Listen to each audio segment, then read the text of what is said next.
Huh. Alright, I'm streaming on YouTube now. Sorry, I didn't know that.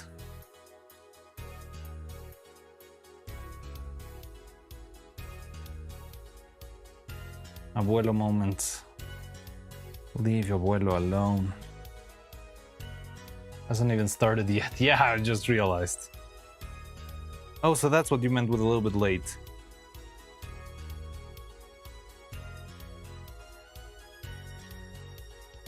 Yeah. The thing is, I started stream and OBS crashed. So I'm not sure if when OBS crashed, the stream like reset itself so it didn't cast. But yeah, okay. There's a stream now. You want to check it out? That's, yeah, sorry about that. But yeah, you can move to YouTube now if that works for you for some reason. Sorry. True abuelo moment now. Bit.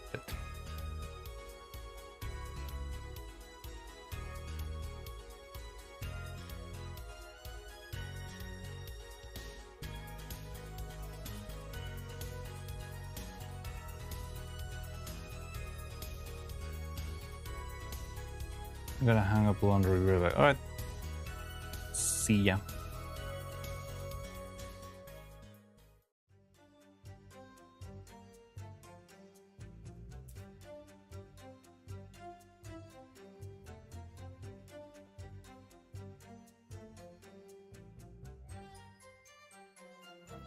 I go too. Alright, take care. What? Lara trash. Alright, take care. Oof. Okay, one more mouth.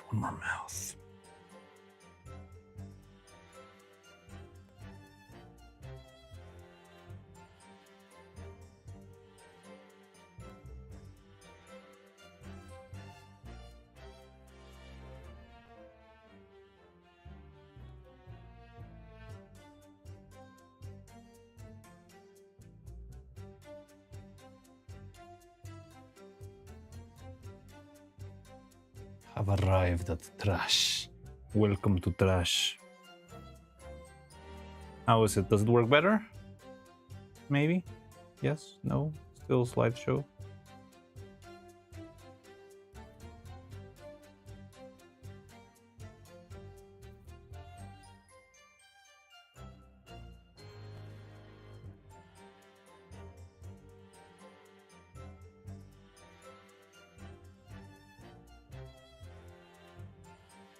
No lag, but no emotes. Yeah, the emotes suck.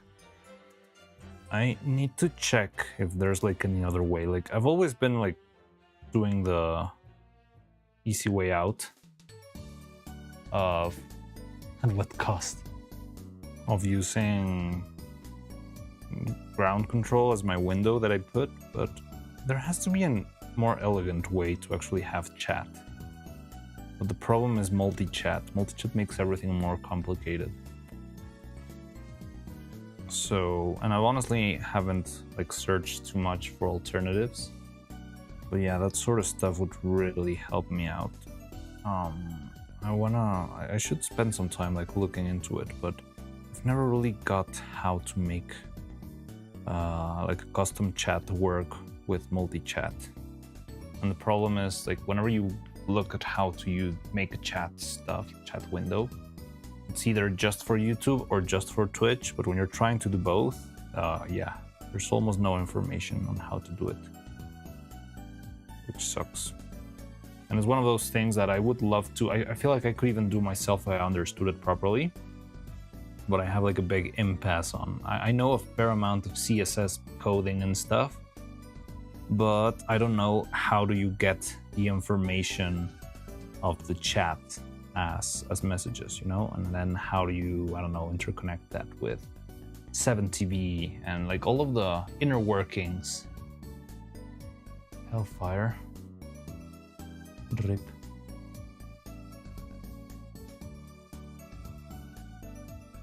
Is your appointment time letters for now. See you, Dolphin. Good luck with your appointment.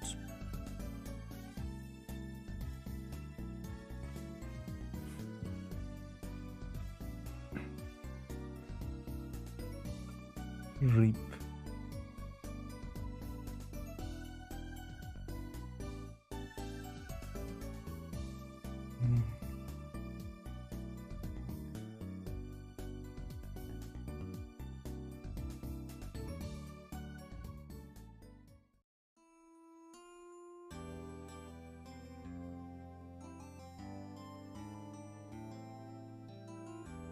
When I was getting started with streaming, and I was doing it only on YouTube, there was one time that I actually streamed. I'll say this. Like I was streaming for, I don't know, like maybe an hour and a half without actually pressing the final stream button on YouTube. I was just streaming to nobody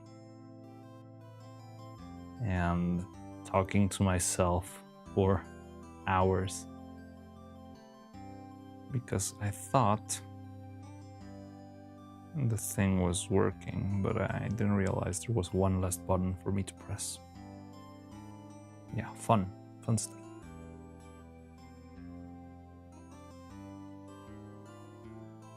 One of my biggest abuelo moments.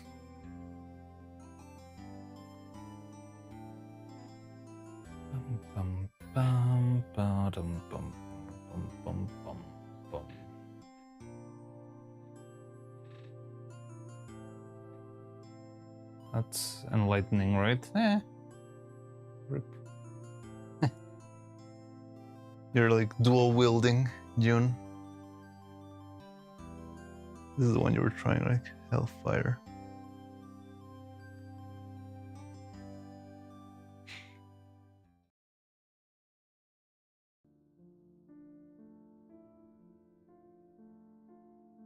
Enlightening, right? I guess.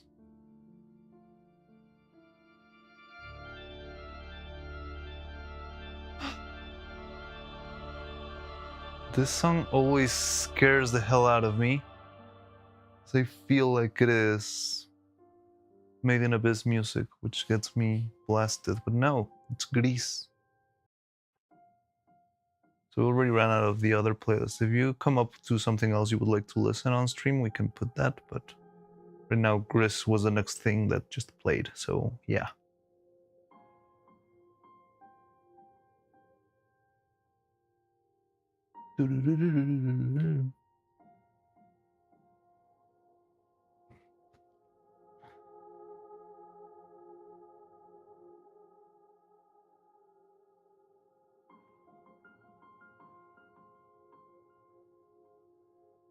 Nice. Hello, Janice. How are you? Nice to see you as always. Welcome, welcome. I'm currently working on mouths. Once had a 500 follower channel and constantly have 5 to 8 viewers when I go live. My idiot past self accidentally shouted the no! No, you did a PewDiePie! Gigahertz. So I got so hyped for the game and it got deleted. Like the whole channel gets deleted for that. Come on, PewDiePie's still there. Or it was Facebook Gaming. I don't know exactly the terms and conditions of that, but yeah.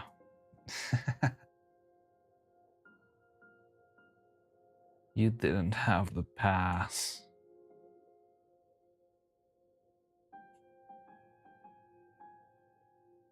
But I mean, well, I don't know. I feel like the good thing of having like alternate modes of communication is that if something like that happened, for example, to me, imagine my channels for some reason got blasted from the heavens for saying or doing something, whatever. Like if I wanted to restart the audience, I could barely attempt to do it through the Discord. I would say like, hey guys, the channel got blasted because of this reason, and if it's not too heinous of a crime, I can. I was playing Dota 2 and want to battle them out. I've never played Dota. Like, I don't know. Like, I used to play, not very proud of that, but I used to play League of Legends when I was younger. Actually, kinda did enjoy the game. I just didn't enjoy the people who play the game. But it's a fairly fun thing. But yeah, I've never got to play Dota. I feel like I should play it at least once in my life, you know?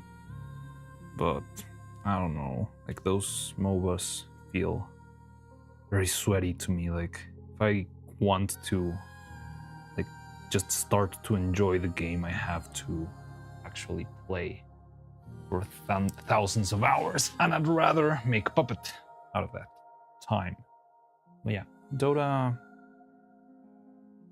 Well, I mean, MOBAs in general, they're very fun, they're very engaging. I just don't love that matches can be very long, although I don't think it's wrong. I think it's the right amount of time for the kind of game that it is. Like, I've never... I did play Pokemon Unite. It was fun, but it didn't have the same charm. But yeah, I do feel like there's no other way around. I'm not competitive anymore. My drive died when my Fuju gaming page got deleted. Your drive died? Oh, your drive to play. I thought your like hard drive, and I was like, wow, that's some crazy nuking Facebook's got there. Like, wow. But no, I get it now. Your drive died with the channel. Your will, so to speak.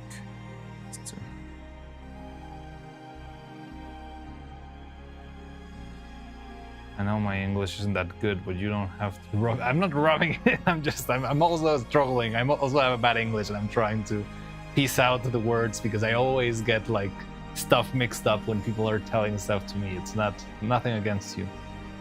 It's a compliment, I swear.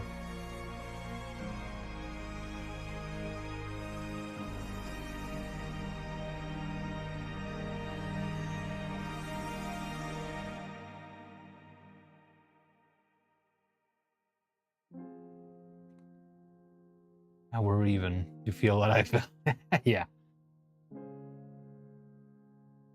But yeah, I don't know.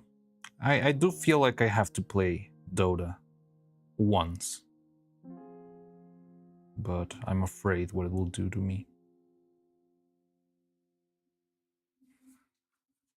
I remember when Fauna was about to graduate from Hololive. Fauna was like a VTuber with very nice and cute and soft and motherly voice. Her whole trope was that she was Mother Nature.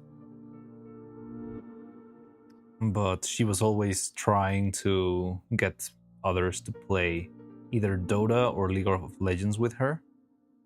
But nobody would because everyone in Hololive hates League of Legends for a couple few.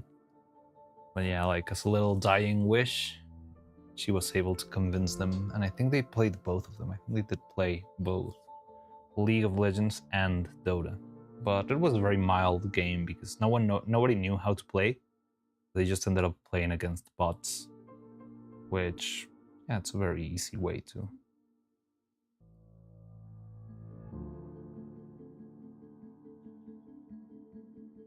I feel like it's not the full experience. Dying wish. Well, yeah, she was about to graduate. Yeah, I mean, maybe a grim way of putting it, but yeah, she was about to just retire from the company. So, a sort of a. No, she was not dying. She was not actually dying. But yeah, she was graduating, which in VTuber terms is almost the same thing as dying.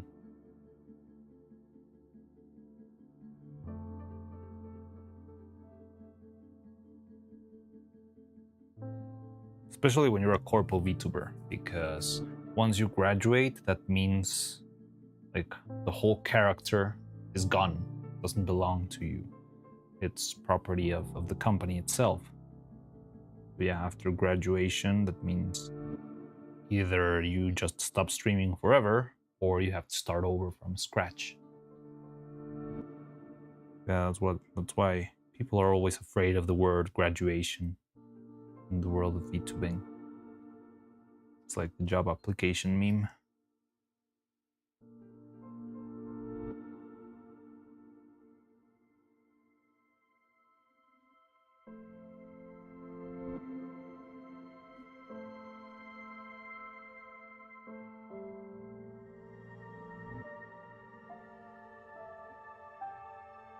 It's also a meme that whenever somebody's about to graduate, they'll make a video that's just called important announcement. And yeah, that's usually like code for I'm graduating, prepare yourselves when I announce my graduation right now.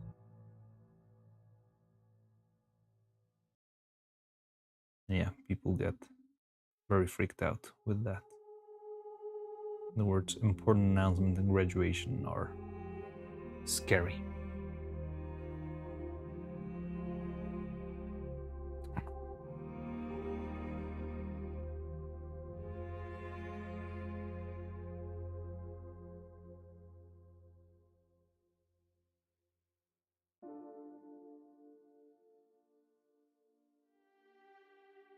Hello, Cloud. How you doing? Imagine Vettel has talked about graduating actually, but I think he got it messed up. I don't know who was he speaking with. Maybe Lena. Maybe Toma. That was a while ago. That was a lot of laundry.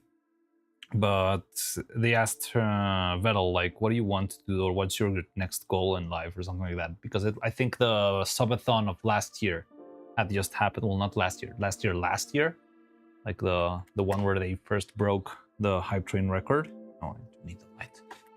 And he said, "Oh, I just want to graduate, or I can't wait for graduation," something like that. And everyone like freaked out, like, "What do you mean?"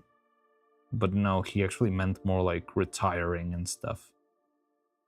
But retiring, I don't know, it's just not working or something like that. And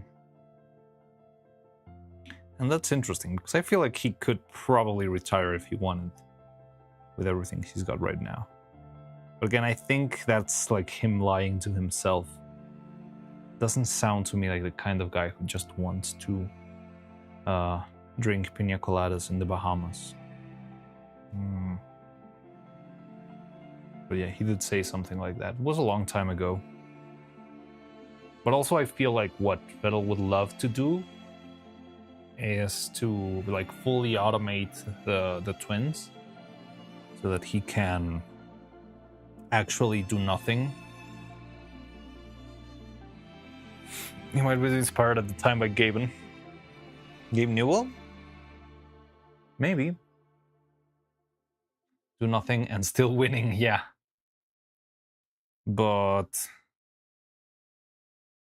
And it did seem like that's something that he's kind of aiming for with the twins. Like they're the usual Neuro and Evil streams.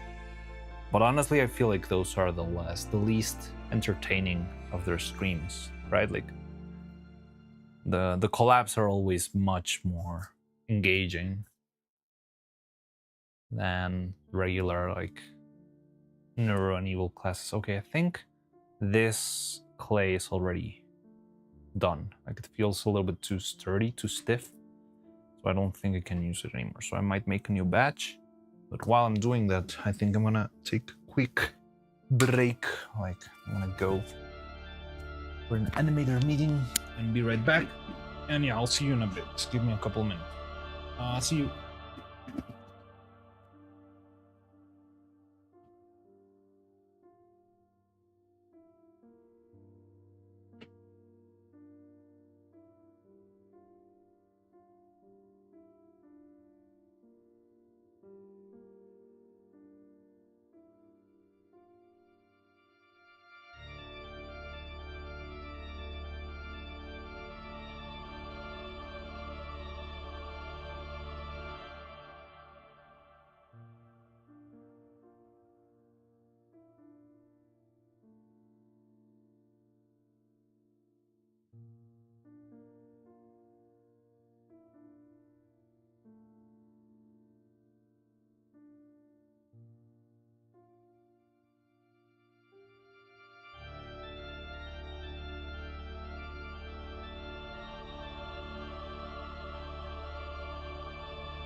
Okay, I'm back. Sup? What did I miss? Who's there? That John the Twitch user or just see blue? Yeah, that's John the Twitch user. Hello, hi.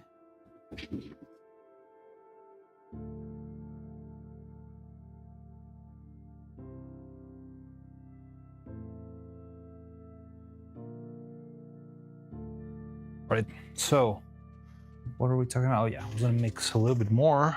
I'm gonna work on the tricky mouth, which are gonna be these. It's gonna be the cat mouth. I'm going to be on Twitch more. All right. Interesting.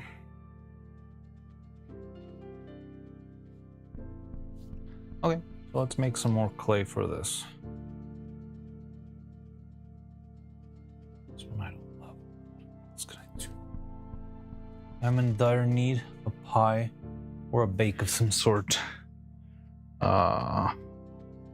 Man, the Greg's chicken bake was really good.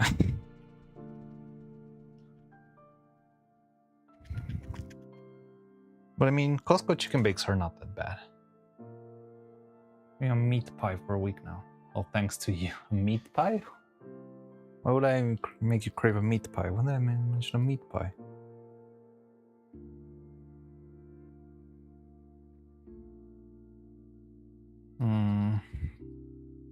Oh, from the chicken bake? Well, don't you have Costco's?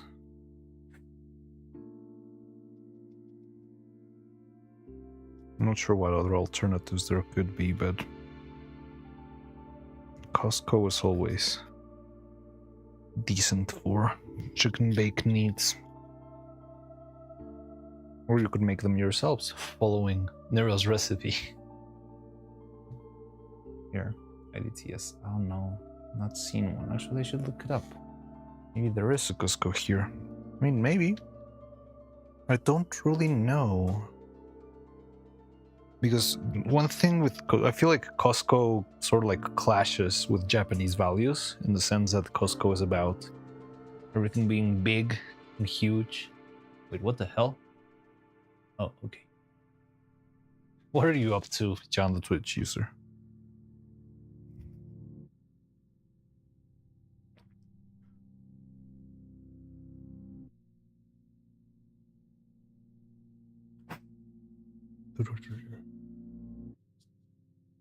There is. There you go. You can have a chicken bake from Costco.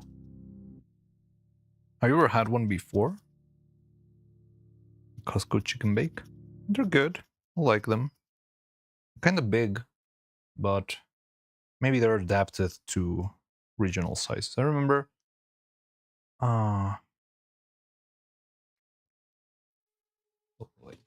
Not too far, actually. Oh, cool. Emotes. Their pizza. Doesn't it work, John? I think it's CTV emotes if you want to show them. I don't even remember. I haven't done this in a while.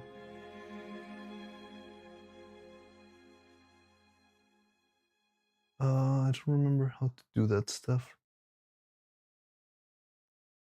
Rostiza chicken. I've never had the chicken, actually.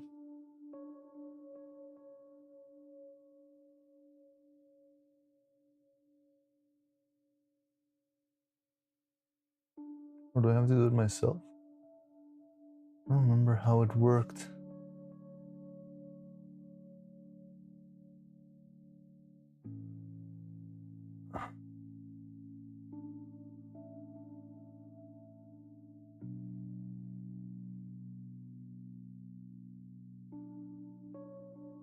Like that? I don't really remember the command. No, I have 7TV, not BTV.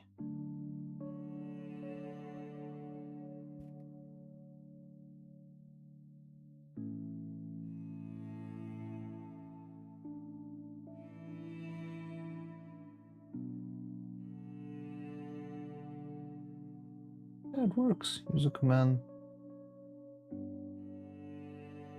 I think it's Evolt 7TV, maybe.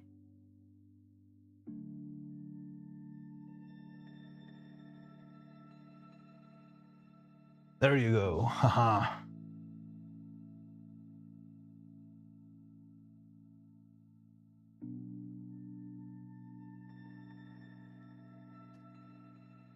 Yeah, what were we talking about? Yeah, the chicken bake is good. I've never had the rotisserie chicken though from Costco, and the pizza is also good.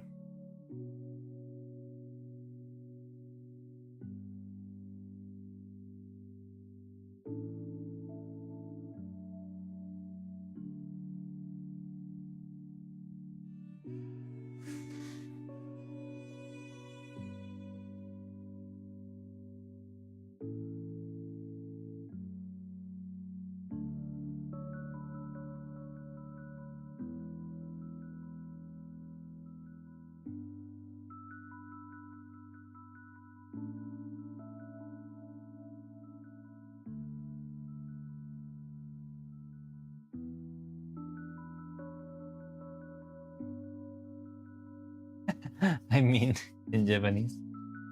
Ime anu. Ime anu. Do I go for Costco? Anime talk.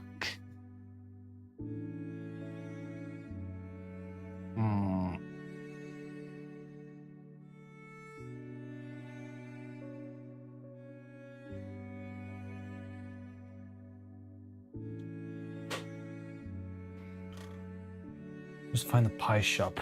Well, I don't know. You're the one who knows your local area. Because you usually know a lot of really cool, like, little businesses around you. So, probably there's a better place than Costco close by. It could be even closer and better.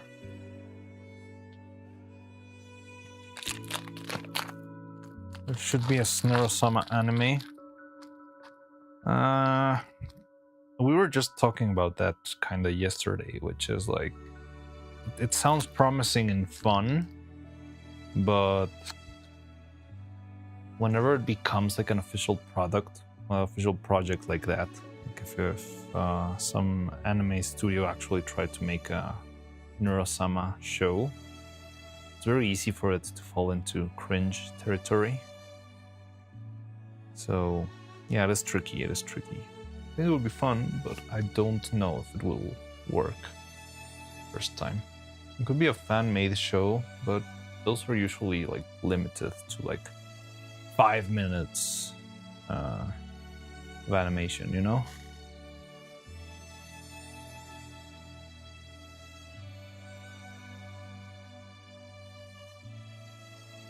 So wait, every random has no, but I don't mean the cringy side in the fandom side, like the cringy side and the corporate side. Like, I feel like they never landed when it comes to making an adaptation. But yeah, if it's a fan made, it would probably be less cringe, but it would still be weird. The thing is, it's very tricky to make something coherent. Like, you can make something coherent that's like a couple of seconds long, maybe a minute long, but the longer it gets, the tougher it is to actually make it, you know, withstandable. Like, it's very easy to make like a 30-minute show that's painfully hard to watch. So it is tricky to keep people engaged for such a long amount of time and make something that just doesn't suck. Give me a second. I think I'm hearing the doorbell. Give me a sec.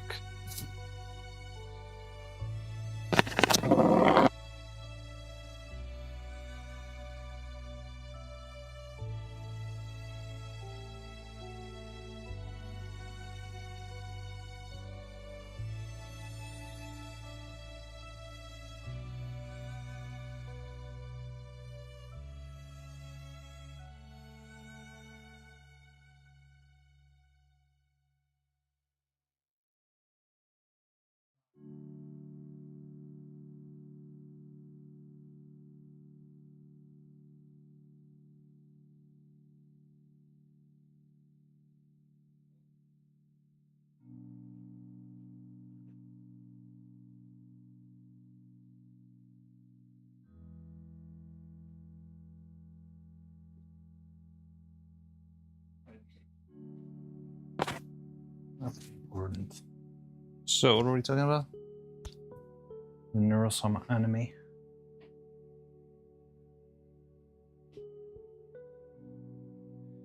Kimi ga kikoeru boku no ko no koe da.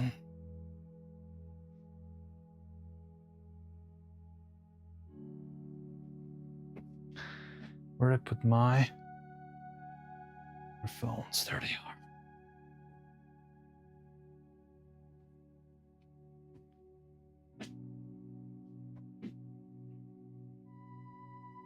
It's already ship art.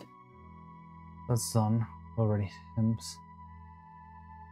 And weird art and sus art. Yeah, but you're gonna make an anime by just mashing together simp art. It would just be a compilation of weird things. It's not a full-on, like an anime would be. It needs a coherent, like story structure and stuff.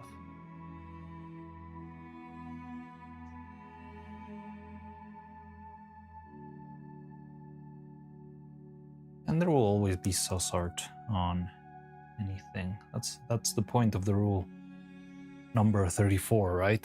If it exists, it has weird art somewhere.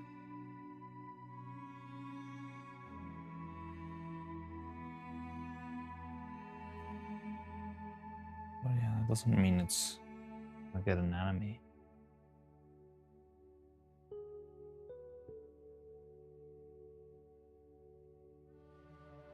Remember Rocky Solid made out of handmade kids of Vidal and his Adam? Yeah, I remember the Rocky Solid made like 1,000 children of Crowley and Vettel for some reason. And Crowley hated all of them. That was back before Crowley's mother, Arch.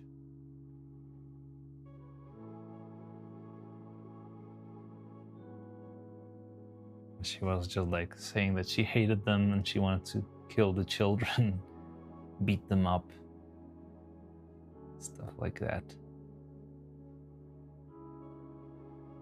Some were cute though. I did see them, but even the cute ones, she would say that she still hated them and wanted them dead.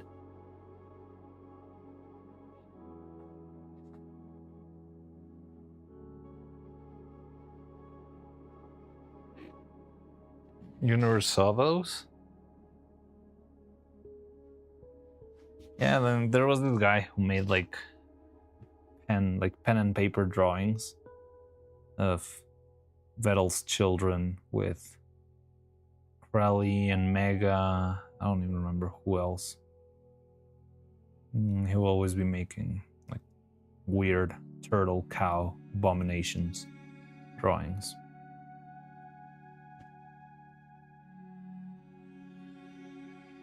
So what? Huh. I didn't see the huh, but I thought you were asking for the context on the Rocky Solid stuff.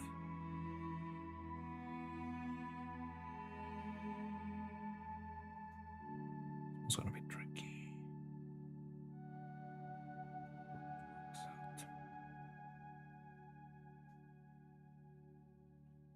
Oh boy, I have a lot to hear.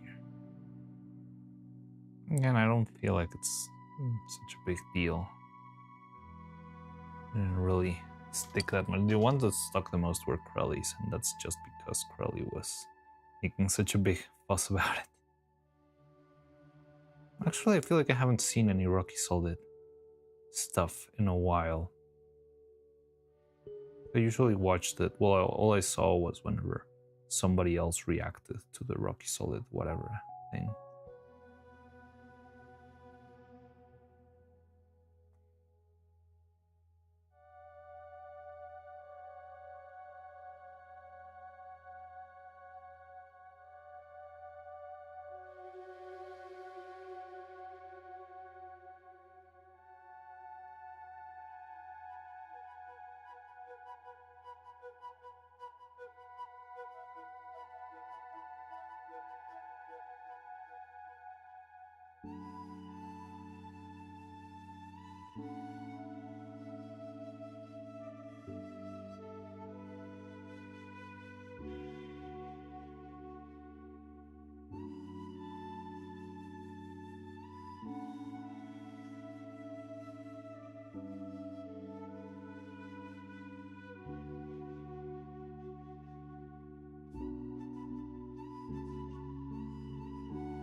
But Crowley was making fun of Rocky's fan kid art. Yeah. I mean, Crowley played along.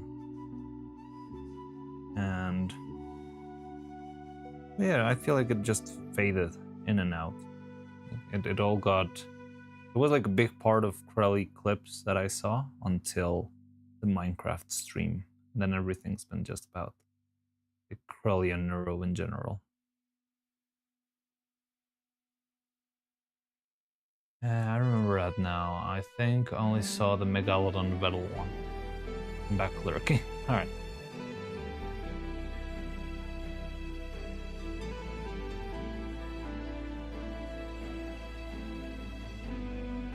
This mouth is very tricky since it's got like the little curve of the cat mouth.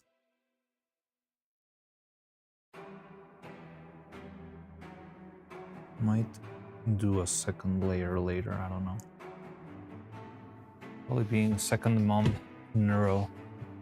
Yeah, like that became the whole. But even that I feel like has faded a little bit. It hasn't been brought up that much anymore.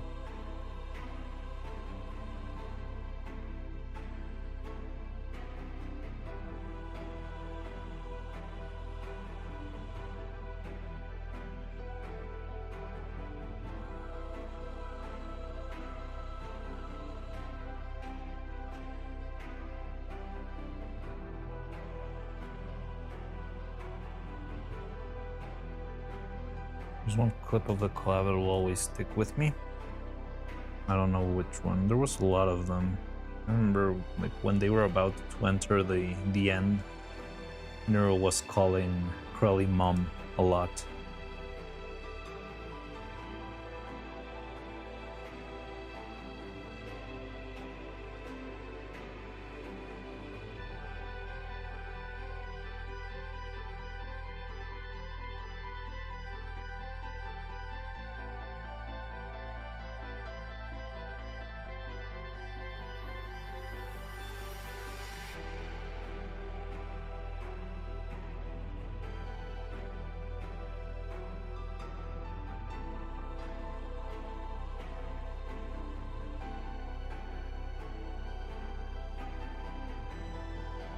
Filtered. Ah, yeah. I remember that.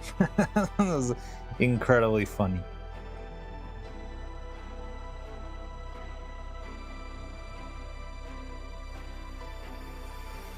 Especially the way freaking Fillion freaked out.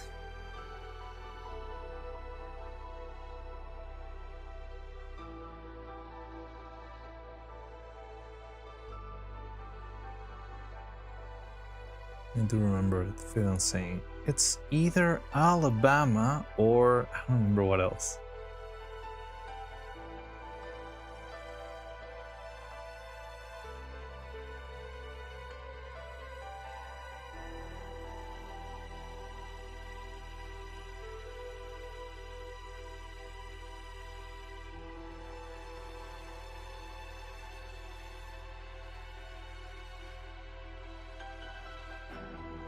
Like, I'll have to go into the city? Really? There's no pie place close by? Not even the Costco?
What's that stuff on Neuro-Noodle's mouth? It's epoxy putty. It's just clay that hardens into solid rock.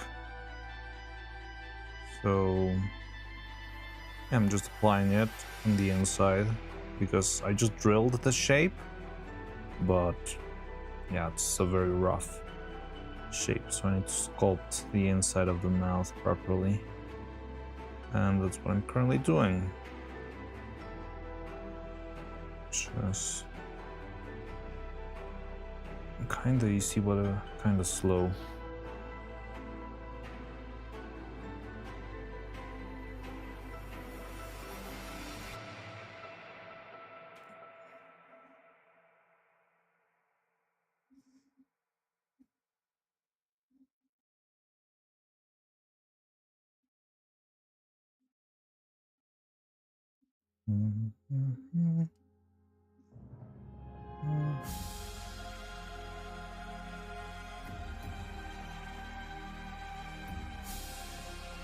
They're munching wasabi. Yeah. Their mouth is made of wasabi.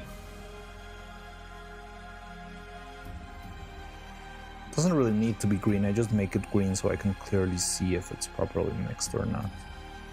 The original color is a very mild beige. For exotic stuff, I gotta go towards the Nexus. Well, yeah, of course. I guess like in any other place. It's in the city where you'll find most things.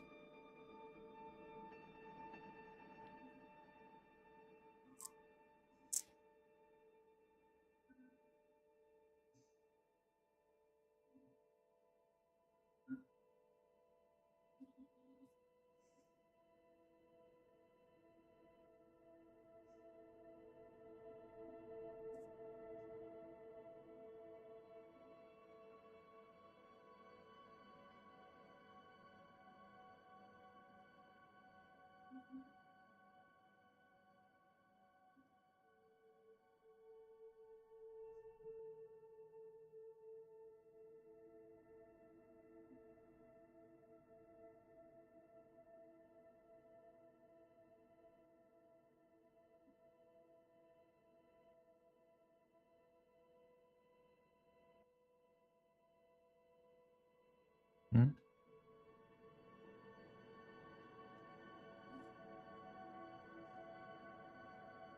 Just got a reaction from Katie.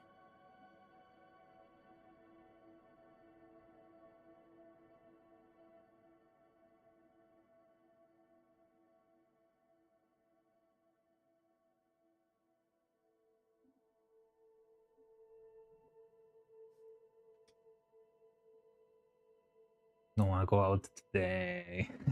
What will win? Your desire for a chicken bake or a meat bake or something like that, a meat pie, or your desire to not go out into the city?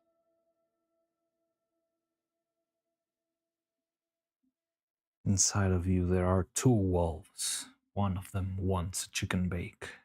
The other one wants to stay at home.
seems complicated. It's possible to make my own chicken bake.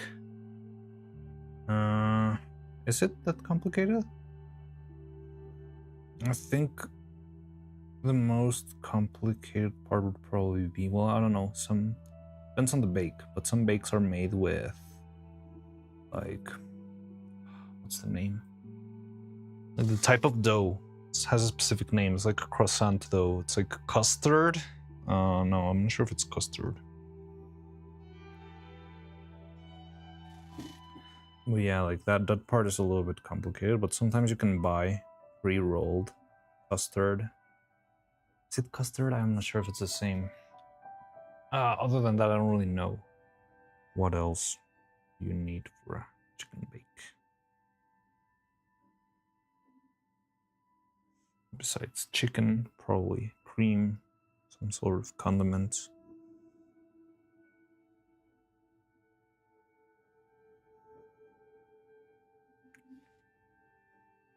Right pastry though. Oh yeah, pastry, puff pastry, that's the name. Yeah.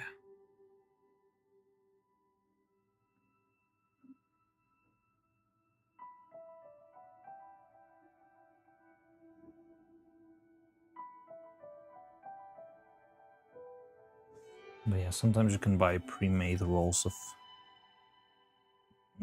puff pastry.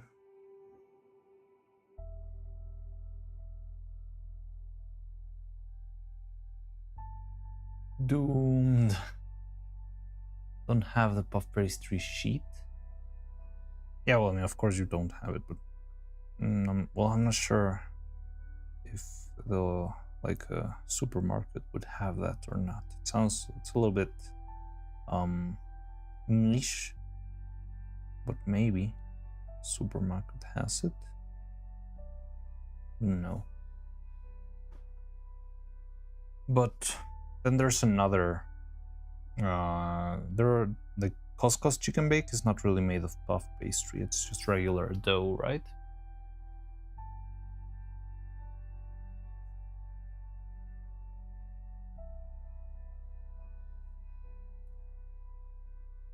I don't really know. I've never made it myself, but I think it's not very hard, but it is a little bit slow and tedious to make. Because you really need to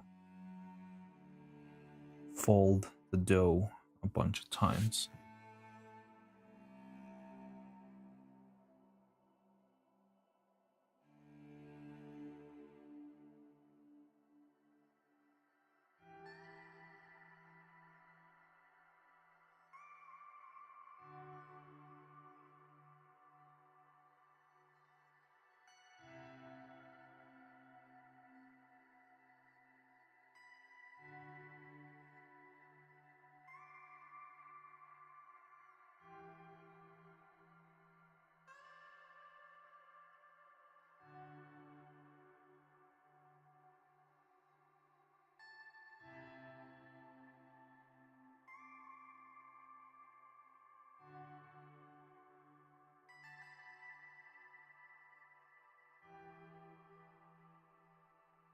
Fresh cream.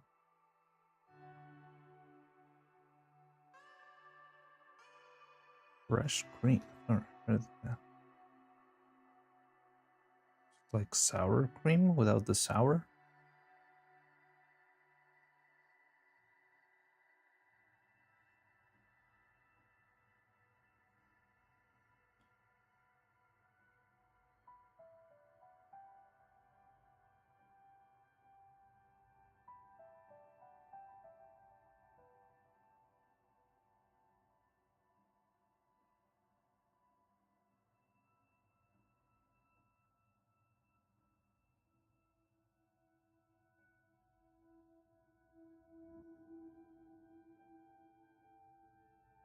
Guess I gotta buy groceries anyways.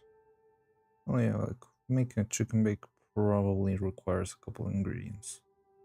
It would probably be better if you Google a recipe.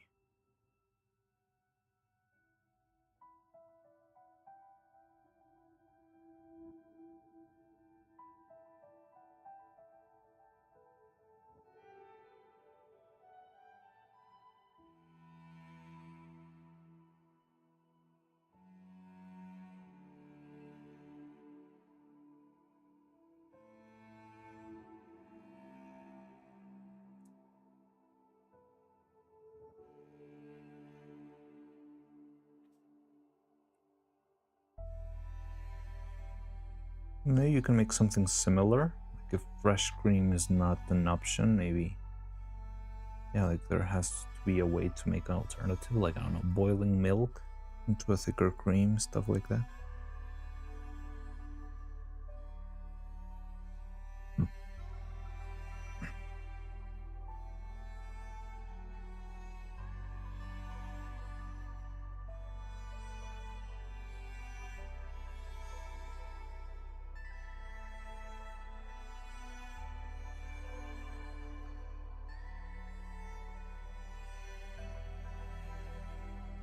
Another thing with Grub's chicken bake recipe, they release the ingredients but not the exact steps and amounts of each ingredient.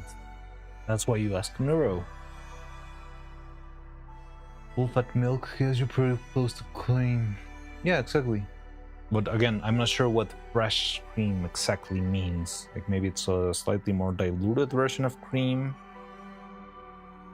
Maybe it's got, I don't know, a bit more salt. I don't know.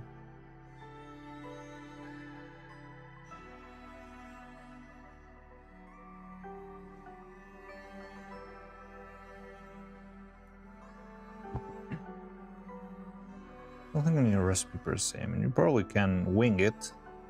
But usually I'm the kind of guy that if I'm trying something new, I'll probably try to make it out of a recipe.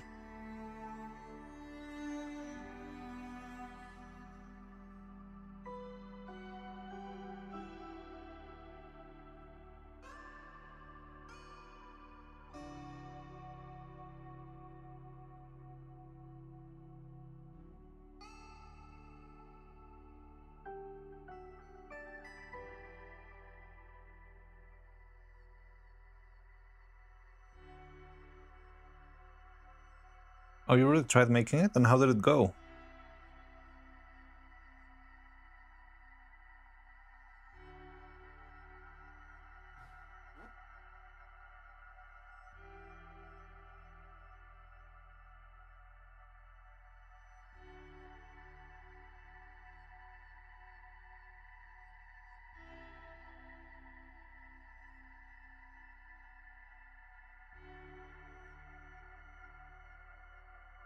Really tried to make a chicken cream stew.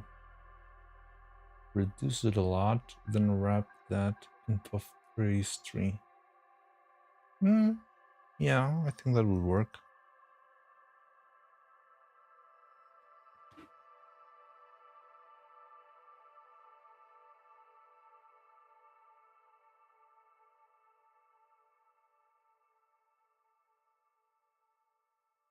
Flopped it hard, but only because I let the pastry get too warm, so I couldn't fold around the chicken properly. Ah, you forgot to say cheeky breaky.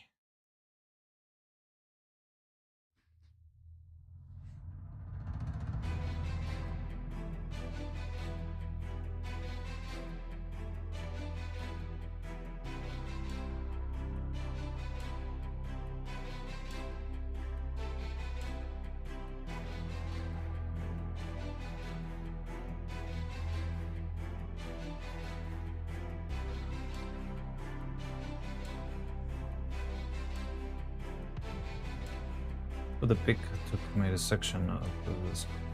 Sure. Let me see if I can check it out. Let me know when you already sent it.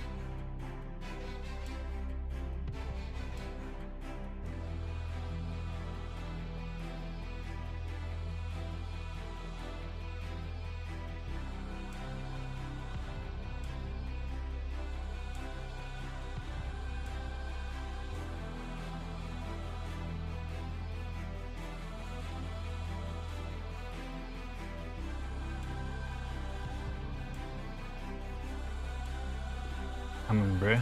Ooh, I like camembert, but I'm not sure if it works because does camembert really dilute that well? Maybe if you remove the skin, but I'm not sure if it will remain like blobby instead of like becoming a uniform paste. I mean, the flavor sounds like it would go great, yeah. But does it really dilute properly into a stew?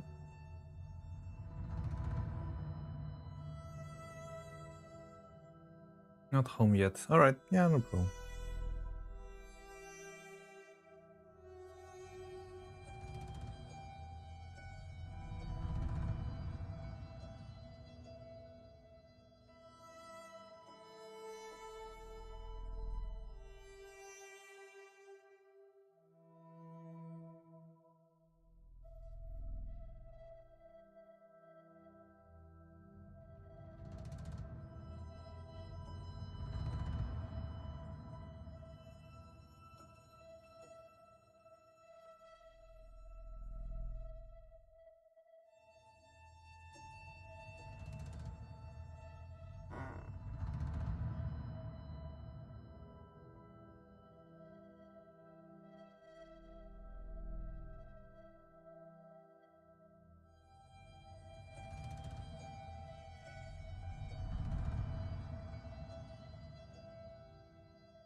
Dum, dum, dum, dum, dum, dum.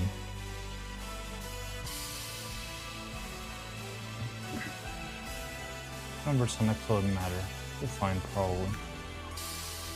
I think I've never tried to, dilute camembert into like sauce, you know?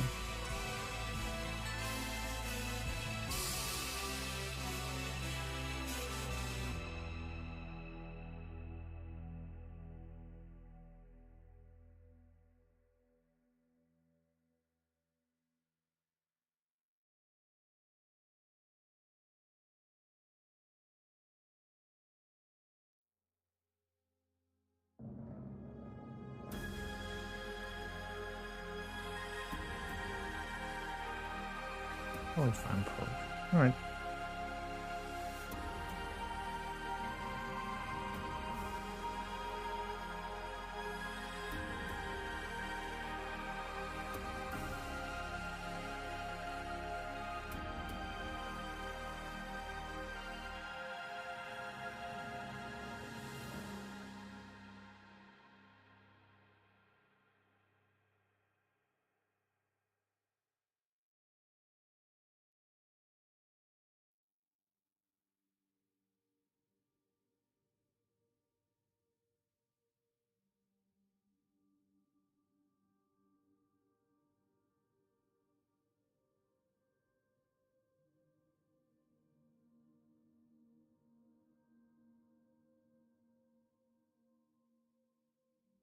The Gris soundtrack has got a bunch of very awkward, just like pauses.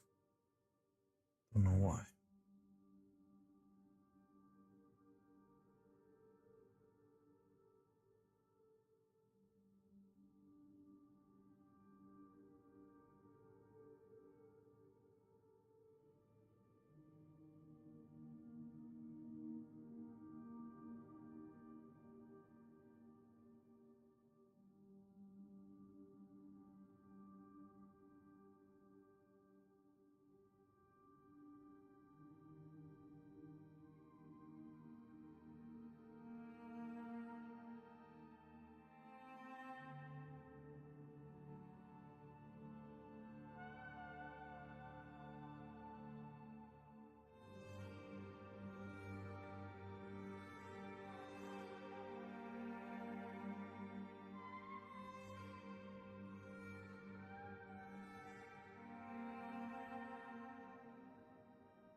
This mouth in particular has been taking me a while to actually get working.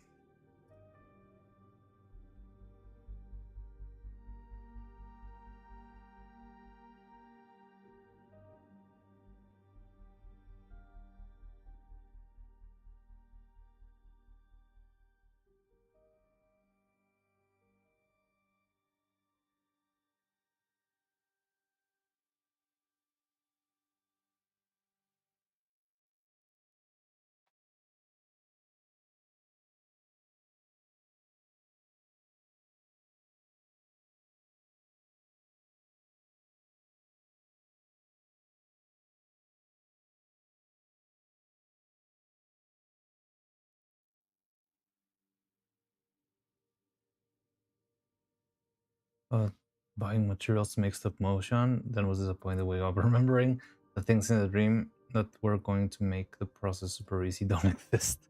What were you buying in the dream? Instant microwave silicone or something like that.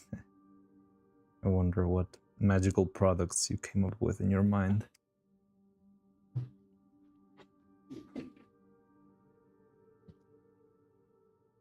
I mean, usually you can do stuff with pretty much anything. I've seen very good animations done with kitchenware.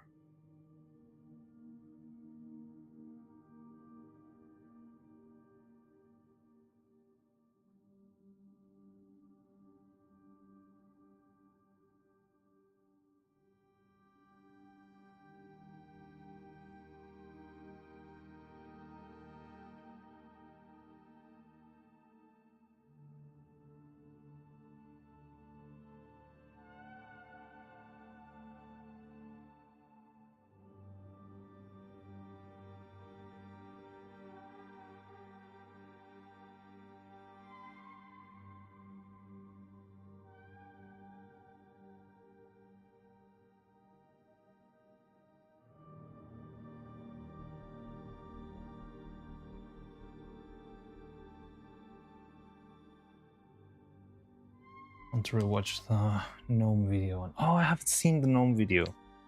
I just mentioned it yesterday and I haven't seen it. Maybe we can check it out during the lunch break.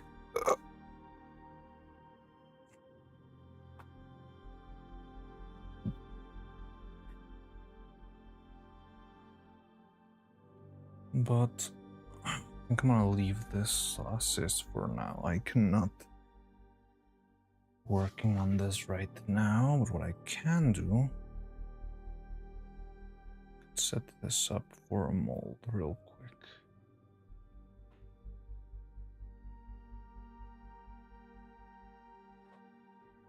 Need seeing different ways people have been making eyes. Eyes are always a very interesting topic. There's so many different ways to make them and do them. There's just one particular brand of like, well, the type of eyes that I see that usually I don't love, which are, they're very, I think it's just because they've been run to the ground here, because there's like a school of animation in the north of the country, and they make this like creepy, very big eyes animated puppets, and I've never loved them. Like, I think it was okay once or twice, but once you see like the same eyes over and over for 10 years or so, you get like annoyed by the style. And yeah, I just never loved the vibe of, oh, it's step motion, it's got to be creepy. I feel like it's a low-hanging fruit, making creepy things because it's step motion. Some people do it very well, don't get me wrong, but I feel like there's like a very stagnant style of creepy-ish stop motion stuff that, yeah, just like, it feels like too much of a trope to me now. Like the creepy little ugly puppet. It's ugly because I want it to be creepy and not because I couldn't make it prettier, kind of thing. And yeah, I feel like right now we are starting to be able to make a lot more interesting designs, you know, with 3D printing and all. Feels like possibilities are, you know, like expanding, maybe.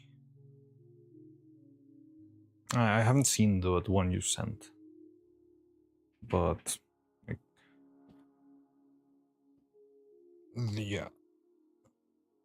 Makes sense. Anime, after all, is defined by iconic style art. It somehow also looks constantly different.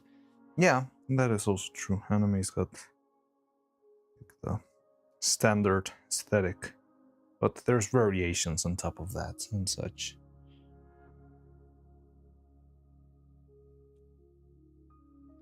They've always had. I've always known people who just complain because their eyes are too big or something. I don't know. Sometimes I feel like just people just try to find out a random reason to not like things.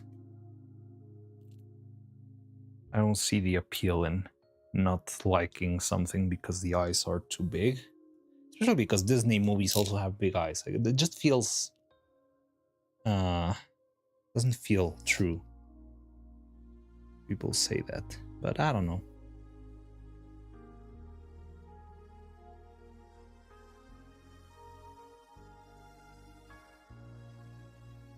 I shouldn't have done this, god damn it.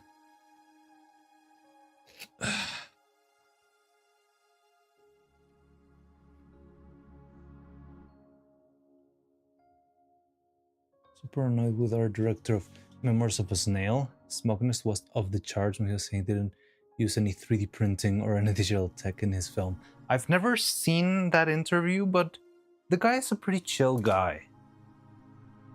Well, at least I met him in a festival like 5 years ago or so. He was very sympathetic, very like funny. Yeah, like I never had any sort of gripes with that. And again, I don't mind people being proud or something of not using 3D printing or whatever, but I just don't vibe with people saying like, oh, if you are using 3D printer, you're not doing stop motion animation. That's just stupid. But I haven't seen that interview. His puppet eyes were kind of weak, IMO. Yes, they are. Like, I completely agree, but I think it works. Like the movies that remember his name, that this guy was.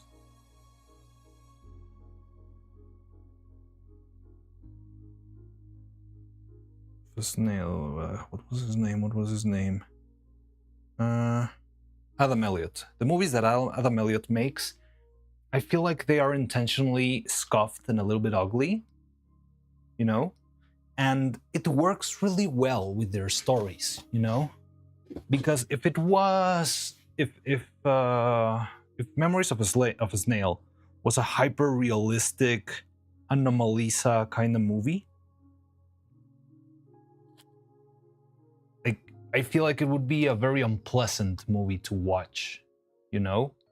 Not because, like, I don't think the movie would be worse, but there's very heavy things that happen in the movie that are,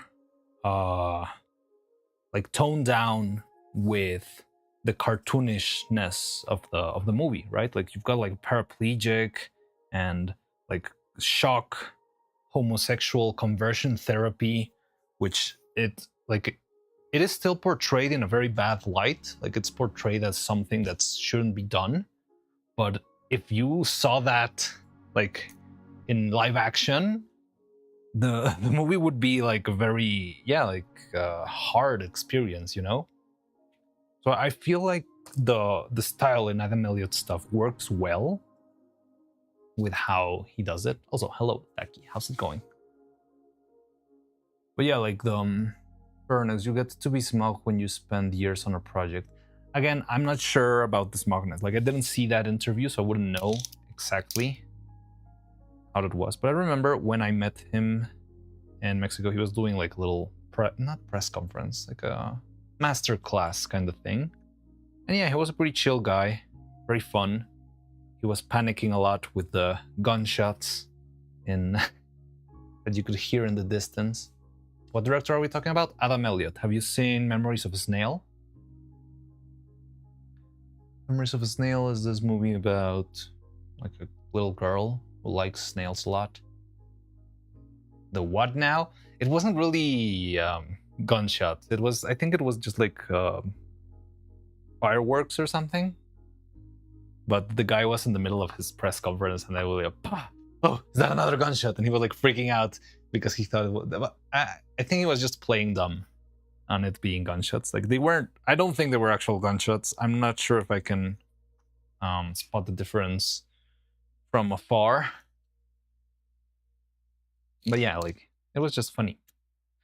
But I don't really remember. Well, I haven't seen him. Maybe he has become a little bit smug with all of the hype around Memories of a Snail. That's something I usually don't respect a lot in artists. I don't like people being like, "Oh yes, I am so good and everyone else is trash." But I haven't seen it, so it would be interesting to check it out. But yeah, in general, the thing that I was telling you is I feel like the style of Memories of a Snail is it's organically scuffed. Like I'm not sure. I couldn't actually tell you if it is ugly because they want it to be ugly, or if it is ugly because that's how it's always been in Adam Elliott movies and it's worked. So if it's not broke, why fix it? But I can say from my perspective and without like being part of the project or anything like that, that I have this feeling that it helps like chill, no, not chill, how to say this? There's a phrase like it makes the pill easier to swallow, maybe, because they're very hard stories of very hard topics, very harsh topics, and very like dramatic things like death and betrayal and loss and accidents and a lot of stuff, a lot of stuff. And that style that looks like a very goofy like newspaper cartoon helps make all of those heavy themes easier to swallow, I believe. So honestly, like I do know that Memories of a Snail is very scuffed, and I can tell you, like straight up, the animation in Memories of a Snail, it's also very lackluster too. Like I always say, the classic explanation I always give to someone when they ask me like what does it mean to be an animator and that sort of stuff. My base explanation, wait, I'm in the middle of making a mold, but I'll tell you in a second. Oh, also I need to go to have lunch. Is that whenever you're animating, it's not just about going from point A to point B. For example, if you're going to make like a hand wave, camera? Yeah. You're going to make a hand wave like this, you don't do just like this. You add a little bit of extra points of articulation and movement, and that's what makes the movement of just a simple hand wave feel alive, because you see like the different joints between the wrist and the fingers and all that stuff, and that's what makes the animation feel real and believable. And the Memories of a Snail starts with the characters on screen saying hi and doing exactly this. Like a very clumsy, very quirky, very childish wave. Very basic animation. But again, it's part of the style. I think it works well somehow on that specific context. Like if you went for a technical standpoint, yeah, you would be able to say that it is bad animation, but that doesn't mean it's a bad product. It's just like saying, I don't know, a painting by Basquiat or Rothko is bad art just because it's very abstract and very rough around the edges. I don't think it makes it bad art, but you can say it's a bad execution of art. Like, yes, it's not perfect anatomy, it's not perfect lighting, it's not perfect anything like that, but it's still decent art because it provides some value in another way. And I feel like that's a little gap that a lot of people don't really know where to draw. And that's why it's very easy for people who don't know a lot about like art history and stuff to just say like, oh yes, Basquiat sucks, right? And honestly, I don't really love Basquiat, but I understand the value on his work. But it's a great example because if you just see a Basquiat without knowing what it is, it looks like random doodles, you know? But yeah. A giant wall of storyboard sheets laid out. It was cool. See how much planning. Yeah. Well, planning for that sort of stuff, even if it's such a simple movie, it is crazy. Like, also for the movie I worked on, like we would have like boards and boards, like full, how to say this, like whiteboards covered with animation shots, information and data on how long the shot was, what did have to happen on it, if it required extra effects, if it required motion control, all of that stuff was like laid out in a big board, and you would like check it out and try to sort it into who could do it and that. Oh, like that one to the animator, Ralph Bakshi. Scuffed to heck. I don't know Ralph Bakshi. Let me look it up. Maybe I know his work, but not really. Oh. Sec. Oh, cool. Budget 4.5 million for Memories of a Snake, of a Snail. Why do I keep calling it a snake? It figures, like still, it's very scuffed, but 4.5 million, still, it's a very low budget. Like $4.5 million is the budget of a Disney Channel movie. So take that into account. Don't feel you can buy great animation, that kind of budget. Yeah. But it works. It matches the style and stuff. But like this film, Wizards the best. Oh, I think I know Wizards. Yeah, the one of the guy who pulls out the gun. My mother, she told me something, a little trick. I don't remember what he said, like, die. Just pulls out a gun and randomly kills the evil wizard. Is it that one?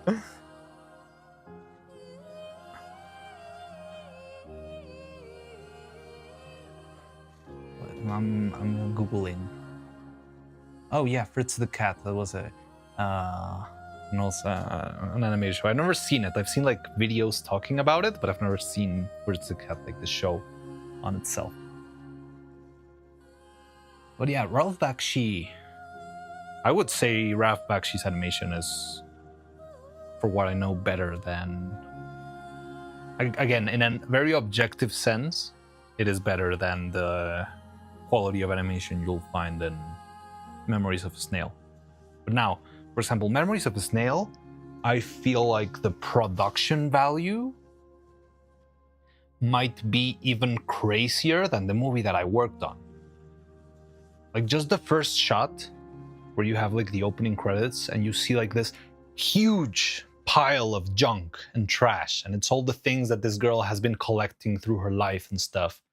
But the beginning shot is just like this huge opening credits of trash, like a big mountain of trash, and the camera moves all around the trash, sort of like telling a story and kind of like teasing you what the story will be about in a very subtle way. But making all of those props, I think that shot alone has got more props than the whole movie I worked on. And I can tell you, the movie I worked on had plenty of props, plenty.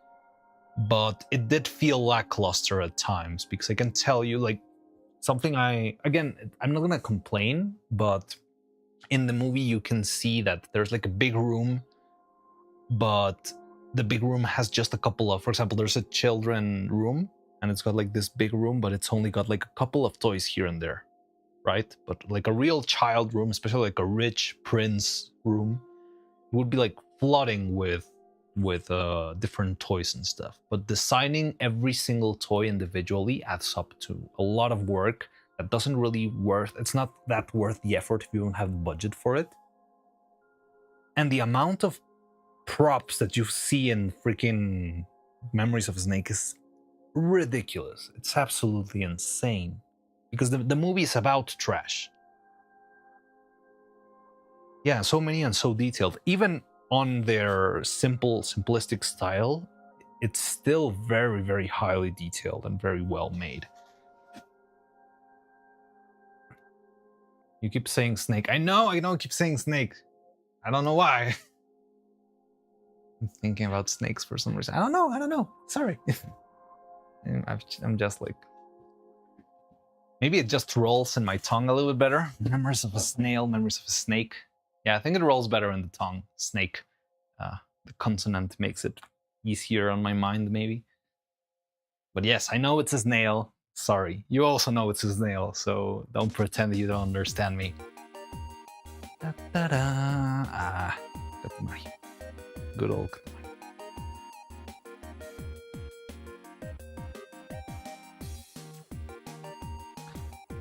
But yeah, like I could bet that, well, again, it's nothing that we can actually account for, and probably if we asked people to account for it, they would purposefully inflate the numbers just for the sake of bragging rights. But like, just from what you see in the movie, I could argue that there's more props in Memories of a Snake, God damn it, of a Snail, than in Frankilde, Niam Frankilde. And again, Frankilde's got a lot of stuff going on, a lot of stuff. But I feel like there was a bigger focus, and shut up, Cloud. I see you laughing at me.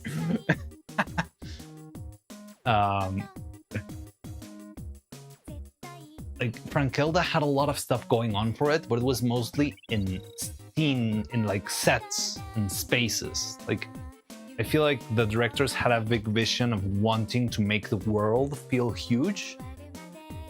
And that meant having different places and having like, what does the entrance to this place looks like, and what does the hallway of this place looks like, and what does the main room look like. So, for example, the palace in Frankilde has like, I think maybe 5 or 8 different sets. Like, you've got the prophecy room, you've got the main hallway, you've got the entrance, you've got the throne room, you've got the guest room, the garden. Like, all of those are different spaces, but most of them don't have that many props. For example, the throne room, I think it didn't have almost any props at all. It had one, what do you call the thing? The thing where you put your like music sheets? Atrium, something like that. I'm trying to remember, like the throne room. I animated a lot of the throne room scenes at the beginning of like the time skip, so to speak. And I'm trying to remember what props were used there. And it was, well, you might want to consider the throne, the thrones, the queen throne and the king throne a prop, but it's a very generous thing because it's almost part of the set since they were so big. Then you have the atrium or whatever, the thing where you put your music sheets on. And then you have, I think there was like one roll for the music sheets to be transported, like a sort of thing to carry the music sheets. A couple of copies of the music sheet itself, and that's about all the props you would have. It was like a very vast room that didn't have anything. It had 2 thrones, a bunch of spikes on the side, but that's just part of the set. It's not really like a prop on its own, and like empty space, right? And the big tree in the middle. But the tree also was not, well, I mean, it's kind of a prop, but it's more of a set piece. And that's kind of the vibe I had for most of the assets in the movie. You would also have the guest room. It was a very big room, very cluttered with stuff, but none of them felt actually like a prop because there was never like an interaction with it. So instead of having like 1,000 book props, you would have like 5 pile of books props, you know? So it's a pile of book that's actually not, they're not independent books, they're just like a block, a solid block sculpture of a pile of books. And with that, they managed to make like 5, maybe 10 of those, and that was about it for the set. Bakshi Lotur is still impressive for what he has as with, but pretty memeable since there is mostly roscoping. They even animated Aragon tripping and falling while literally running, since that was one of their shots to work up. Baski? Bakshis. Oh, is that like the animated Lord of the Rings? Oh, so he also made that one? Now that you say that, the style does match. I never... Ah, yeah.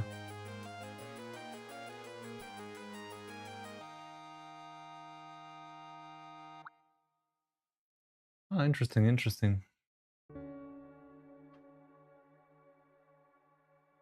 I've never seen that movie. I should watch it.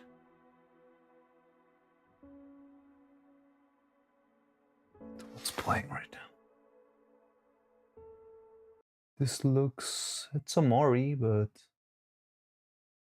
It's not this one. Feel the Cosmos Galactic Music Mix.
You know this song?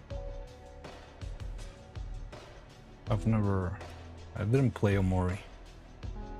Oh, I'm so close. Okay. This is enough.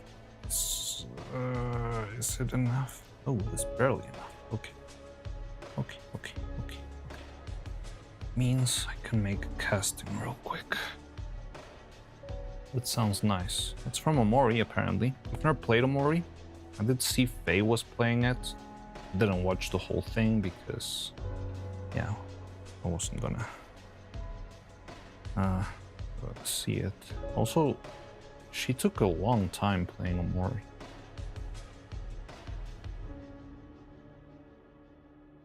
I think she played it for like 2 months or so. Or once a week maybe, but still. Yeah, I've heard that it's got good music. Never really played it. And I've heard that it's a really cool experience, like very dense or something. But yeah, never really experienced the game in full. Alright, so I want to cast this real quick and then I can go have lunch. So I'm gonna rush this a little bit. Let me go get some pigment. I'm gonna add some red pigment just for the sake of evil. And so I can make sure that it's properly set. But yeah, that I'm using the same flesh colored material that I had before. So let me get some gloves. Okay, Mr. Sunshine, na na. Okay, I'm gonna throw this one away. Na na na na na na Katamari Damashi.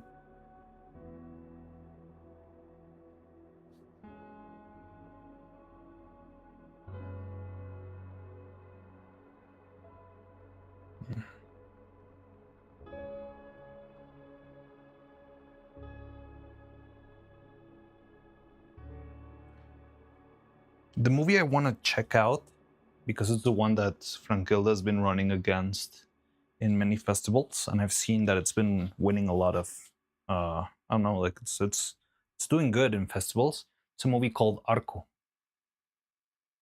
and yeah, I'm very curious about it. Seems to be producer Bakshi. We need to animate the entire Lord of the Rings in a single film. Your budget is the change I found in my grandmother's collection is actually ball. I like that. I like that spirit, although... So here's the problem. The fact that artists are capable of doing things for peanuts has become like a staple for undervaluing the work, because people with a business mind would never pay more for something than what they would need to do. So I've heard of many like corporate conversations. I remember knowing someone, I'm not gonna say who because yeah, I'm not sure if anything could evolve into trouble, but somebody I know who worked in the industry, didn't work in Frankilda, it was like another whole thing separately. But she did tell us that at some point she overheard a conversation between sort of executives who were talking about, well, the thing is, artists will always deliver because they want things to be done. They want their art to be seen. So you can pay them less or put them on tighter deadlines and stuff because they will do what they need to do, and they will end up like working late without extra pay and staying up all night and all that stuff because they have that artistic thriving behind them. So you can always count that they're gonna make the work and make things, even if you don't pay them enough or even if you don't give them enough time. And I mean, honestly, it is true that people will give it all. Big cinema is watching. Yes, I'm gonna get blasted by the HBO lawyers. No, it's got nothing to do with HBO. I can assure you that, Mr. HBO ninjas. Please don't kill me. But yeah, like I've seen I've heard of corporate talks where that's just a topic, you know? Like artists will get the stuff done one way or the other. So that's what allows people to keep lowballing animation as a craft. So they can pay less and less and make tighter and tighter deadlines, because the only thing that will stop them from making things like that is actually finding the limit, right? So if they figure out that, hey, I can pay less and still have my animation ready, well, I'm gonna pay less. Hey, I can tighten up the deadline and still have the animation ready, well, I'm gonna keep doing that. Again, this is not all executives, but it is something that I know happens, and I've seen other people talking about. But, I mean, honestly, there's not much you can do about it either.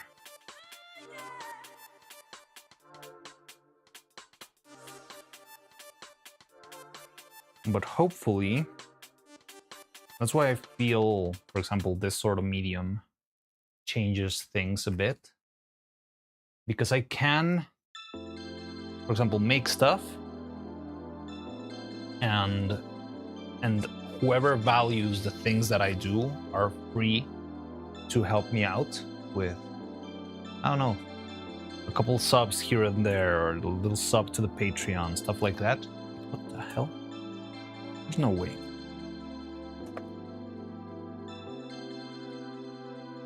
Okay, perfect.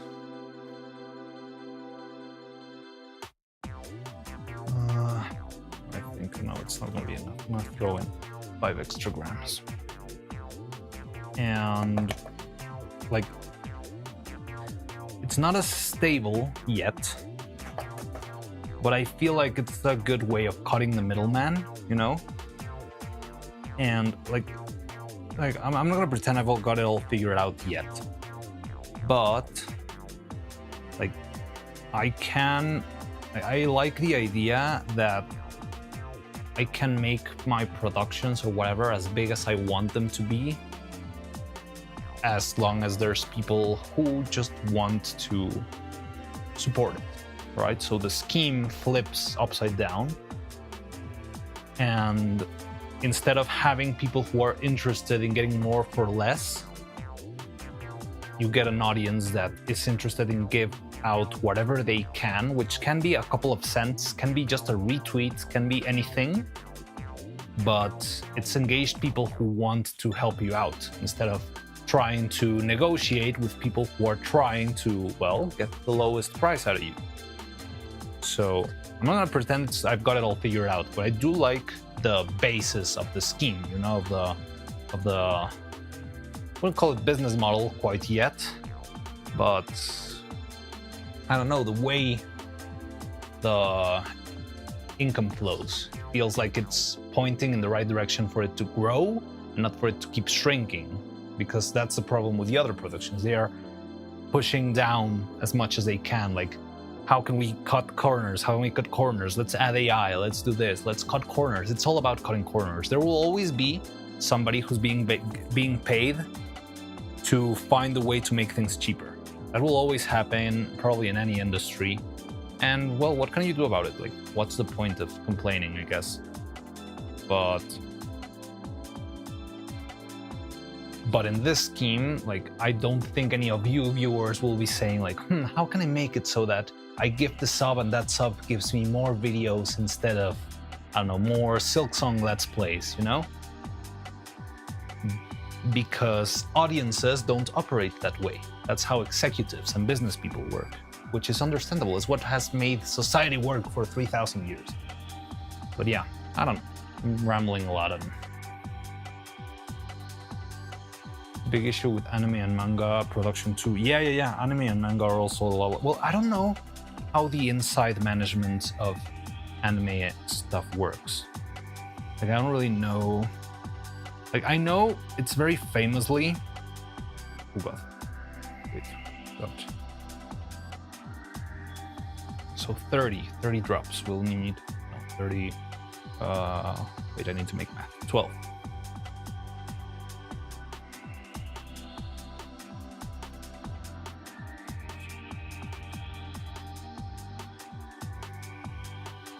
Okay. So I don't really know how anime manages their inner workings, but I do know they have like a cultural stuff of it is pretty normal to work overtime, to work for peanuts, to work extremely long hours. And honestly, that's not great.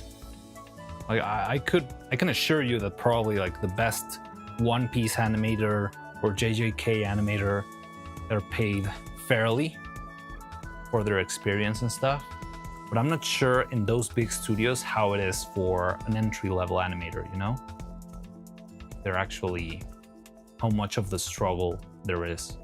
I can tell you that most of the people who work here in commercials and stuff, it's very rare that anyone makes more than, let me try and make the math in my mind, like $500 a month. That's what I've heard of many people that I've spoken with as their entry-level jobs in design, in animation, in modeling, in all of the animation stuffs, even special effects. Like, it's sort of like the base, yeah, 500-ish a month.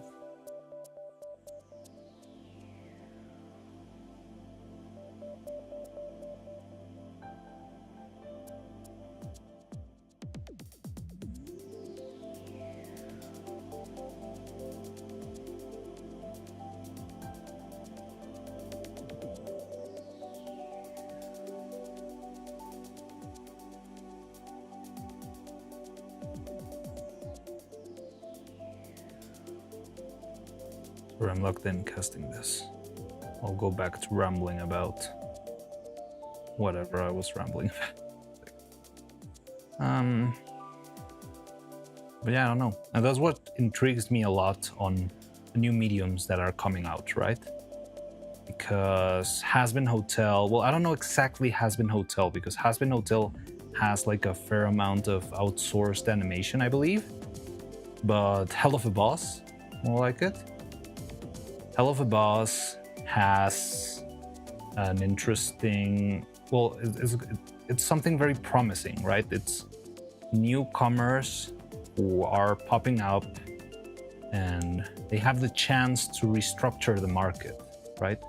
Probably not fully, they cannot fully overhaul the system or whatever, but they're changing things.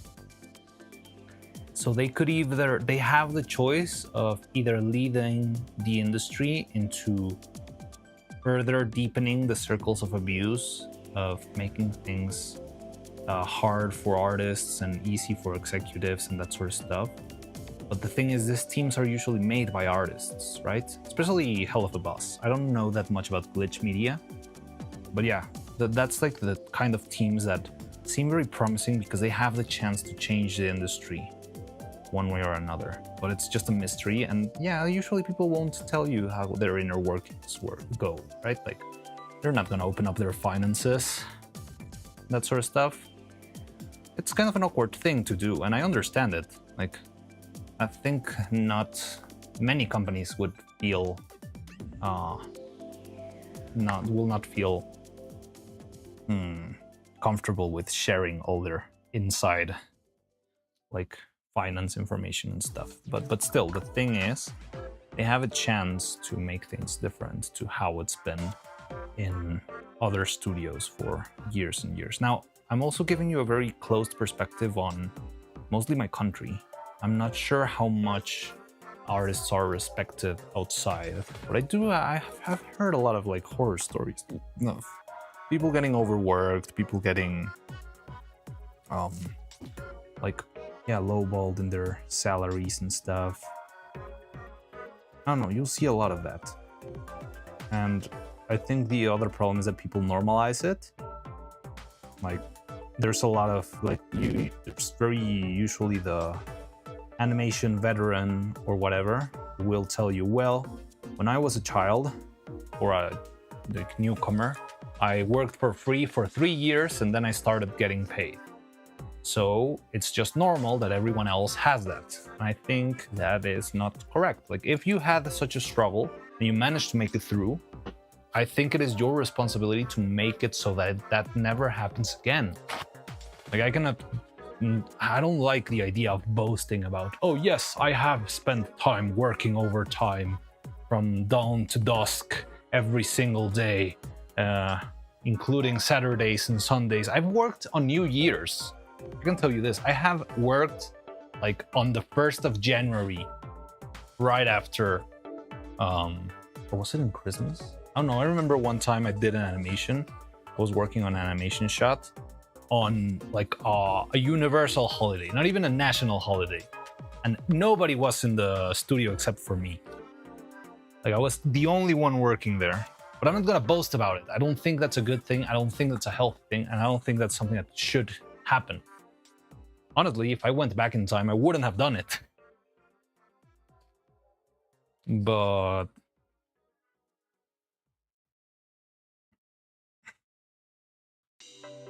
yeah, like, the fact that it happened doesn't mean that it needs to be repeated. And I don't like that idea. I feel like it's more like, well, yeah, I had to do a lot of stuff to get wherever I am today. But if I can open a path for anyone else, I would rather have it be, well, the right way, and compensate people for their work and like not overwork people. Now, there's also like it's a balancing act, because that could lead to people simply not working and stuff, but I don't know. I don't think it's that hard to sort that out. It's just a little bit of work, and well, if you want to do this stuff, you need to figure it out. And that's something I've been like, I don't know, not struggling with, but like thinking about consciously. That's why I don't want society should improve upon experience, not replicate its follies. Exactly that. And yeah, like I really wish, like that's why I strive with whatever I'm doing here with art and stuff. I don't want to lose track of things. I don't want to like feel like I'm taking advantage of people, but also I need to be careful and not be taken advantage of at the same time. So yeah, it's a weird balancing act, and we don't keep talking about that, but I should really go have lunch now that we casted this. I think this will... I'm not sure if it will be ready when I'm back, but once I'm back I can spend some time back with the mouths and sculpting and stuff. But yeah, I'll go have some lunch. Do you want to play Kokoro, or do you want to just leave the mute? Let me put some other music. I need something long.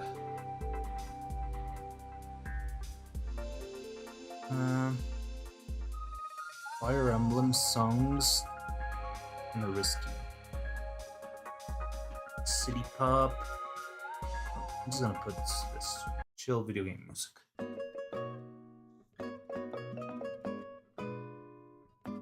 Alright, so I'll see you in a bit. I'm gonna put Kokoro. No, I think I'm not gonna put Kokoro right now. I'll do that later. I'll remember how to set that up next stream, hopefully. But yeah, I'll be right back. Bye-bye.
Hello.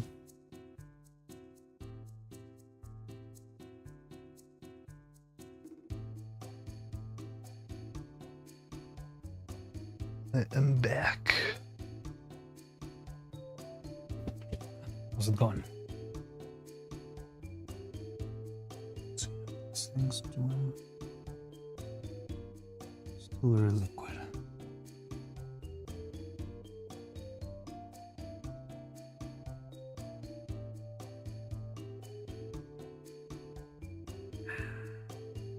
I screwed up about.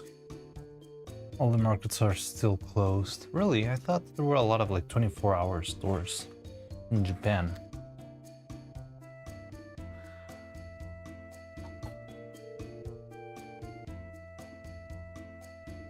Didn't buy my pastry sheet yet. Your quest for the chicken bake is interesting. Nah, those are, oh yeah, the convenience stores. That's true, that's true. The combini. Okay, this one's gonna be trickier, so let's do first this.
But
it's going to be kind of tricky to sculpt, I believe.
New one.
New.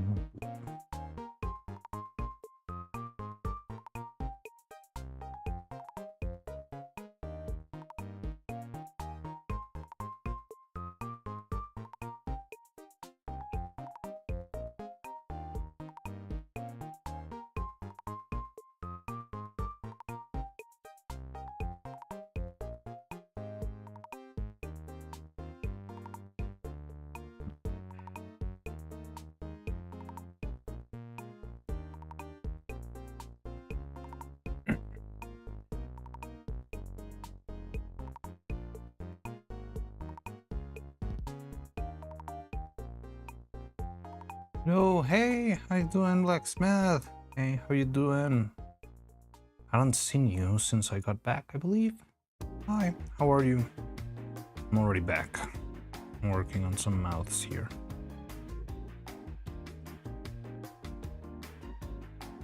How have you been? How's it going? You finished moving? And you were in the middle of a move last time I saw you.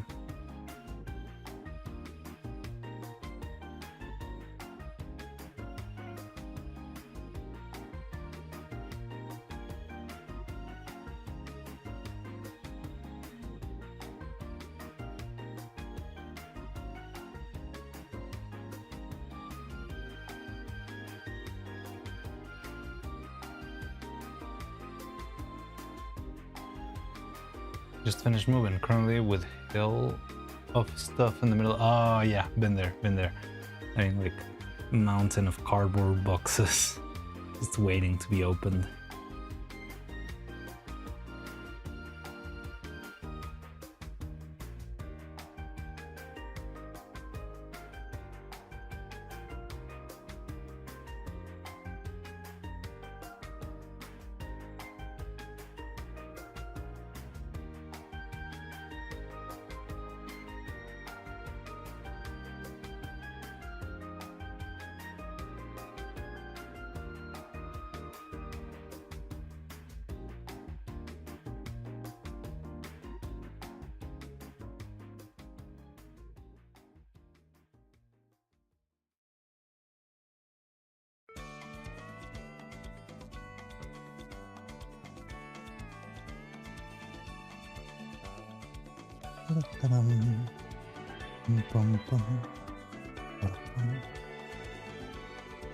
What is this from?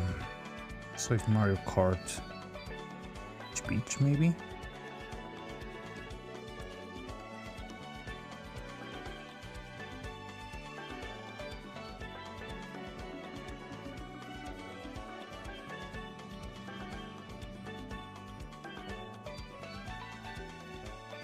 It's a nice arrangement though.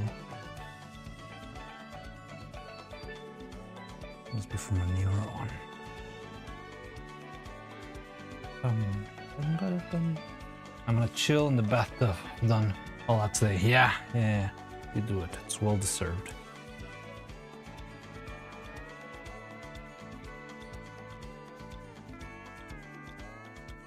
It's pretty late there, right? It's probably night already.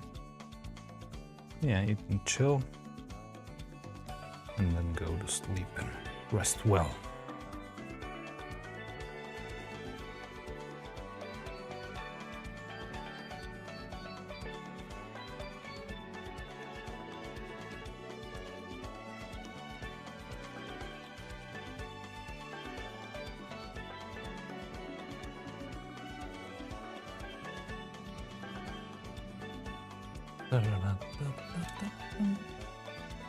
I'm currently sculpting the mouths for Neuro.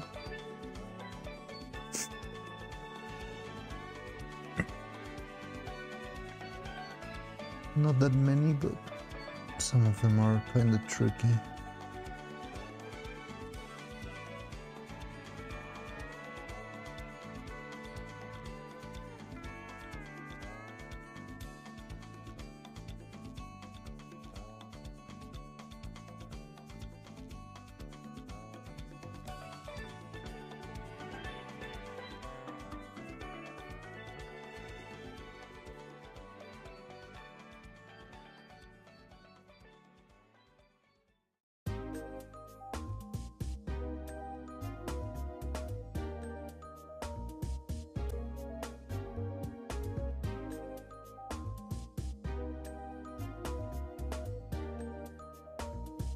But not though, I can listen a bit since the bathtub has a large shelf perfect for... Ah, that's pretty cool.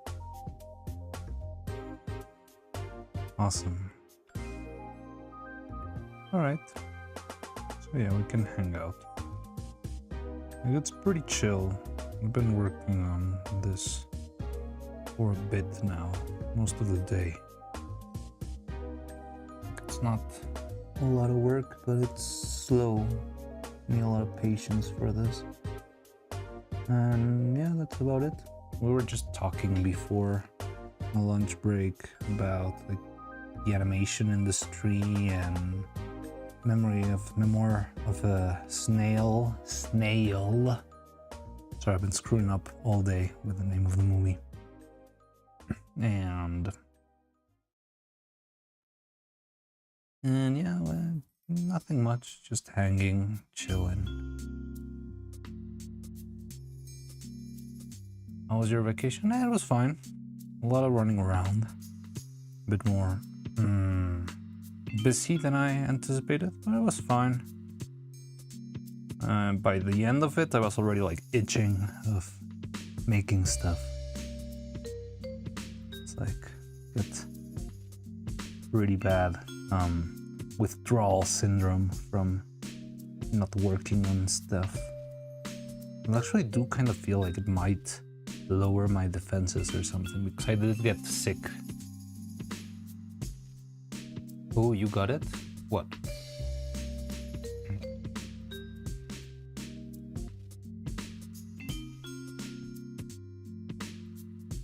The mouth?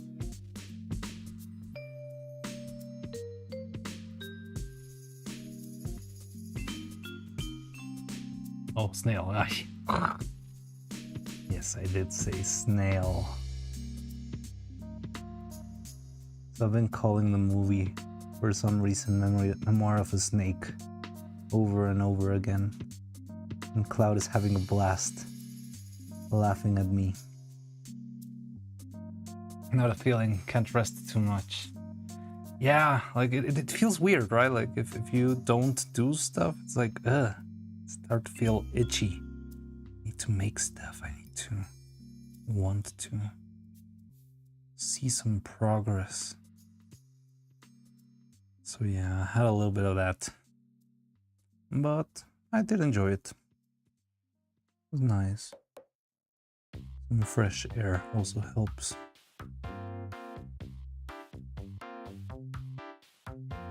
Which By the way, now that I mentioned fresh air, I think I want to open up the window. I have no such desire. Oh god, no! Drop the trash can. Okay. Nothing bad happened. Oh, also, Blacksmith, wanted to tell you, I don't know how, but the 3D printer is working now. Like, I didn't change any settings, I didn't run any new calibration testing or anything. I just reprinted a file, and yeah, it works now. It's not distorting anymore.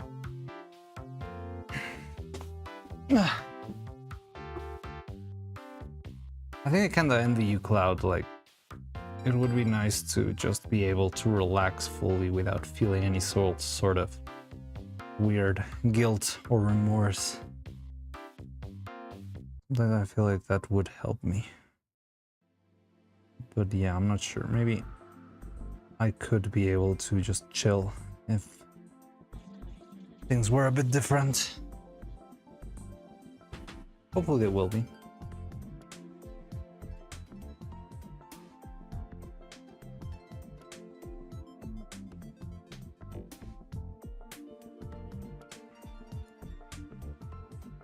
I was watching your coming back stream. It was about to start troubleshooting. Haha.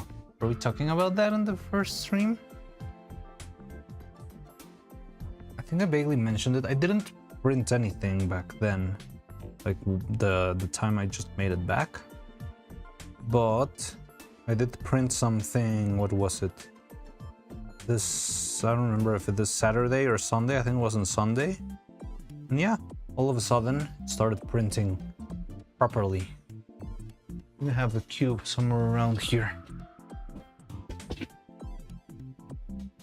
Yeah, like I didn't change anything at all. But look, this is the distorted cube we had before. By that it's black because it's hard to see. And this is the new one. You can see how it shrunk. Well, let me put it like this. You can visibly see how much it shrunk there. And I swear it didn't change anything. I just made a new file.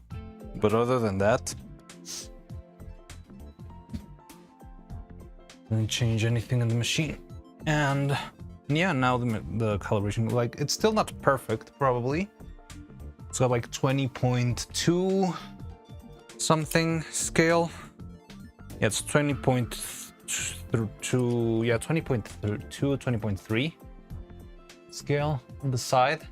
But it's much better than 10% off, you know? This is like 1% off. I can live with that. Like, it's not really like rocket science what I'm doing. So as long as it can still fit wherever it needs to fit, I think it will be fine. But yeah, I don't know what caused that 10% variation. It was weird. But yeah.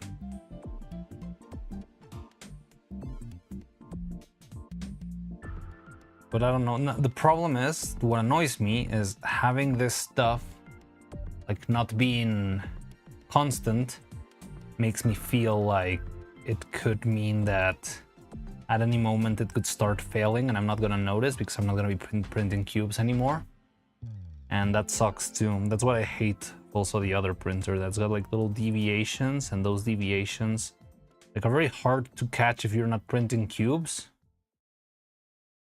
But you don't need cubes for anything, right? You need like complex shapes and stuff. It's so annoying, like just not being able to trust your machine.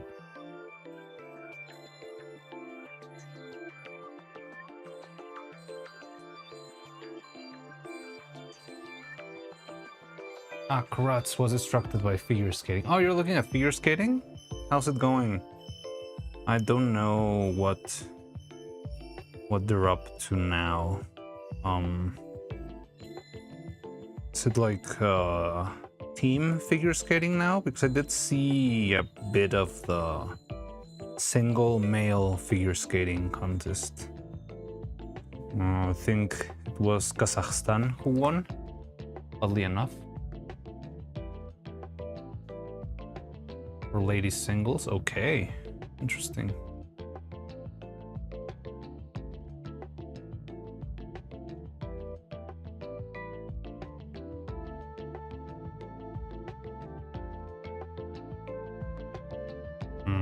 I don't know. I don't know what phase they're on in the contest.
Annoying how event schedule is listed elsewhere from the events. Yeah. But can't you just Google it out? I don't know. I don't know what round they are. I mean, it's been a couple of days, so I would expect them to be close to the end in other categories. So it's already been... I did see male singles. So you're saying right now it's female singles. And then you've got like a couple, right? Is that the last category for figure skating? I like figure skating a lot. I honestly don't understand it fully. Like, I'll see like the performances, but I feel like it's harder to understand if you don't really know about it. It's not like archery or something where it's easy to see like, did they hit the target? Yes, then they make points. Cool. But figure skating, like I've seen people who perform like without any major flaws that I can notice at the very least, and they get like very poor scores. And then I see people who probably try more ambitious tricks maybe, but they fall down and they like fall on their butts and stuff, which to me seems to be like a very terrible thing, but they get more points from that than what the other guys get from not falling to the ground. So I'm not sure if I understand fully like all the intricacies behind the sport, but it's still very enjoyable to watch nonetheless.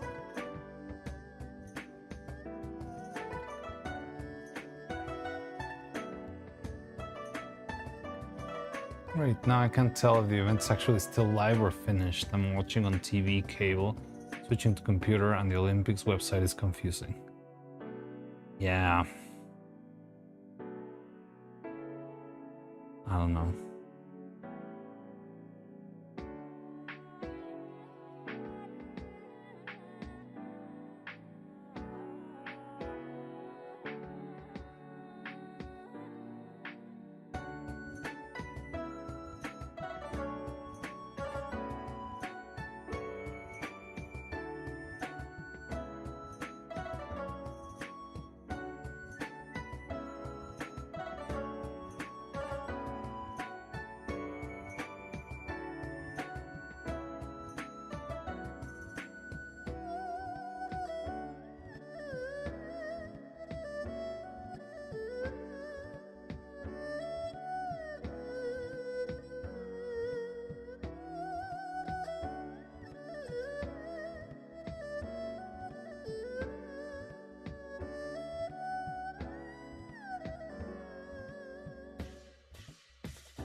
Just over 4 now. They would have shown the medals. Getting handed out. Surely if it was done. Yeah, like if you don't see any medals, then they're probably either another round or something else going on.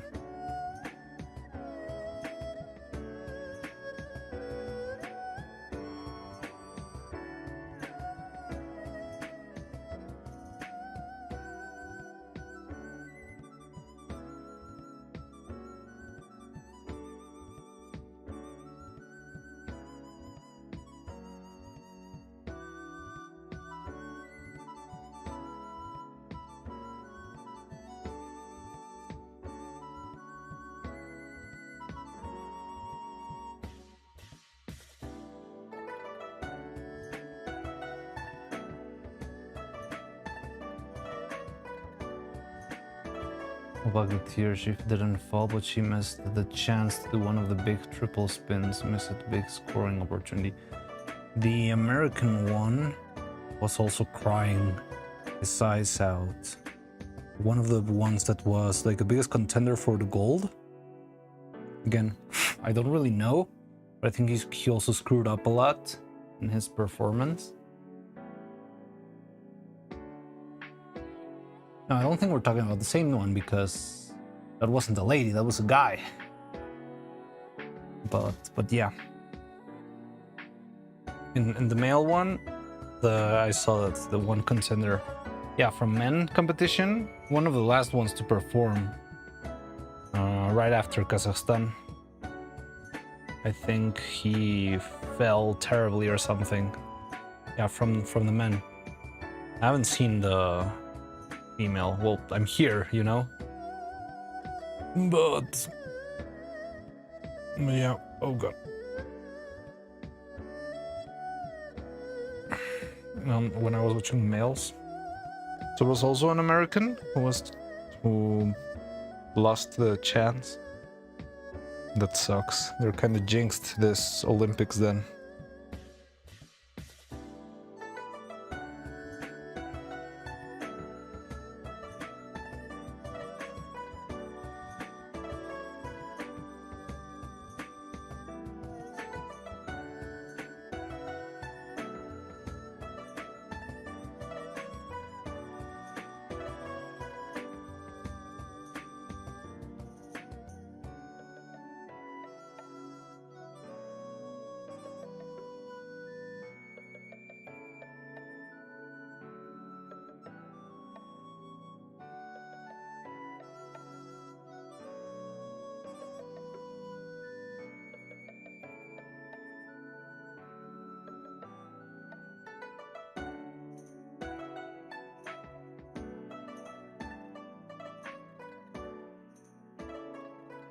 Might as well be my most hated mouth.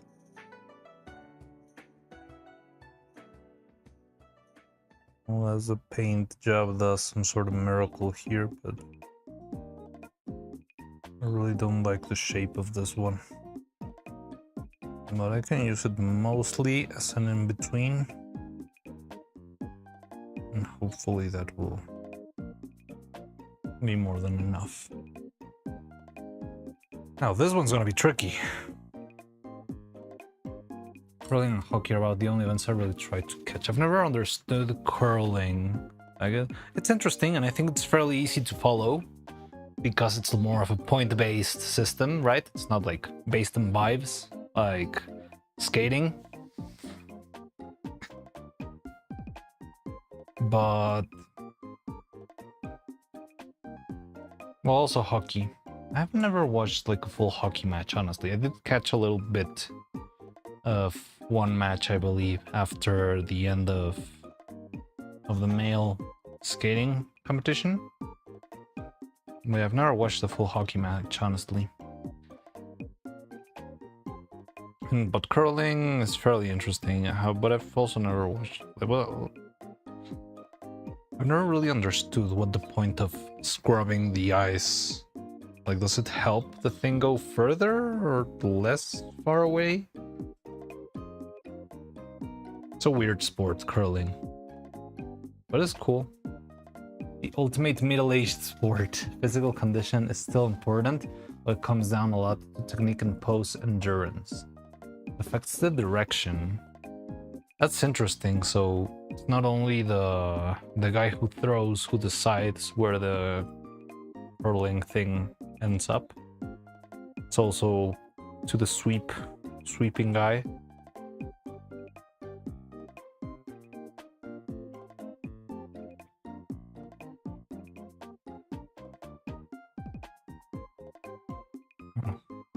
Still a very odd sport.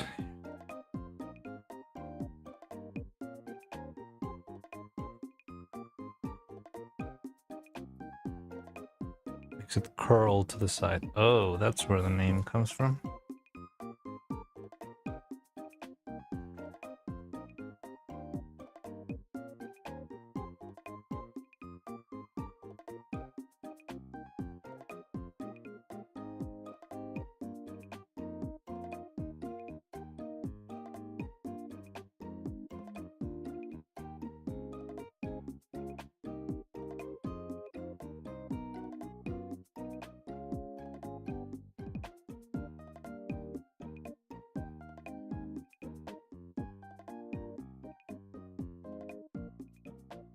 So yesterday I bought a new lens for my camera, well new to me. Oh, cool. What lens is it?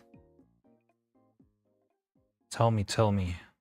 I can mildly understand photography speak.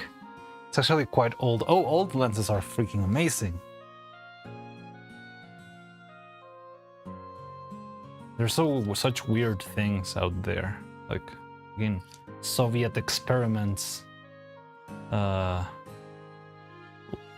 Lenses and stuff. Konica, never heard of that brand. 135 mils. Okay, so like not quite telephoto, but sorta, right? It's I'm not sure how, like I'm struggling with the translation from the photography terms that I know in Spanish into photography terms in English, and I'm not sure that Soviet experiment lenses. Yeah, I had a friend who had like crazy lenses. Like there's a weird story. He told it to me, and he probably knows the details better than I do. It was something about there used to be this very good, crazy German company that made sort of like the best lenses of the world. Got eaten by Miyota, got eaten by Sony. Everything gets eaten. So there was like this very great lens making company in Germany. But when the country got split after the war, like one side of the country kept the patents and the other side of the country kept the machinery. So those lenses got like lost to time, like Damascus steel kinda. And then the Soviets tried to replicate it, and they kinda did because they had the patents on their side.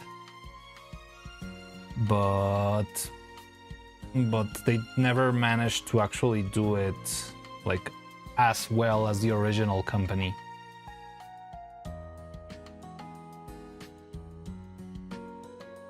So, but there's still like very decent lenses that you can use today. Carl Zeiss, Jenna Helios? Maybe? Is it Zeiss? That sounds like too big of a company for such a niche drama.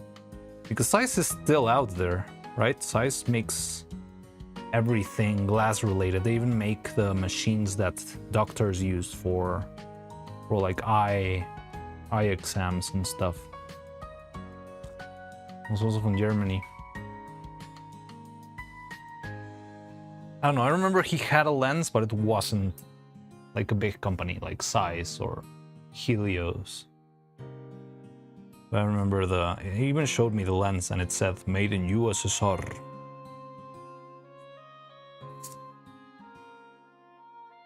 Old cameras also have that aesthetic quality to their design somehow. You probably couldn't tell the difference for the lenses. Well, I think that's also got to do with how they worked before, right? They had to expose the light to a celluloid and stuff. Meanwhile, current cameras, well, it's all digital, right? But the optics still works nonetheless.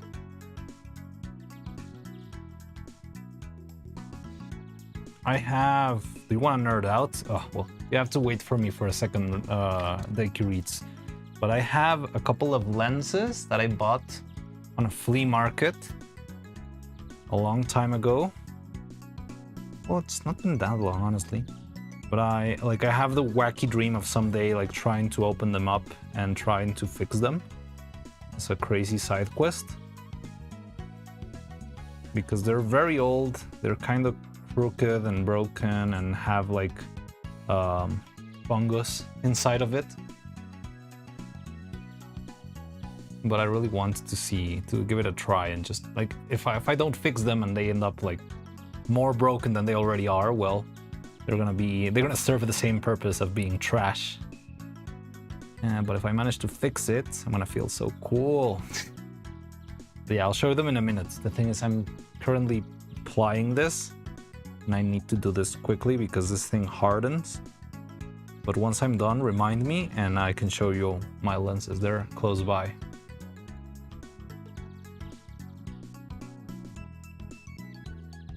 And they're macro lenses, so I think they could be very useful for animation. Fix a broken Pentax one. It was scary. Yeah, I want to try that out. I know it's gonna be scary, but hey, maybe you can give me some tips and stuff. Let me show you them as soon as I'm done with this, if you've got time. But I need to finish sculpting this first.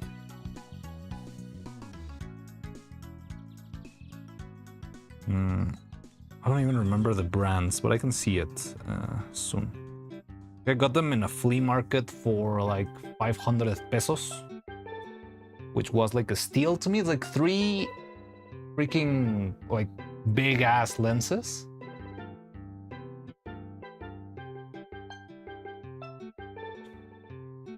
And they also gifted me like one tiny, I think it was like a 15mm lens, just because the guy wanted to get rid of it. So it's like, yeah, okay, you take those and take this one too while we're at it.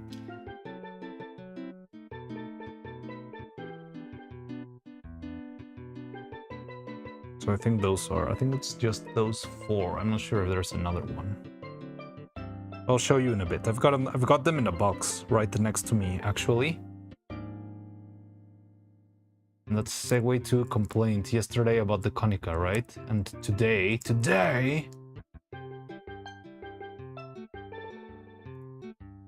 Uh-huh.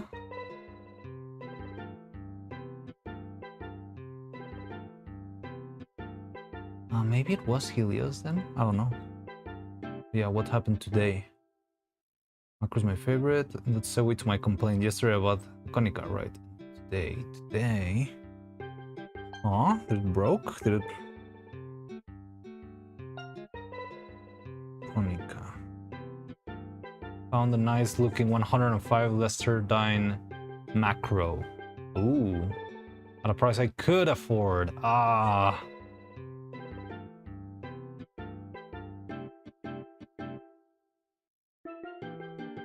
And just bought the Konica. Oh man.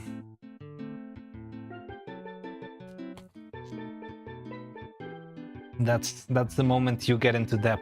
That's how you just get a loan, shark loan, and bet your kidneys to it.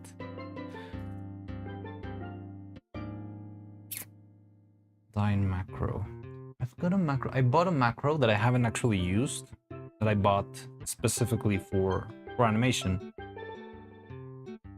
Because, yeah, like I need new lenses for whatever I end up doing with Neuro and Evil. So I got myself another... That one was a new one.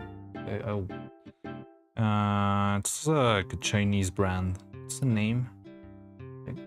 Interchangeable lens. I did show it on stream a while ago when it arrived. But it's a macro tilt shift lens, and it's very interesting. But I haven't really tested it on animation yet, but I'm looking forward to that. The only problem is that it's kind of APS-C. I'll never go into that for a hobby. I'm just joking. Yeah, don't do that. I'm being comically, financially unaware. No, not unaware. Unadvisable, but no, don't do that. Those shits are crazy. I know. Like, I've never actually used them on animation, so I'm looking forward to that, but I feel like it could be tricky. But yeah, I can make it work. Also, the sounds of all cameras are so clicky. Yes, everything's like... What camera do you use? I shoot Sony ISPC. No, I've had a Sony... forget the model. Alpha 3R. Like a Sony Alpha 3 from a couple years ago. That was the cameras that they used to use in the studio where I worked on. Most of Frankilda was done on those cameras, and that's why I got one of those. Yeah, like it's a full frame, but you can, you know, like put it into APS-C mode. For those of you who don't know, because I've always been kind of annoyed when people do like photography speak and they're all talking in code and it's very hard to understand. So I like to like be overly explicit for those who don't know photography. But basically, APS-C is the size of your sensor. And correct me if I'm wrong, because I might screw up. That's why I like to share the information more, because I feel like it's so hard to come by the information sometimes. But APS-C is the size of your sensor. So there's sensors that are full frame, they're kind of big. This is too big, but it's like well, imagine. And then the APS-C is like a smaller sensor. And because the sensor is like physically smaller, the way the lenses interact with it, it's a little bit different. But if you try to use an APS-C sensor in a full frame, no, an APS-C lens in a full frame sensor, you'll get like a circle vignette, right? Because the light that the lens is bouncing in to make the image is designed for a smaller space. Like it's trying to cast the image into this little rectangle and not the bigger rectangle, and that's what it makes it. That's why it makes it like a circle. And for example, my APS-C tilt shift, it doesn't really show fully like the vignette, but when you do the tilt shift, you can see like half a circle popping on the side of the screen because of the same thing. Like it's not made for such a big sensor. So usually you end up doing like a crop. You just make a digital crop and you still have like full frame resolution or full like 1080 resolution very easily. But yeah, for example, I've also been looking, there was a point like way before when I was like young and very optimistic, and I had just released Evil Neuros Extravaganza. I thought of making like some sort of a tutorial on how to start stop motion animation for cheap. That's a useful acronym. Advanced Photo System Type C. Yeah, that's why I always forget the thing. Like, how am I supposed to retain that information? So in the end, I guess that's why a lot of people just call it APS-C, because they're never gonna remember the advanced photo whatever. But yeah, it's just a smaller sensor. Like the regular sensor will be a big square. Well, it's not this big. It's like, let me get a freaking napkin or something. I don't know the exact measurements, but I'm gonna try. So a full frame sensor is kinda like this-ish. So this is where the images are captured, like physically in space. And yeah, the APS-C sensor is something like this. So yeah, and the light that your lens casts could either be this, if it's like a full frame sensor, or it could be this, if it's an APS-C sensor. But yeah, that's basically it. Just wanted to explain that because I always feel left out when people are talking. Well, before, when I didn't know a lot about photography, I always felt left out when people talk photography, and it's like, oh, you don't know what an APS-C sensor is? Huh, you suck. And it's shitty, and I don't like the general photography environment sometimes. Maybe I've just been in a very toxic photography environment, but I just don't like that. Anyway, what was I talking about? The APS-C. Oh yeah, there's an APS-C camera that I would love to try because as far as I've seen, it seems to be like the cheapest stop motion camera you can get. Well, I mean, the cheapest will always be your phone because most people already have a phone, you know? But there's this camera, which is, I think it's called the Canon P100. I think it was P100. But it's like a very cheap camera because it's made out of plastic and it's like a shitty build intentionally. It feels like a disposable camera almost. But that makes it very cheap. And it's very good because for stop motion, that's pretty much all you need. Like, it's got a very bad screen, but when you're animating, you don't use the screen. And it's got a very bad like interface, or it doesn't have a touch screen, that sort of stuff. Like all those bells and whistles that are like a surefire thing for, well, photo cameras in general. It doesn't have any of those, and it's very cheap because of that. So if at some point I want to make like a little guide on how to start cheap in animation, I would love to try out that camera and talk about it. But I would have to try it out myself. I cannot recommend it if I haven't. But also the other thing is that I'm not sure if you know the Curates. I mean, I think you're not that into stop motion, but you might as well know, or maybe not. But Canon just made like official firmware that's designed to be compatible with Dragonframe, which is the biggest stop motion animation software. So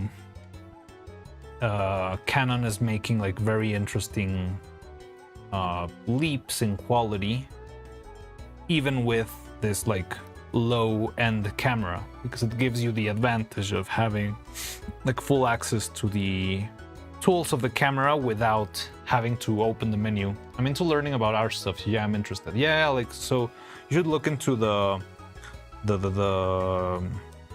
Dragonframe Canon firmware. And they actually, when I was working on the movie, they were starting to do the transition into those cameras. So there were like we had like, I don't know, like 7 Sony cameras, because that's the ones that we've been using for years and years.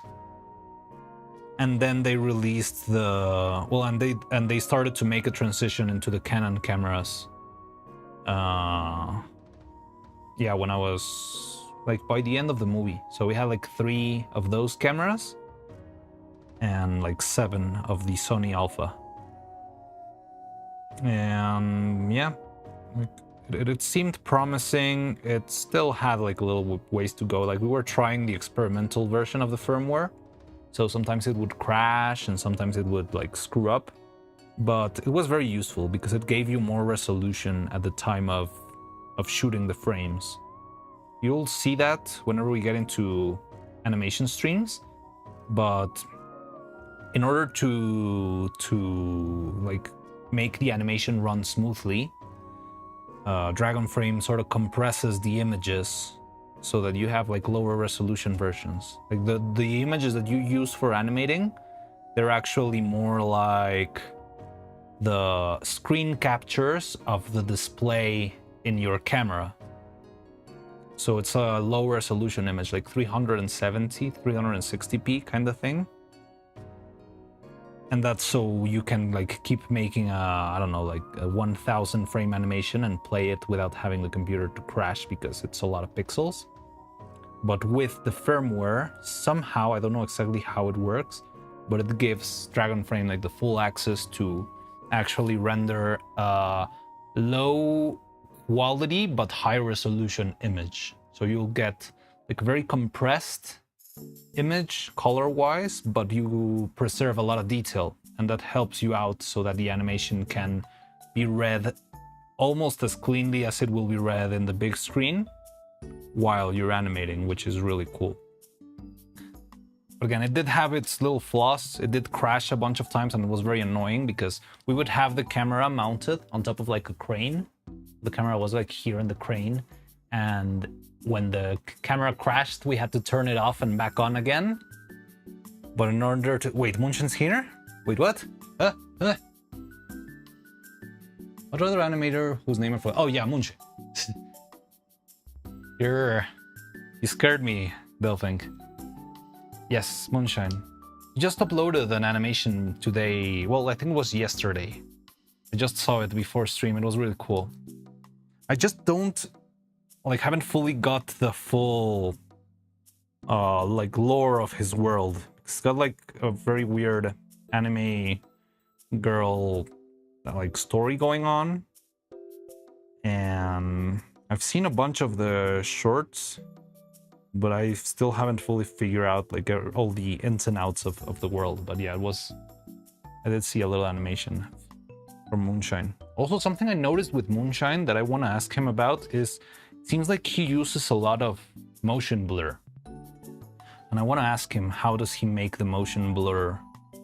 If it's digital or if it's physical, and how does he decide where to apply it, you know? Because the thing is, you don't really have motion blur in stop motion since things are not moving.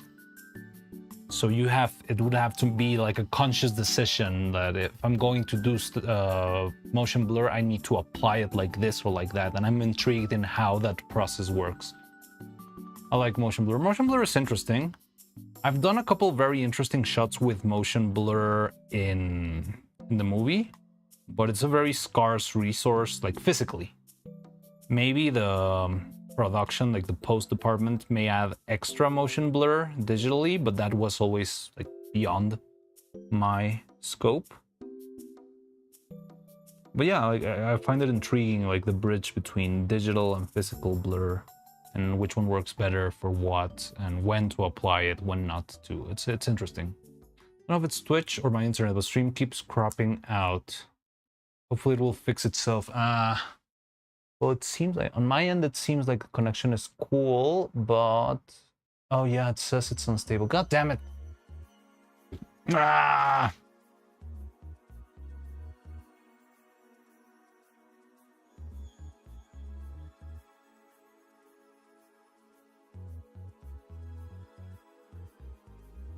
It says it's live. Trying to see. Oh yeah, it comes and goes, I guess. I don't know why, it was perfect. Connection was perfect before. Well, let me know if it's... and if it's not fully not working, you can always try and go to YouTube and see if that works better. But yeah, I understand that YouTube is fierce when it comes to ads, so I won't blame you if you don't want to go there. But yeah, if it's not working, you can always try YouTube and see if that works for you.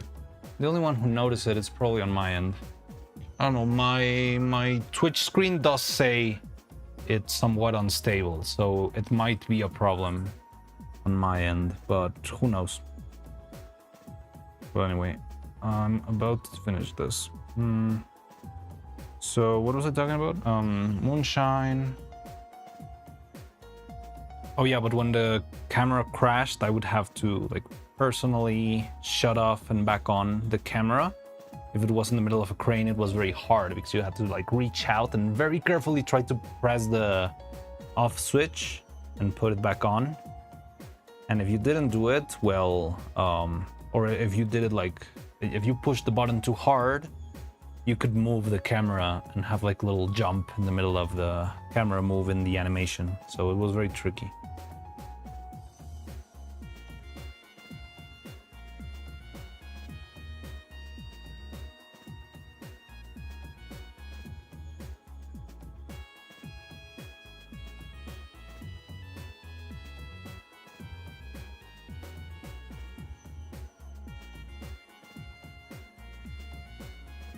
Man, we need to design a way to do that remotely. The shutting off and back on. Well, the problem there was that it was a crash. So, like the camera was frozen and there was no other way to like turn it off than actually Maybe if you unplug the camera, like if you're using a dummy battery, you could unplug the dummy battery instead of like pressing the off button.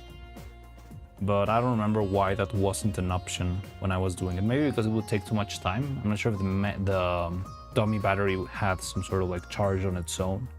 So if you unplug it, you still would have to wait, I don't know, half an hour for it to run out. So maybe you do need, like, for that sort of issue in particular, it could be useful to have like a dummy battery that's actually fully done, that really dies right after running out of power. But I don't know, it was a very small issue that kept happening. That happened a couple of times, and I think it had to do with the firmware being like on a diaper stage, you know.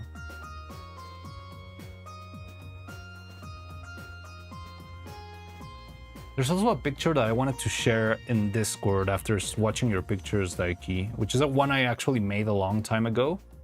And it was actually like a lucky shot, but I don't know if I have the picture somewhere in my hard drive. I'll see if I can find it.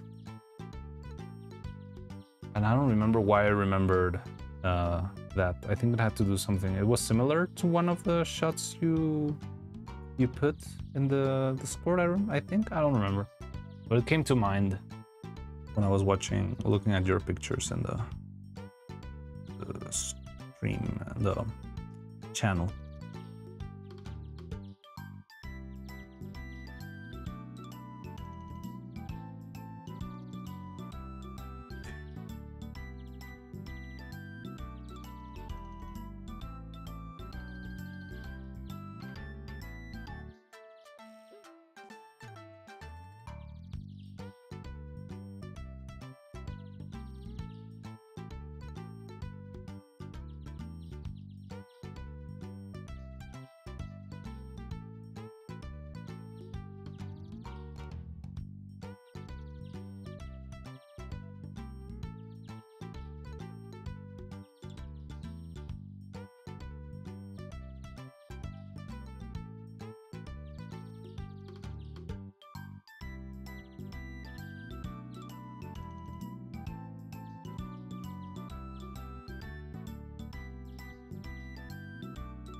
Speaking of photo camera formats, if you guys digital is crazy, you should hear how film was. Yeah, well, never done it myself, but yeah, film was its own whole thing. Well, I mean, I guess that's why all of those like crazy terms and technical things still prevail, because the basis in which photography was like founded and developed as an art form was in like complex chemistry and physics and optics, right? So now that everything's simpler with the digital world, we still have so much of the of the original terms regarding like ISO and like exposure. Well, exposure time is still the same, but like ISO came originally from the sensitivity of the material, right? Now it's just how sensitive you set the sensor to be, I believe. But before it was like different types of films were used for different types of shots. Yeah, that was very crazy. Imagine making a film back then, jeez.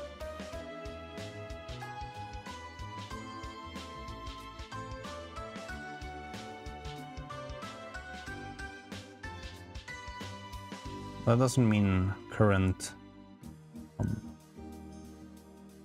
current things don't have their own issues either. Did a tiny bit of photo development with a red room in high school. It was kind of super cool, but it needed a big time sync, and having how to do it without teacher and stuff would be insane. Oh, so you were doing it like blindly? Isn't that even dangerous? Aren't like the chemicals super dangerous or something?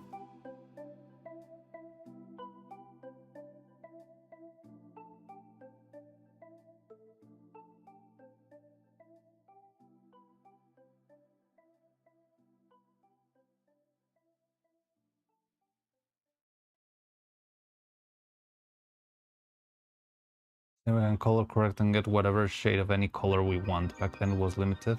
But like actual chemical reactions you would get from materials that wouldn't dissolve the actual film. Yeah, it's very crazy. Although nowadays, even with the digital stuff, like color is very tricky. Like, yeah, you can take a picture and say, yeah, it looks okay. But when you get into like color spaces and like different formats and loots and all that stuff, it gets really complicated very fast. Yeah. Even in doing it by yourself or having no... Oh, having to memorize it will be super hard. Doing most of the hard stuff with... Oh, okay, I get it. I've never done development. I have a friend who I think used to do development just as a hobby. I guess it's cool, but it's weird. Like, I'm not sure if there's still a market for that since... But yeah, like, how to say this? Like, making the pictures into, or like, doing the development of the pictures is pretty entertaining, but I'm not sure how many companies still make actual film, like rolls or plates. I don't know how they do pictures. Yeah, it's rolls still, right?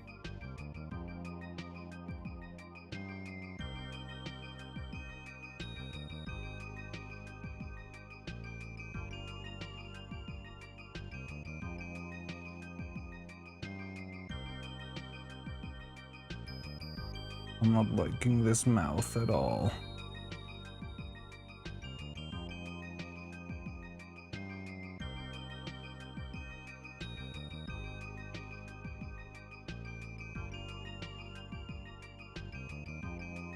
That would be all set up. Oh, okay.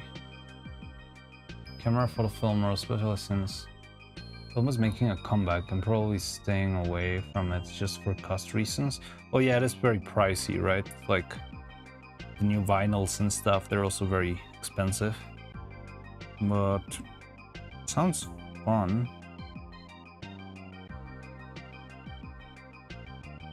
That's cool. Let's see if it really fully makes a comeback. That would be nice. As long as it doesn't get too lost along the way.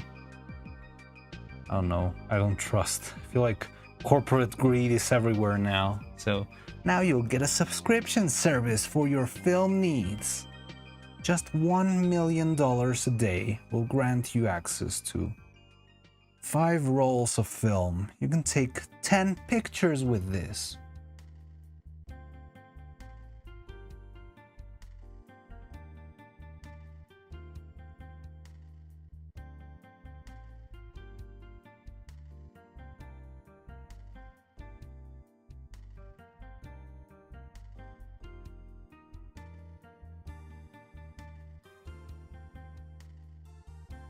But people getting interested in using Polaroids.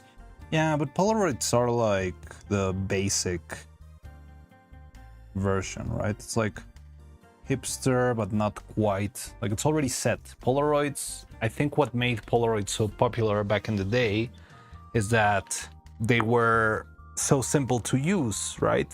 You didn't have to do the whole development thing, and like the setting of the Polaroid on itself wasn't that hard. Like, they were made, I don't remember the ISO of the material, but it was.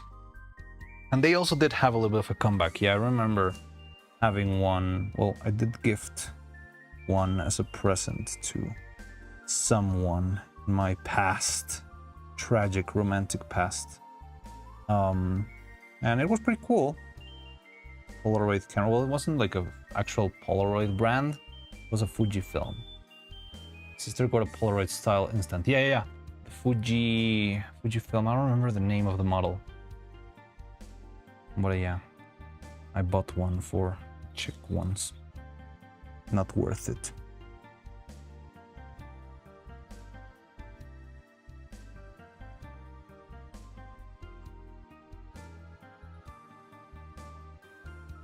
Fuji Instax? Yeah, I think it's Fujifilm Instax. if I remember correctly.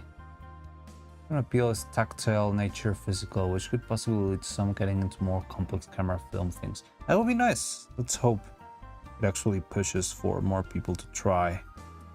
Yeah, to do more complicated stuff, and from there we get something cool. I mean, I could bet there's probably one hipster stand somewhere in LA that actually makes their own rolls and stuff. But yeah, if it's not like big production, it's very hard to get your hands on it outside some weird Seattle or whatever. Yeah, like it sounds like something you would find in Portland or something like that. I don't like this mouth. God damn it. If people get into any kind of creative stuff, I'm cool with it. Yeah, it's always cool. The thing is, hopefully it's there's like an accessible way for it to be done. I also saw not that long ago somebody were making like trying to make a store for VHS comeback, which sounds very cool.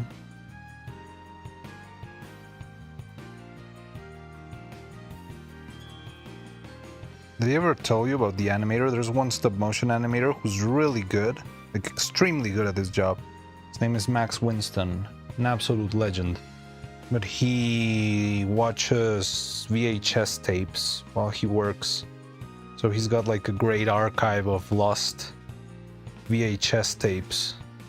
And he watches like old commercials or like poorly translated movies, stuff like that, while he's animating. He's such a legend, man.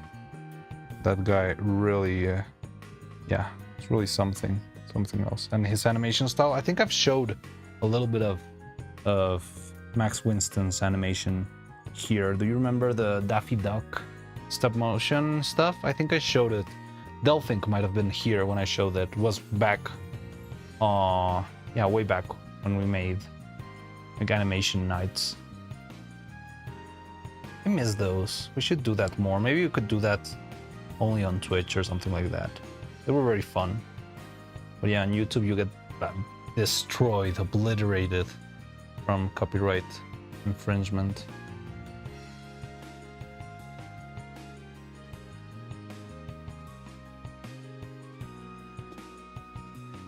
I like digital photos so much. Yeah, like I mean, digital photo is pretty cool, and even like iPhone, like taking pictures with an iPhone or well, but any phone on that matter, like it's still very cool. Yeah, it might not give you as much control as a camera would, but the possibility that people can just take pictures like that, it's really cool.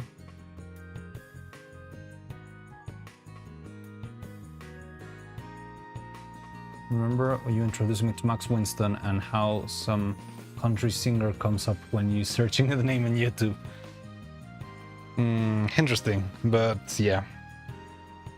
Yeah, man, that guy's an absolute legend.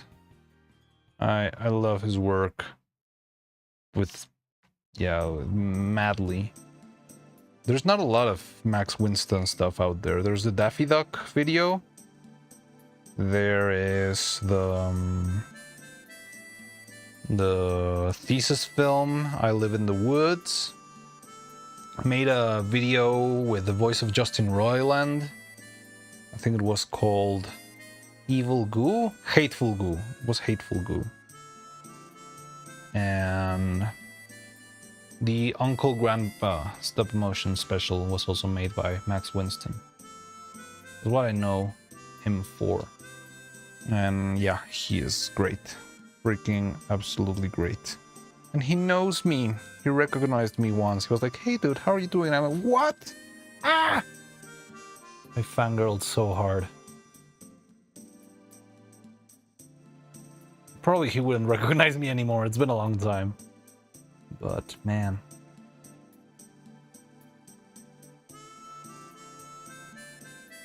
Old commercials are kind of fascinating. One Christmas we ended up late night watching old commercials archived on YouTube for like 2 hours. It's very interesting. There's a lot of crazy stuff.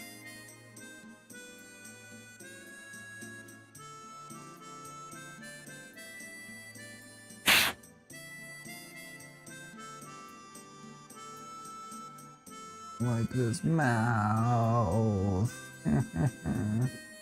Okay, I mean, if it doesn't work, I might just drill it out and try again. Well, this is drying. I'm getting kind of sleepy.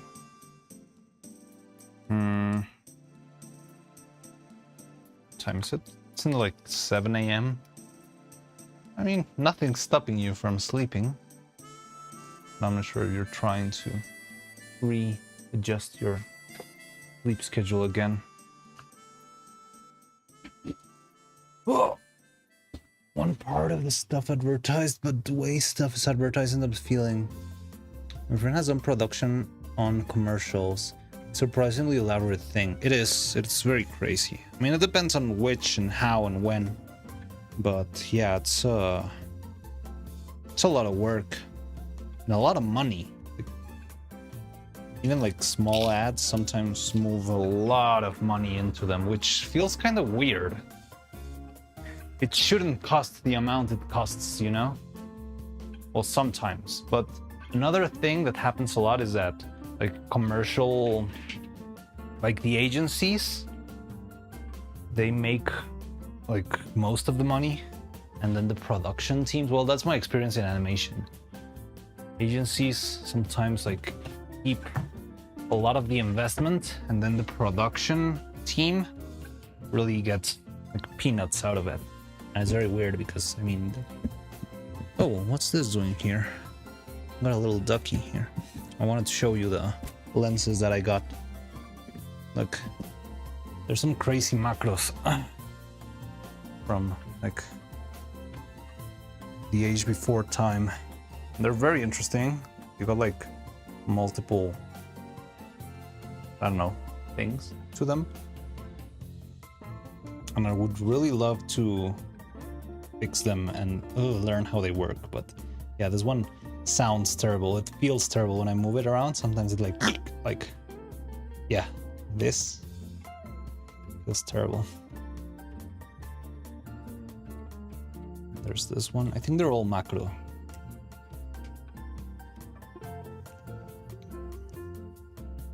But I don't know. They look very promising if I somehow manage to fix them. You can see they've got mold inside of them. Maybe.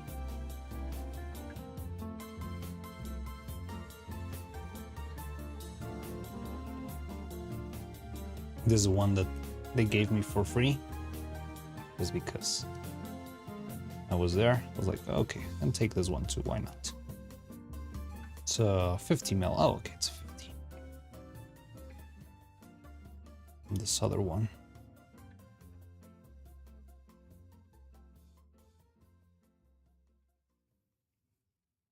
So yeah, I would love to fix these ones. They're like so torn. Like, look at this. What even happened here? That's all industries. People who do actual work get paid peanuts. That Yashica is gold, man. You gotta fix that. I know. I want to... Wait, this one is gold? Like the 50 millimeters? I didn't know that. The one you got for free. That's crazy. Ah, interesting. Well, super cool then.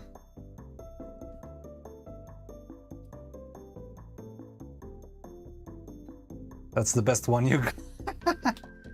Awesome. Crazy. Well, I'll try to see if I can fix that then. But yeah, I need to learn how to do this stuff.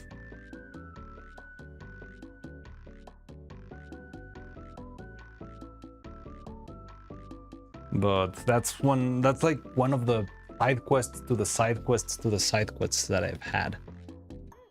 I would love to do it, but it's something I will do like only once I actually have like a sustainability or something.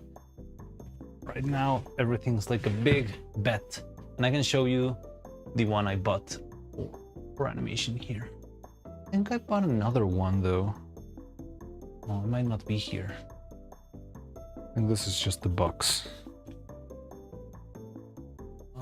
Yeah, it's an Aster Hori it's not here. Could swear I bought a second one. Or maybe not. No, I think I just bought this one. An Aster Hori 85 mils, 2.8. And yeah, like I want to test it out. It was a fairly cheap one. Well, I mean, for a macro, not like a Sony or anything like that, you know, or a size. But yeah, it was useful. Well, it seems useful, especially for my weird miniature needs. But yeah, we can get into that. I would love to have you around, Daiki, when we are actually setting up shots. I think we could have a lot of fun there. Oh, Husk, hi. How you doing? Combat rolls into room. Shooting a Nerf gun. No.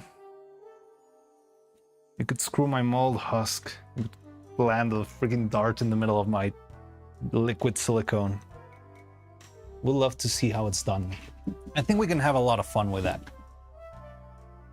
I can even like vaguely explain to you how it's like fully done in production, just for the sake of it.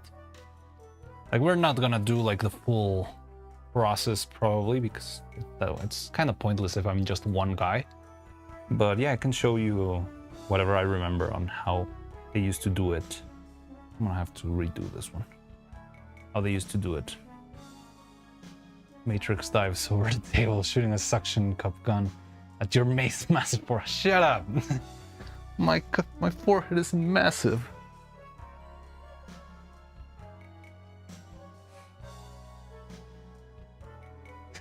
You're gonna shoot into one of my empty eye sockets.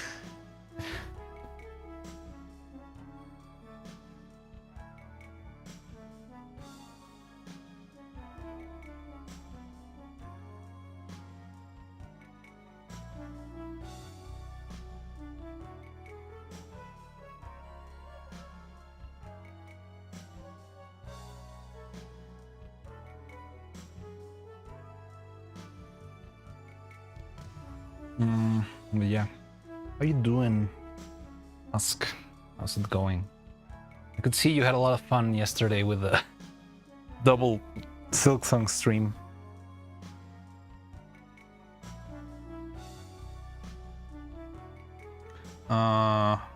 Wait, Daikisla. DS50 lens reviews, Pentax forums.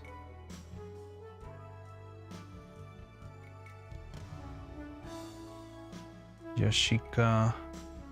Average price $30. Okay. I thought it was like friggin' monster thing. Let me check it out again. So we can be sure. Yashion Auto DS.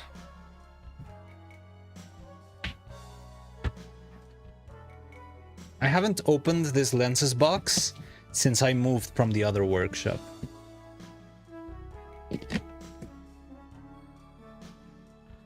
Yashica 50mm made in Japan. Didn't really say, but it does look similar, and it's got like the same aperture and stuff.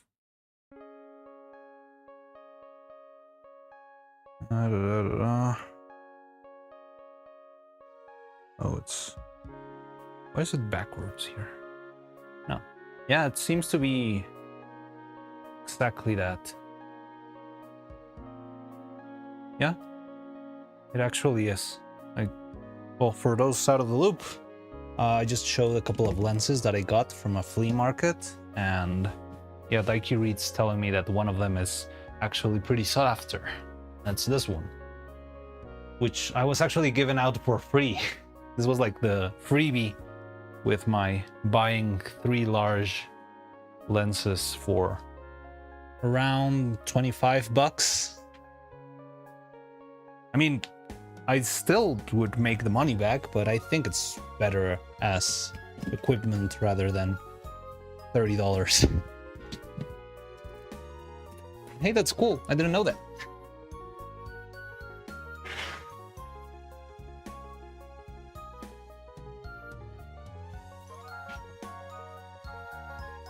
Just the anime, never knew I had games. Oh, by the way, Husker, did you play .hack games? I don't even know what .hack is. Price of insurance have gone up a lot. Interesting. I mean, there's a couple of them that are actually like super expensive, right? But those lens drops it, crack sounds. No, it's okay. So just keeping it to use. Yeah, I will also go for that. Although, what's the, because it's a 50, like, I'm not sure how useful it could be for animation, you know? I'm not sure if the focal length could be way too far. I'm having trouble translating it into my mind, but yeah, like, if it's a 50 and my puppets are like 30 centimeters tall, maybe the closest it can be to the camera is like 20 feet. Well, not 20 feet, but a lot. I think I simp for you. We talked about the like the first day I found you. How dare you verbally back the time? Wait, what are you talking about? Shows the lens, drops it.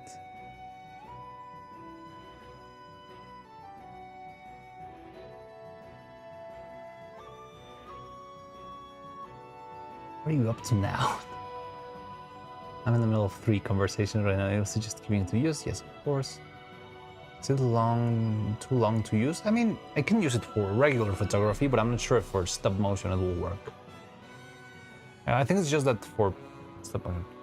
I think I said, what are you talking about? What did I forget this time?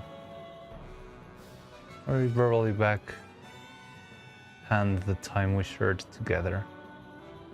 Such a hassle. Needing to tag the comments I'm commenting on.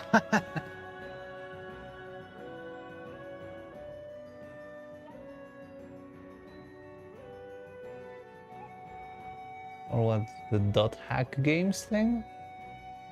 Oh no, I've missed a couple. Pulls the pin actual grenade, realizes it's not fake and tosses it out to a nearby one. Madoka has the same composer. Oh! Okay. Juki something. Alright, so I need to patch these ones too. I hate this one. I hate this one so much. I think I'm gonna have to drill that one out. Wait. These ones, I think they can be fairly easy to patch. That way, we'll only be like 3 away. Yeah, this is the 3rd time we had this conversation. Yeah, I think we have. I think I remember Googling it at some point in the other workshop. It was like a fantasy kind of thing, right? Yeah, .hack. But I still haven't checked it out.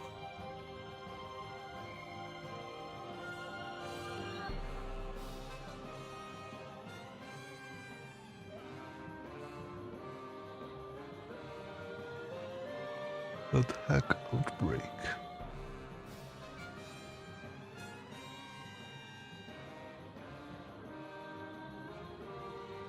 Always find a new piece of lost media in the streams.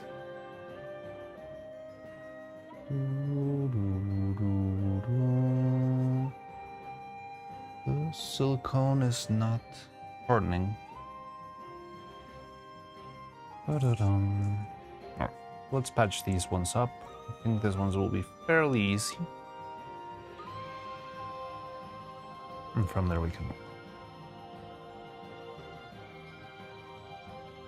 Parallel video game series that has been defunct for a decade, but they announced they're doing a new game for the 30th anniversary for the first.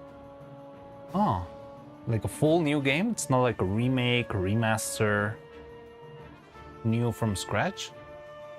That's interesting.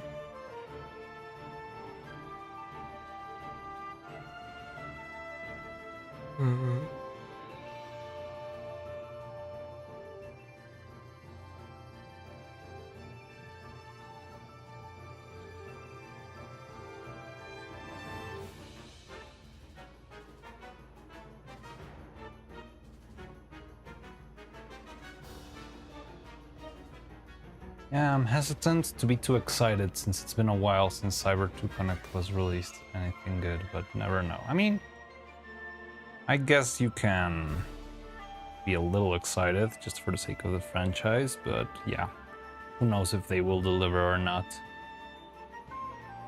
But let's hope for the best, I guess. What type of game is it? Looks like an RPG. But I don't know, I'm just judging from the cover. The like weird cyber rabbit thing. Gives me like Final Fantasy vibes, you know, like turn-based.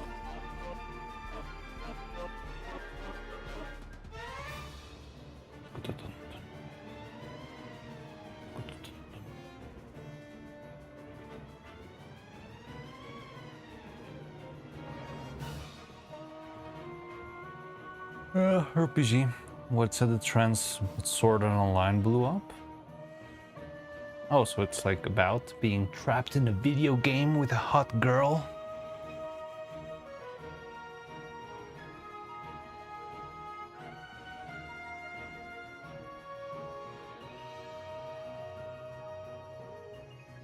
Lol. Isekai.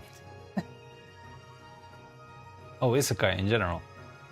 Like, I don't know, for me, like, Sword Art, I know it fits the description, but like Sword Art Online feels different to an isekai because whenever I think of an isekai, I actually think like no technology, like full-on fantasy world, like Konosuba more like, or like ReZero, that sort of stuff.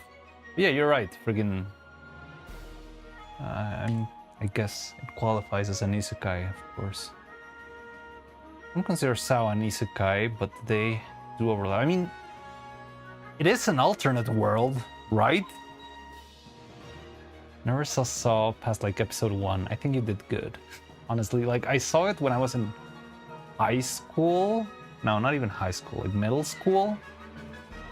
And like, I feel like it's okay. Like I could enjoy it as a middle schooler and like not be as, like I do still cringe on thinking about it every now and then.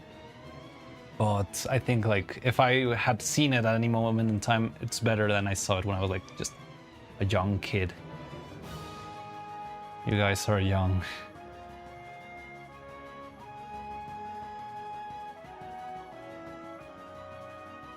I'm an old man.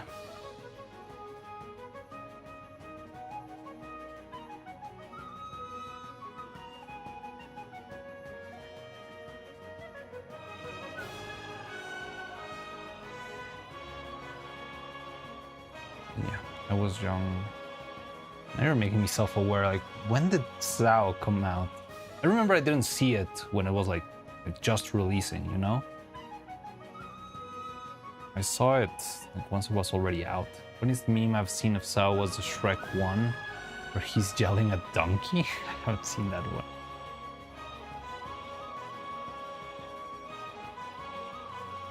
Honestly, I don't remember anything of Sao other than like it's very stupid when you think about it in retrospect. Like, oh yes, there's this random empty slate of a character without any soul or personality who is like the hottest guy around.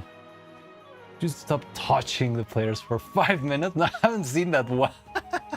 So that's a great dumb fun series.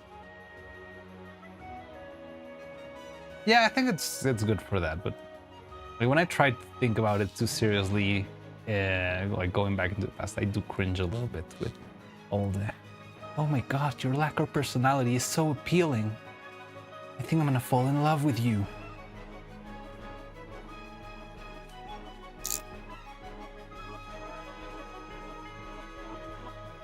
A habit of perverse villains. Oh, you mean the villains. Well, I only saw the first season, so I'm not sure what else they do, but yeah, the first one was pretty like I'm still like can't believe that's like something you could see in television, you know?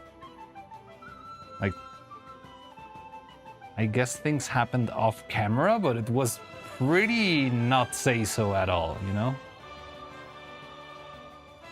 Light novel, like making sure to have few illustrations and it'd be quite spicy.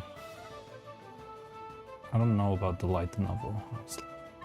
Never experienced a light novel unless you count Phoenix Wright as a light novel.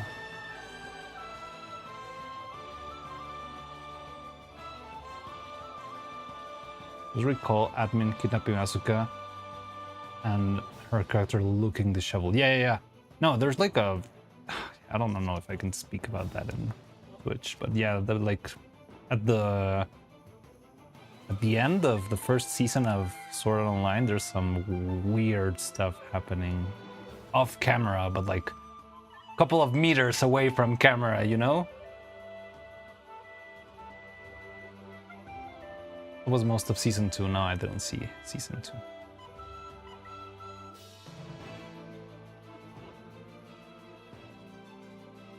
Season 2 is when the guns start, right? Or maybe I'm screwing up. Like, what I watched is basically until they finished the base game, you know? Oh, that's season 3? Then maybe I saw season 2? I don't know. Yeah, like, there's this guy. I think he was a blonde guy who's like a jackass. And yeah, for some reason, pimps over the generic female character, Asuna. So maybe I did see season 2? I don't know.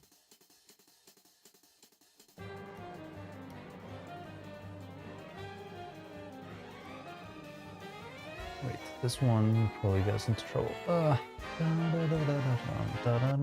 Okay, let's play something else. Kirby Epic Music, whatever.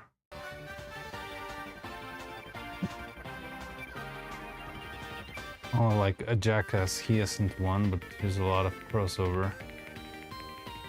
And still be redeemed, lol. I'm not sure if that guy can be redeemed. I don't even remember what happened to him. I think he ended up in jail.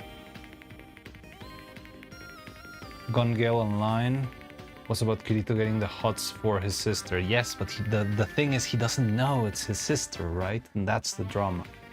I think that was season 3, so that's Guns whatever Online.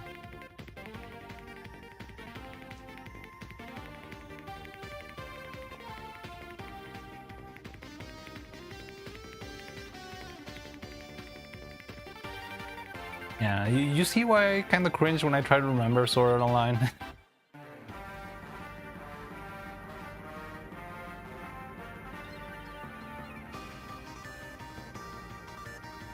An accidental incest was a crack of the anime community. Needed to double down and make 2 hits. Dedicated Gun Gale Online alternate series was about a tiny pink girl using a pink P90 and stabbing players in the... Okay.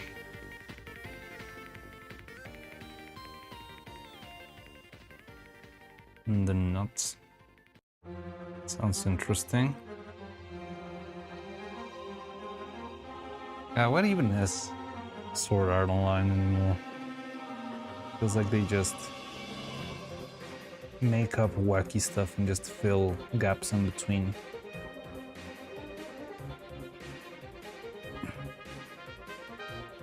But yeah, I don't know. I haven't seen anything about it in a while. But I did see the first show. At least until... Oh yeah, maybe it was 2 seasons.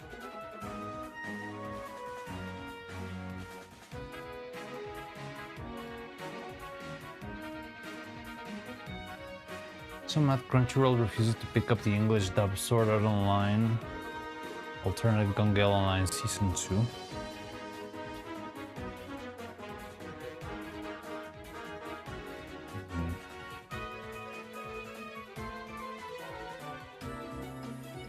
Stuff gets enough traction to have to rely on ass pulls and bullshittery to make page. What would be your ass pull?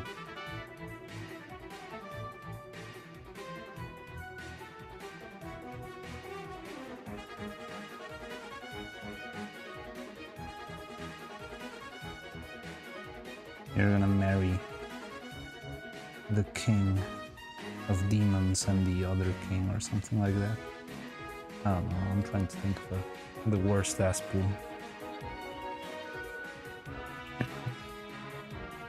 What's that just? I think I've never heard the English dub of Sao.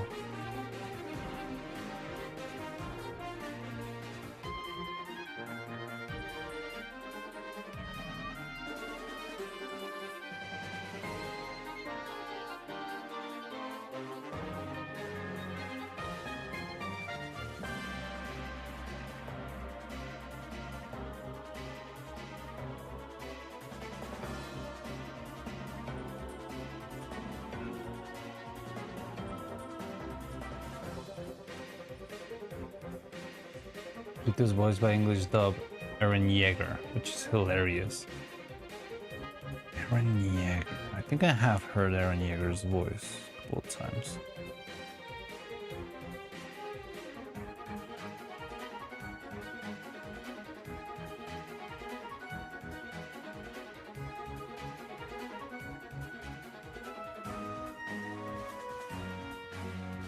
Carmilla has a chance to be the worst offender for Aspels. Oh, well, yeah.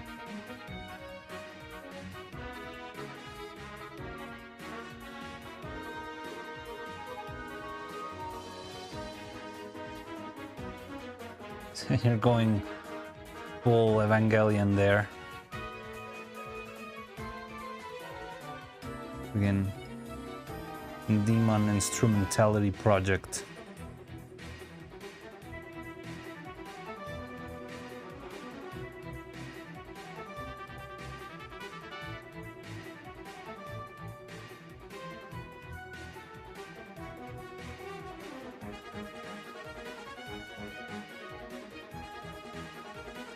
That's so good at suggesting suppressed rage slowly no longer being suppressed.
What's the name? But one of the English VAs does a great math doctor. Math doctor?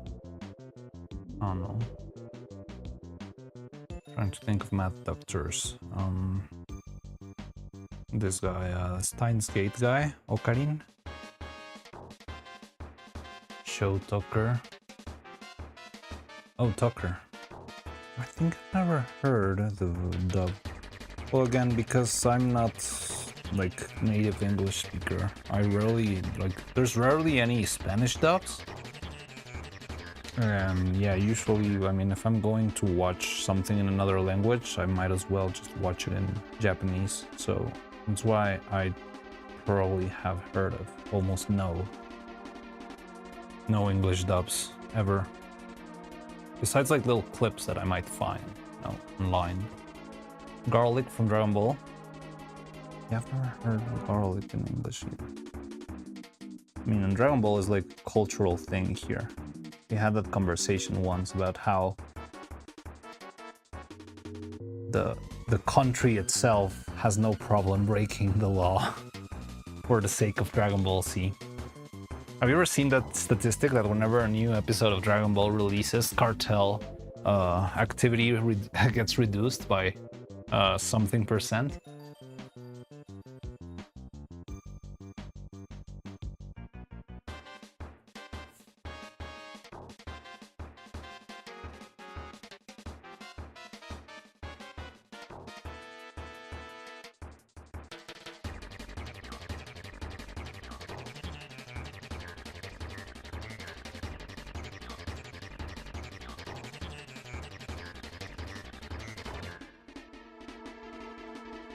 So they do for Netflix Drifting Home, which is one of the craziest anime-related things. I've never heard of that.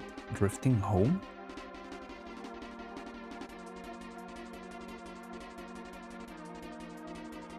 And picture a Cardinal Public Service announcement made by Goku.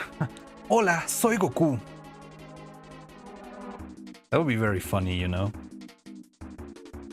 But I'm not sure. I feel like that could just make things worse somehow.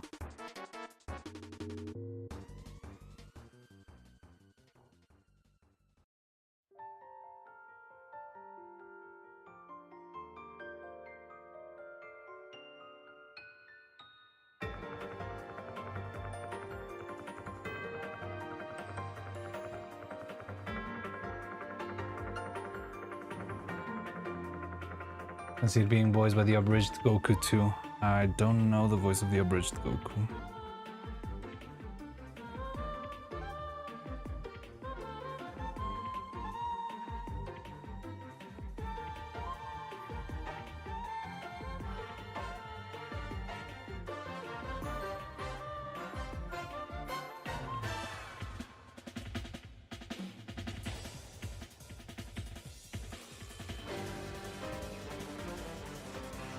Impressive, but cheaper than the army.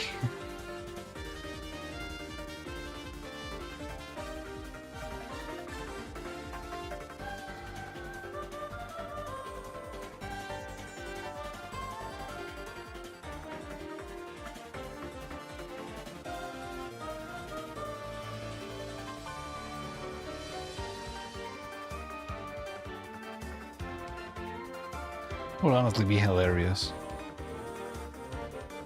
Goku tells the cartels to stop killing people on public roads.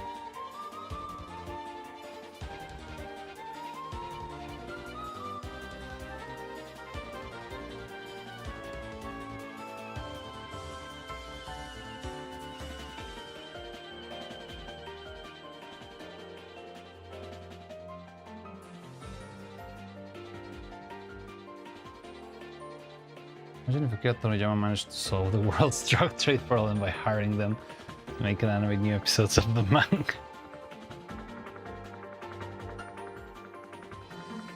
Can you imagine, like, Dragon Ball Fighter, Dragon Ball, I don't know, like, what would you call it, like, Dragon Ball Mexican arc? Would be hilarious. I mean, here you'll always find like tacos Don Goku and stuff like that.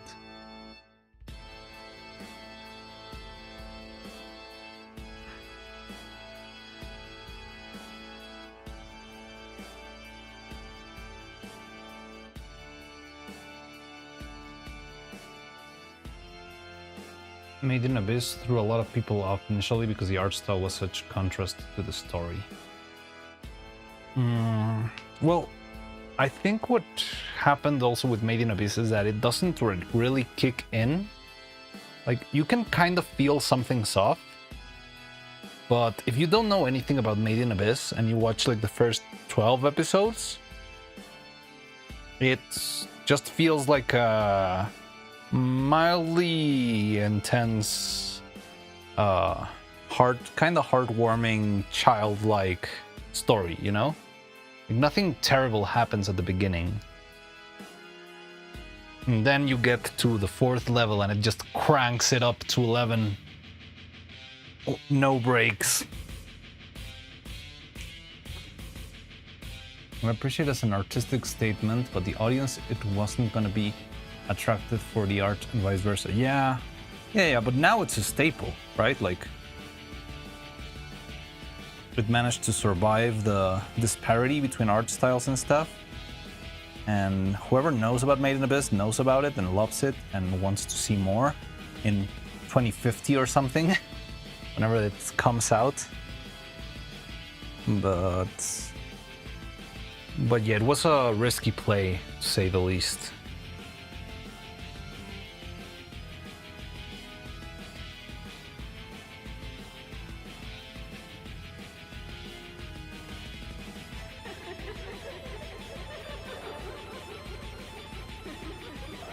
The laughs always get me. What the hell is going on? Finally lost it. The schizo is kicking in. Again, a bit strange pacing. I think it's a series that really should be watched in marathon rather than weekly episode releases.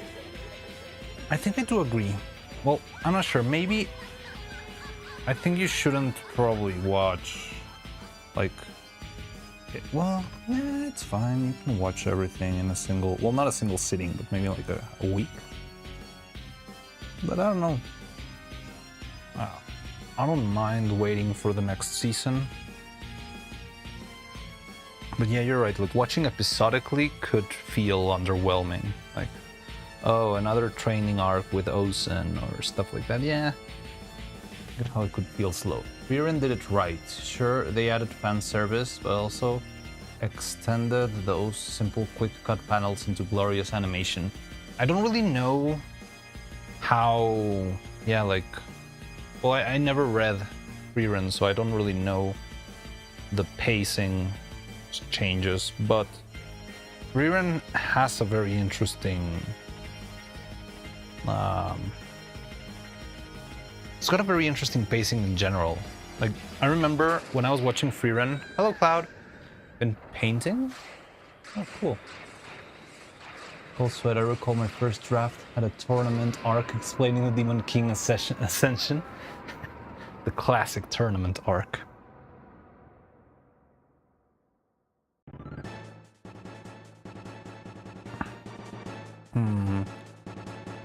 I remember actually feeling weird when Frieren, because I was used like there's no episode in Frieren that wasn't like overall like at least a week long. The first episode is more or less like 50 years long. And the second episode is like 10 years, 5 years. Like all the episodes are like a huge amounts of time because time doesn't matter to this freaking elf granny. And yeah, all of the episodes were like always like big amounts of time. Even when they got stuck in winter in like the little cabin, that's like what, 6 months or something? Like everything's just measured in huge gaps in time, you know?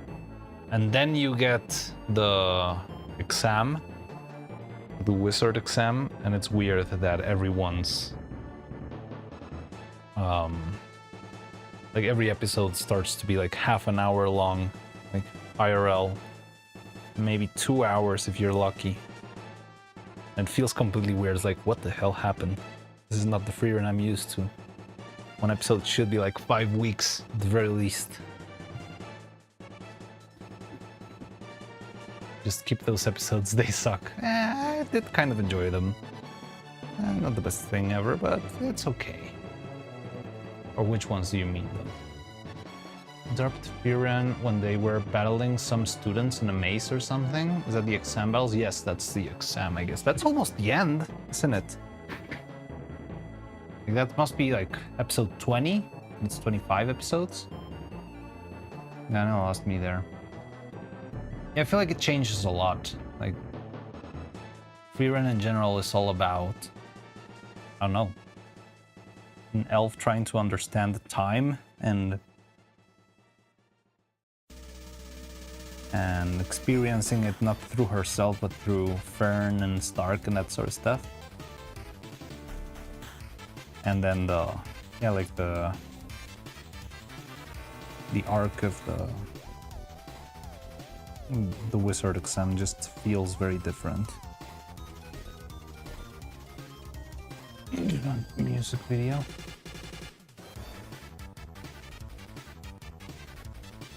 So we're gonna have demons again. Expecting the rest of the season is gonna focus on that. Well, I understood that there was gonna be a lot of demons because of like that was the reason they couldn't go beyond the walls, right? They had to do the exam in order to go to the demon-infested lands. And that's what all the hassle was about.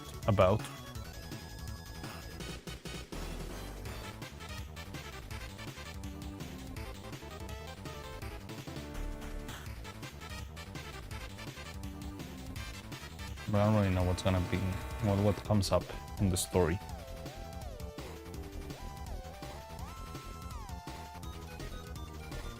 Right, banned word again.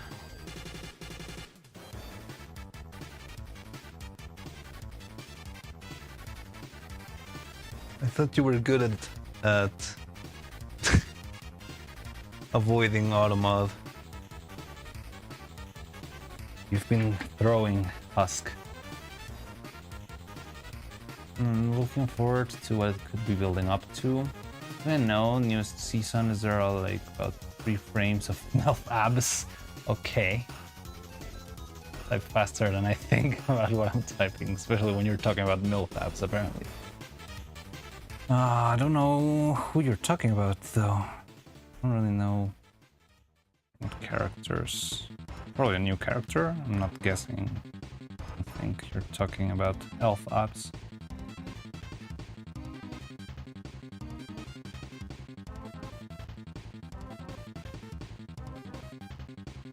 But yeah, Freerin is cool.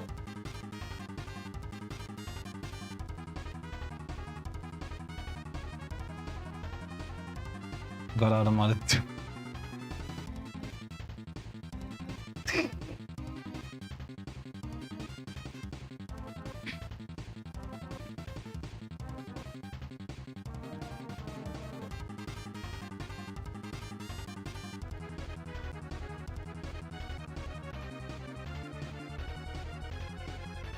Sword demon, blonde girl.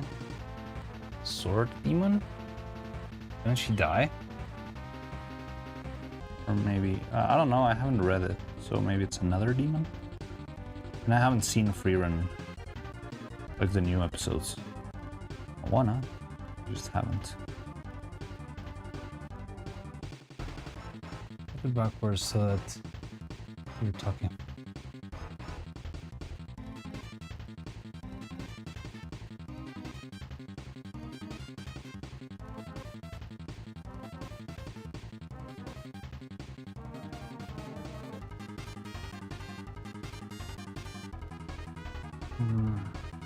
Korean demon as revealed frames talking about Stark was facing. So it's like the enemy from before, from the girl demon. Wasn't she killed? I don't know.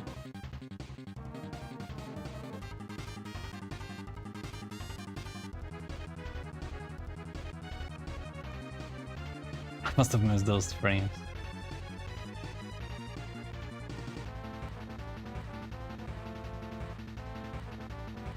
I haven't seen it either.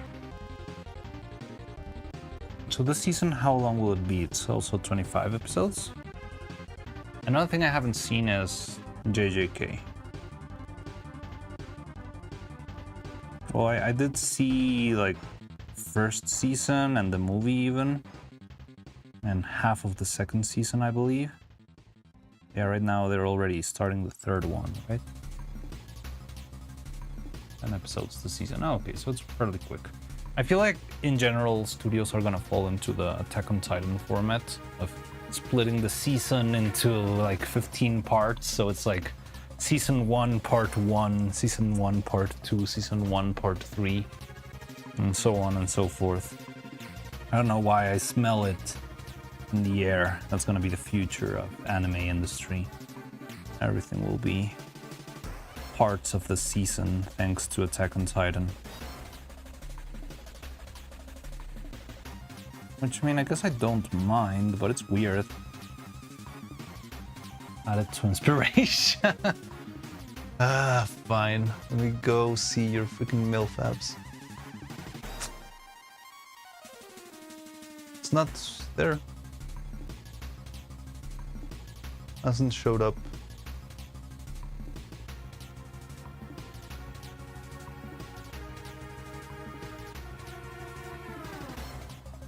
Yeah, my Discord is bugging out. I'm confused. I'm also confused. Don't worry. We're talking about Freerin, and then there was like a big point to be made about like 3 frames of demon abs apparently. Well, that might pick it up again. Just skip that whole arc. I think it's really good.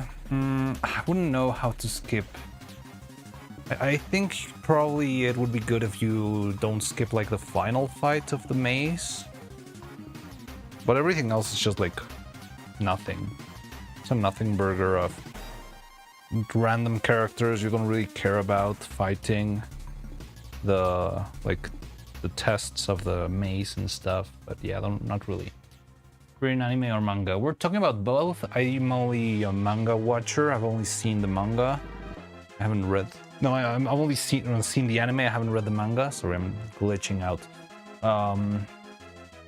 But both, you can talk about both of them, although no spoilers, I guess, because I haven't really watched the new episodes yet. But yeah, Dakirit said that I just wanted to skip the maze because it was kind of pointless, and I do get it. It's like nothing really that important happens in the maze. It's just them running around trying to fight themselves, but the only one that matters is actually Frieren.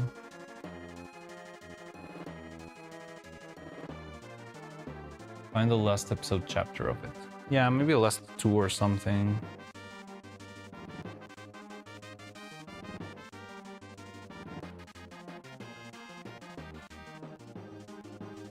One of those things I lost a lot in the animation because it had a lot of lore dumping in the manga.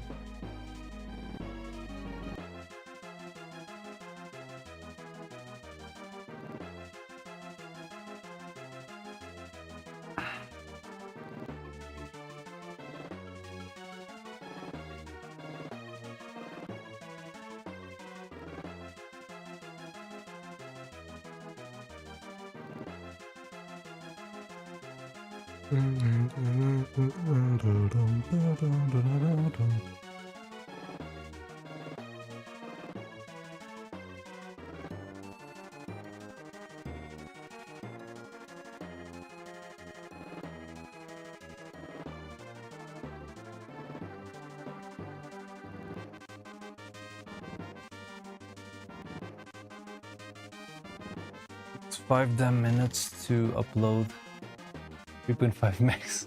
What happened to my PC? Is it your PC? Maybe it's your internet or something. I'm using too much bandwidth with my stream. The thing about watching anime is that if I like the first season, I'll look for the manga light novel. I don't know, like it's a difficult matter to me because since like as an animator, I feel like some sort of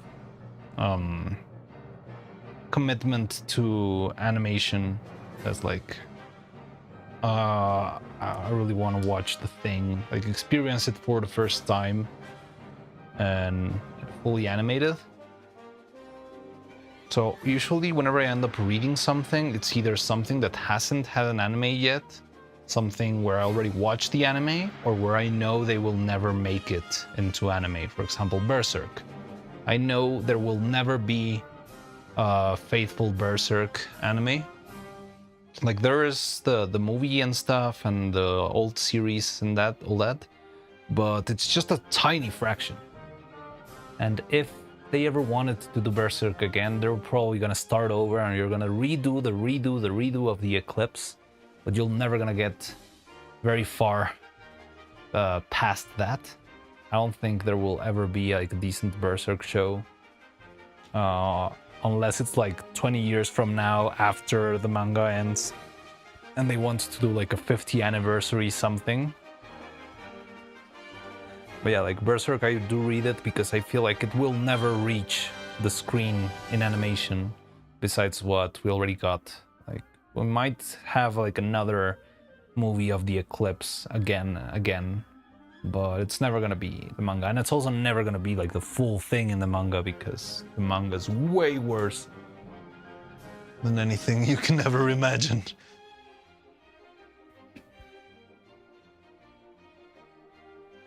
Oh, now that reminds me that Netflix Junji Ito show. Junji Ito?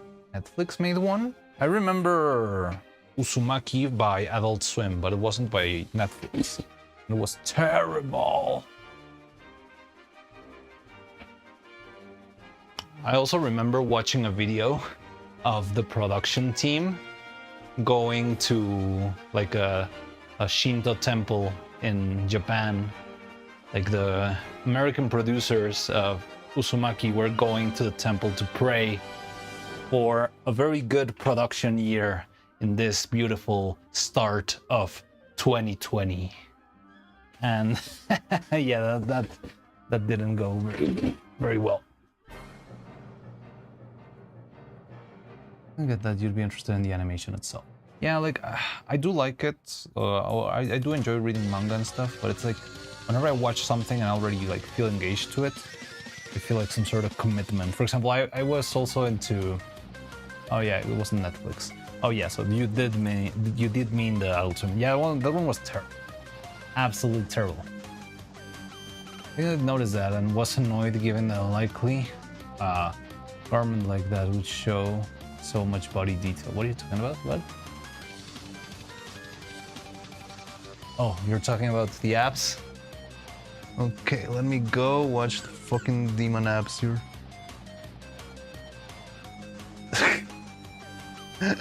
Alright, that's... And we have to detail the swords demon apps in a split-second frame. Yeah, that's way too much. That's like wet cloth, wet gauze. Yeah, I just saw the GIF.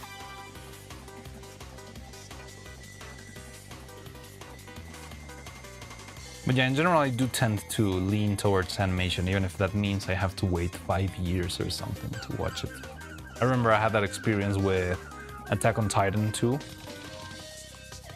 Like, I really enjoyed the first season of Attack on Titan, and I wanted to see more, and I knew the manga was out there, but I really wanted to watch it, like experience it for the first time, like animated and moving and stuff. And yeah, I'm not sure, like, well, especially the Attack on Titan manga is famous for having wonky drawings.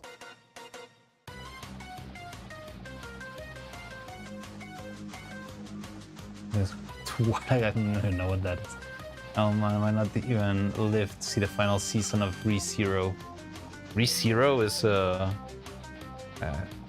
don't even know how much how long ReZero is. I don't know anything about ReZero other than it's like the new staple isekai, and there's like 2 maid girls, and that's about it.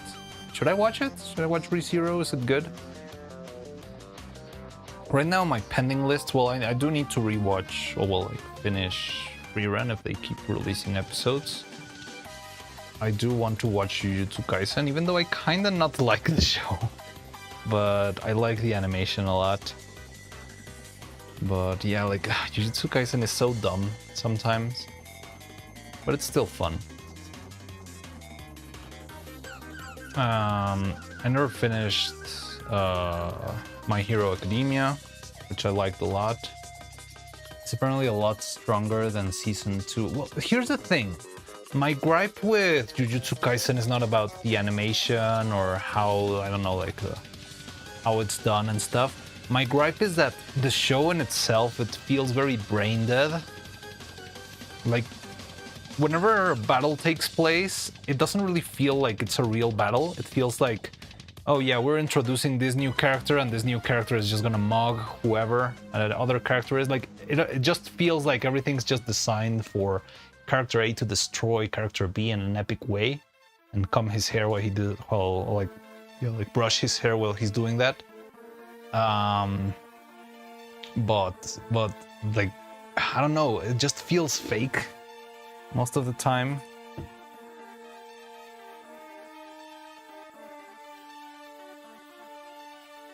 It all feels like it's already pre-written. Like, you already know who's going to win all the fights, because I don't know, it's just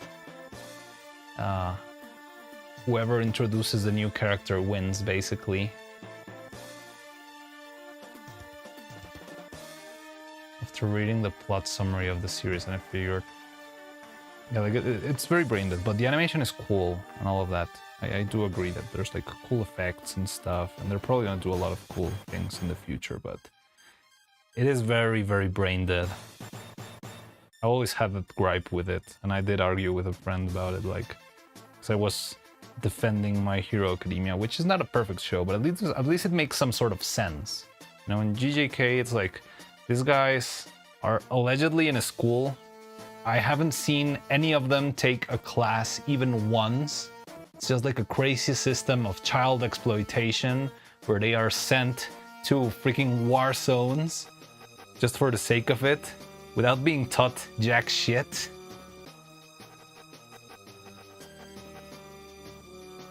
Can only kill 5 fragments. I'm down 2 already. I haven't even met the first. Well, no. Well, you killed one at the very beginning. Does that one count?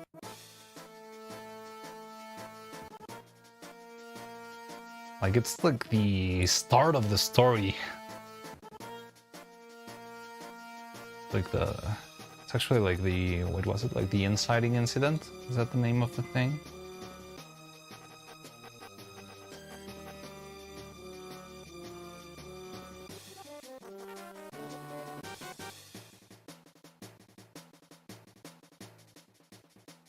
Right. Ooh, 3. So you forgot about the first character you killed.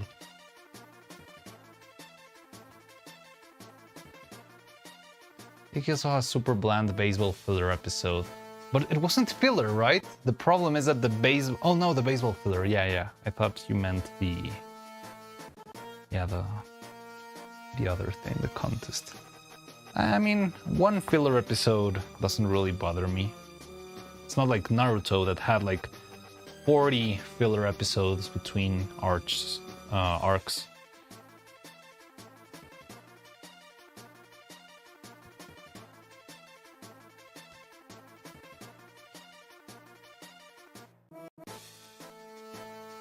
But that is true. I think it wasn't very fun for a filler for a baseball episode. That is true.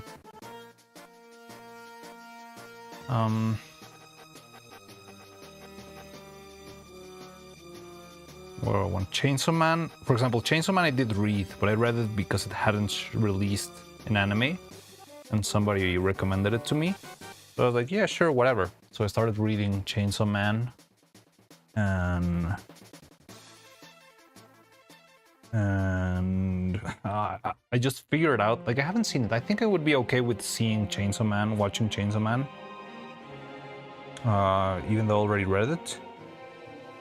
But I feel like the rhythm they're animating right now, it's like everything that I read of Chainsaw Man, which I read like in a single night, I believe, or like in a single weekend, it's gonna take them like 7 years to animate, because it took them like 3 years or more to make it to wherever they are right now, and it's like they're still got a shit ton of stuff to do before the end of the Makima arc.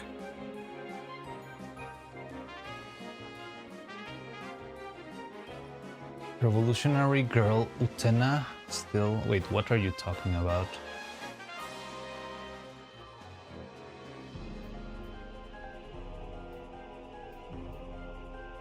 Super serious show all the way until the end, then they mix later. Isekai Uncle had a lot of potential. I only seen like bits and pieces of the Isekai Uncle stuff.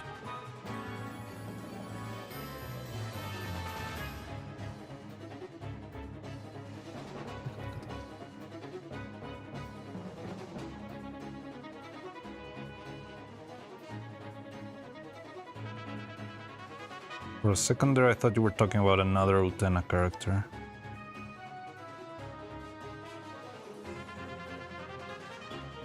What you're talking about a couple of times, the streamer.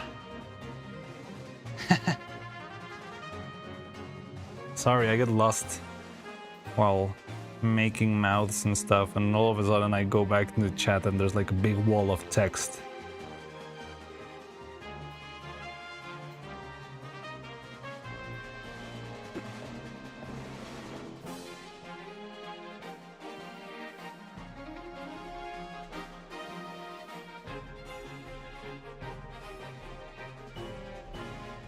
It's inevitable when I start chatting and bouncing between subjects, playing a convoluted fashion. I mean, it's fun. I do enjoy the anime chat in general. Rhino tends to not keep me and my threats in mind, nor my power to hold 3 conversations at once and not retain any information about them. That is useful. You could be a good, I don't know, like, office worker. You could be a great yes man. I've heard that those pay well. And just be like a corporate guy who says, "Have you ever seen Inside Job?" You could be like Brett from Inside Job. I'm out of practice remembering how to stream chat combos work. It's okay. I mean, I'm not sure if this is even like the usual stream chat conversation, since our circle is still like fairly small, so we can all talk a lot more than if it was like, I don't know, a neuro stream, you know? Yeah, I like that it pushes towards not only conversation between I don't know, the streamer and you guys, but you can also even chat between each other to share your opinions and stuff. I like that. And I think that's a little luxury that we might not have forever. Things tend to grow.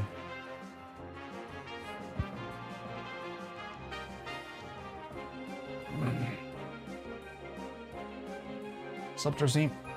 It's a joke in my family that I could witness a murder, be a prime witness, and provide no helpful evidence.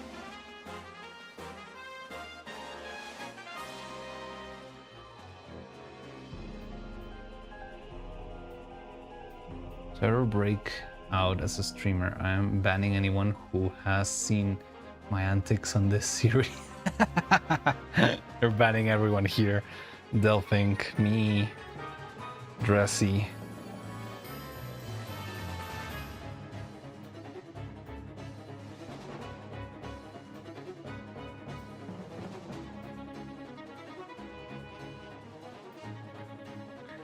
I have to make another alt just to annoy you.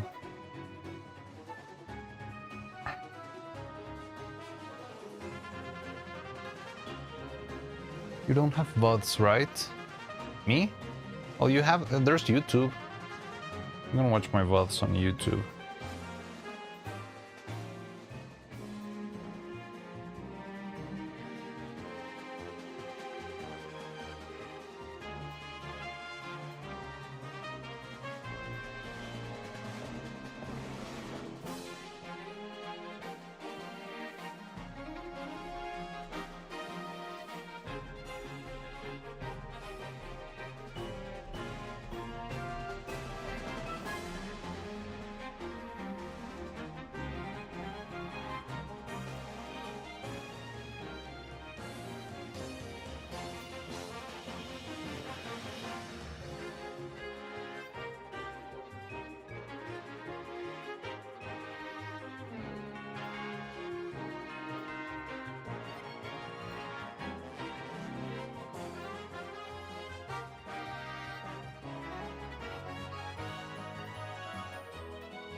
What other show did I need to watch? So yeah, I'm not sure if I should watch ReZero.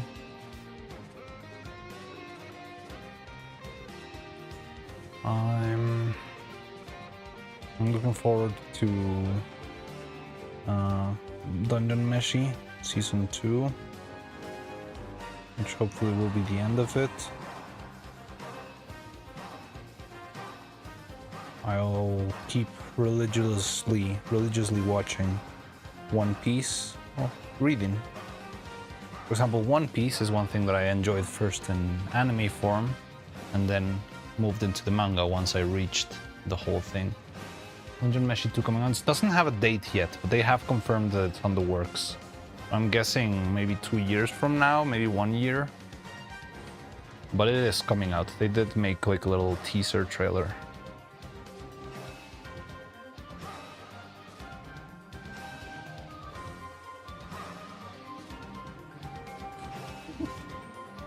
Along with, well, not along, but close to when they also announced like Cyberpunk Season 2. Yeah, Trigger is always a warranty. They never fail. I'll be surprised if they don't finish this series in second season. Yeah, I think they have enough time to do it, right? Dungeon Meshi is perfect for describe an anime badly prompt.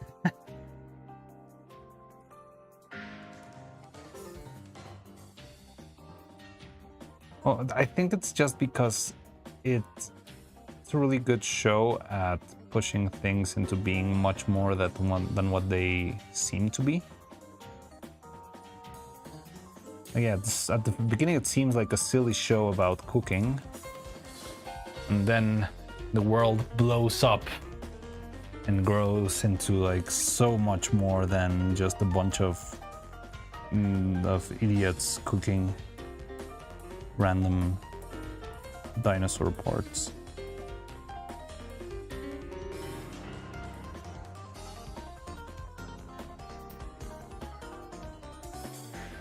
I did read the rest of the manga already, but the animation was good. Yeah, I had a lot of fun. Also, like the voice acting and the pacing. I feel like the pacing in the manga is really good, not only for the action but also for the comedy. Like there's some really good comedy bits in Dungeon Meshi because of how, yeah, like how everything's choreographed, which I appreciate a lot.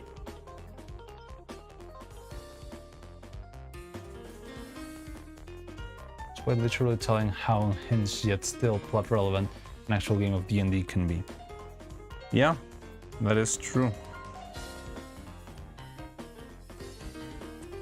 Yeah, it really gives a very like crazy D&D vibe. That, well, I've heard that usually all of those like medieval fantasy anime games are not actually based on D&D, but rather in another game called Sword World, I believe.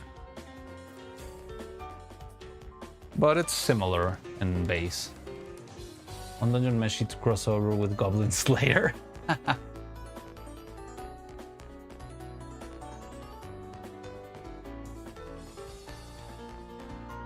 I've never seen Goblin Slayer, actually. It's one of those that I think I should watch. Again, like, I'm not scared about spicy topics, and it's like weird in that sense. I know what happens in the very first episodes and stuff, but the idea seems interesting, like the ethics of being powerful and using that power just to kill stupid little things, because who else is gonna kill the stupid little things, you know? It's like a very interesting, beyond just the gobbling stuff. Although, like, the thing that probably makes it popular, you know? Sword art way more popular in Japan than D&D. That's what I've heard. I'm curious on how like the mechanics are different and stuff, but I know nothing about that game. Film's pretty great. Season 2 was pretty meh. Wizardry Games. Also, there's this other show. I think it was you who talked about it, right? Witch Hat Atelier. They're gonna animate that one, but I don't know anything either from the manga nor the anime, but it sounds like a good idea. Just sounds interesting to me.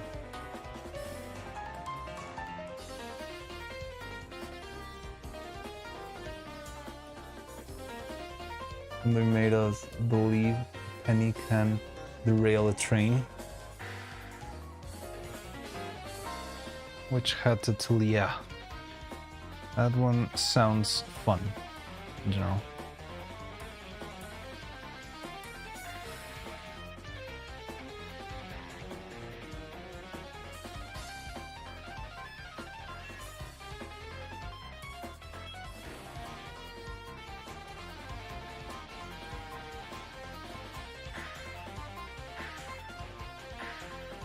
Not looking into it until it starts. Alright. Yeah, I'll try to see if I can catch it once it releases.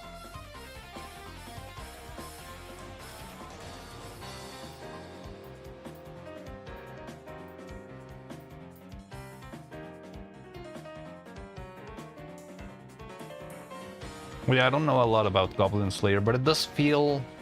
like, for everything I know, it does feel like something that could go stale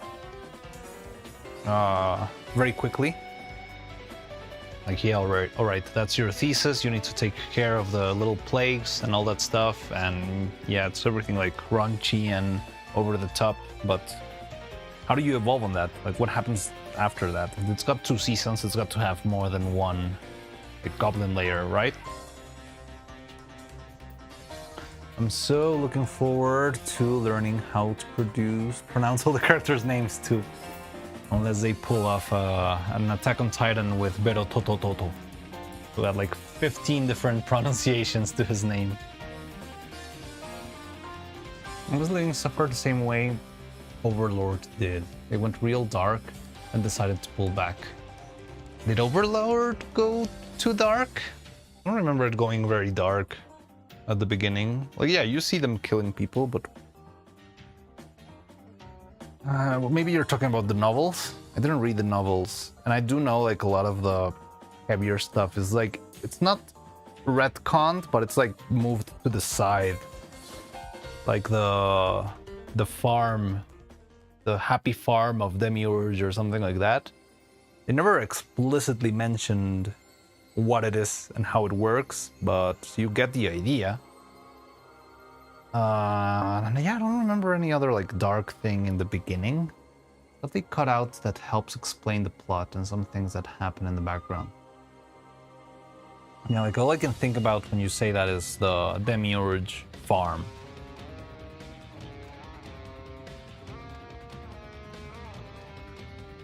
I like the little sisters of the girl that raided Nazarick. Oh, yeah, the ones, but what happened to them? Apparently they suffered bad. Huh. I don't even remember, like, to the sisters? I just remember them, like, being like, "Sister, come home, we miss you. We want to play together and be cute little siblings." And all of that, but I don't remember if there's anything happened else. I remember the guys in the guys who raided Nazarick really had a bad time.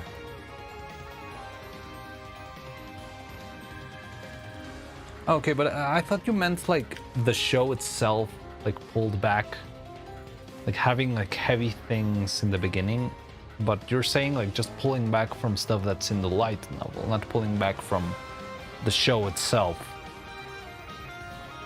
Vampire Hunter D, never heard of it. Worry darker than anime counterparts. I mean, that happens a lot, right? I don't know what the regulations are for light novels and stuff, but I guess they are more generous than the limits in television and that sort of stuff. Or one of the smaller things.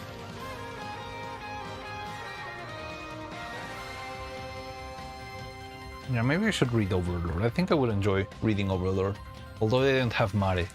Like, what's the point of Overlord if they don't have Mari?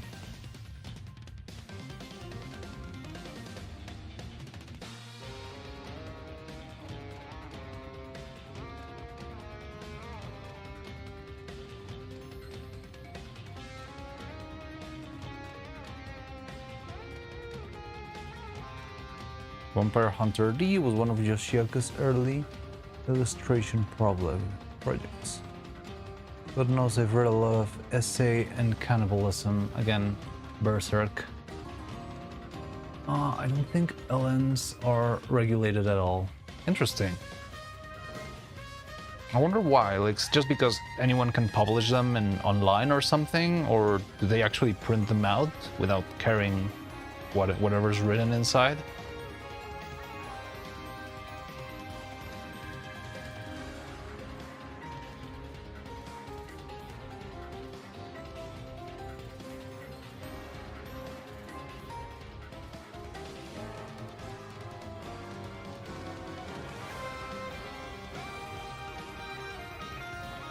I wonder if you picked up what I was avoiding saying in chapter 1 when Myra witnessed the child earn her freedom. Man, I think I... Is that in chapter 1? Like you mean in the Goblin Lair?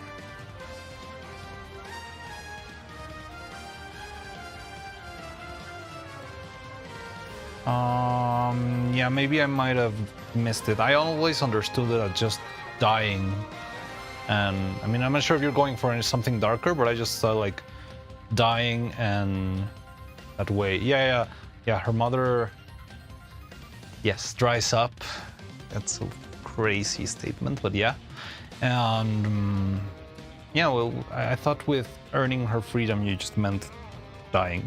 Like she's gonna get killed or die from the overwork and stuff, and that was about it.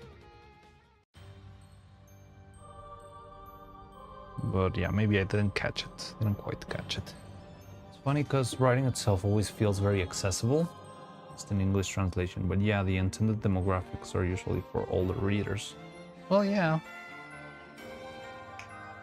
I mean, in Japan at least they separate stuff, right? Like there's like a separate section for whatever spicier things are out there.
Afraid we ain't here for you, love. Okay, I remember that phrase. Receptive.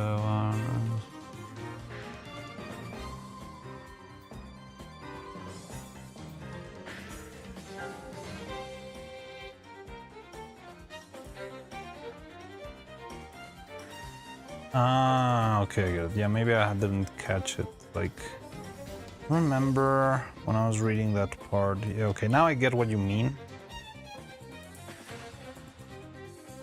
Yeah, so.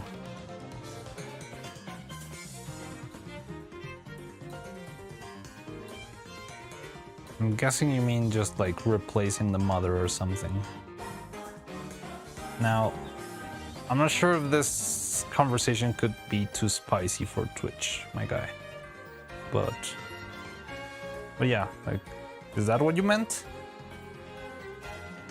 Like earning the freedom by replacing her mom? Insinuating that was the last one I wonder. Was told It's best to leave it open to interpretation. All right. Yeah, I mean,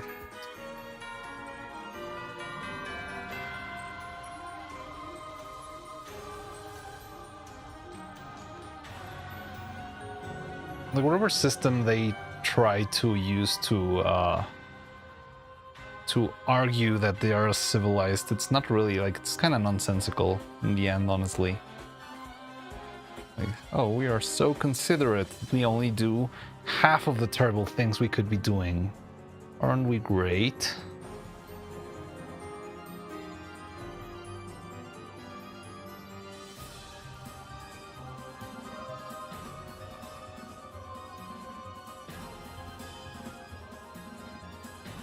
Subtlety can hit harder sometimes too, forcing the reader to imagine things themselves. Yeah, that is true. That is true.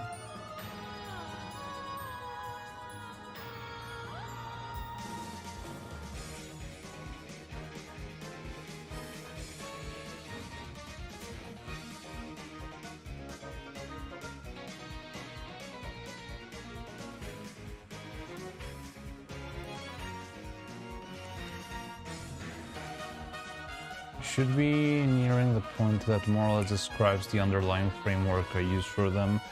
I still haven't made it to more goblins. I'm guessing you mean probably when we get to the other goblin tribe, like the what's her name?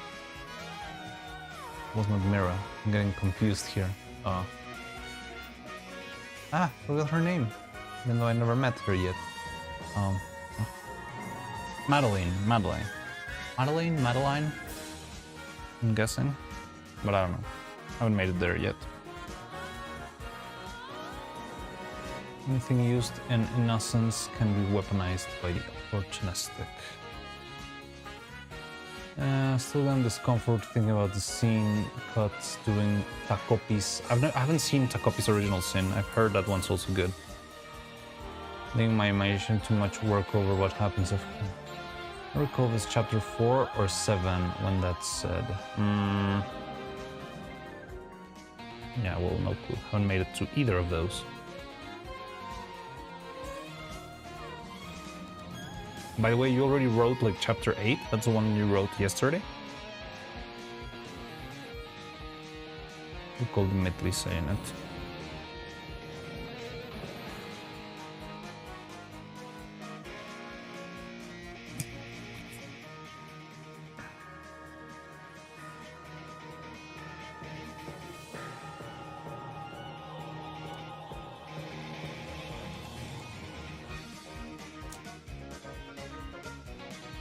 There's a sub-quest. Ah, yeah, I remember the side quest of the heroes and stuff. It's been out since the new year. Really? I haven't counted right? I thought there were 6. Oh well, it's been since New Year. Maybe I didn't see it. Because I remember I didn't only have the downloaded versions. Because I don't have internet.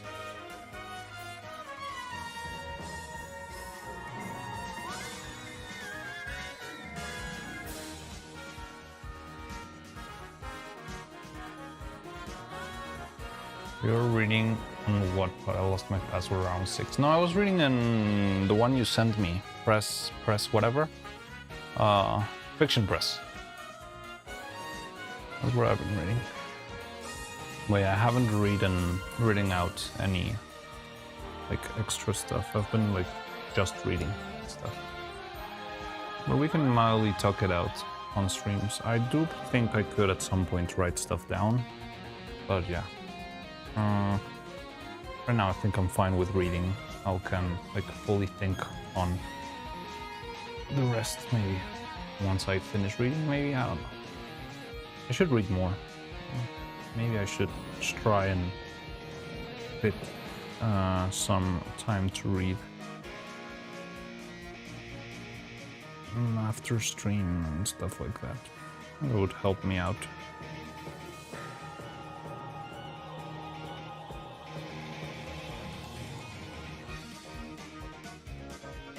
Like comforting is something I have started for since I started writing. Well, I'm glad I can provide.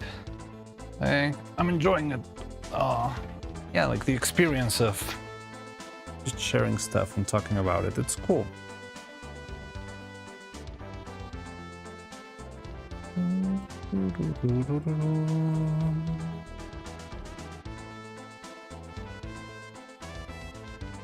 Oh, I'd be willing to join VC. We could maybe at some point to do that. I'm not sure if we would. I think it would be better if we do that off stream so that we can actually talk about everything. But we could try that out at some point if you wish. Just, I don't know.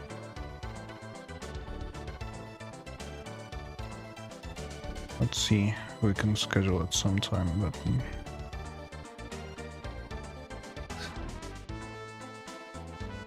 I wonder if it's my... So I did change the UPS. Remember the...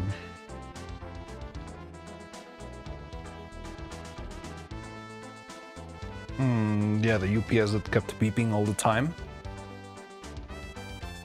Like I did get it fixed or checked.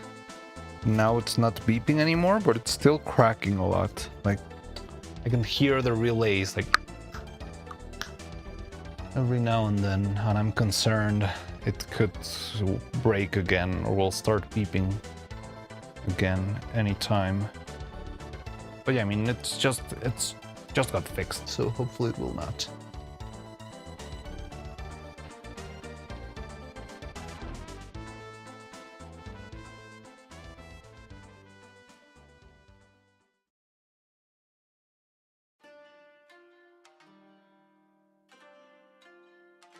Not sure if this one will get us banned, but I'm gonna skip it anyway.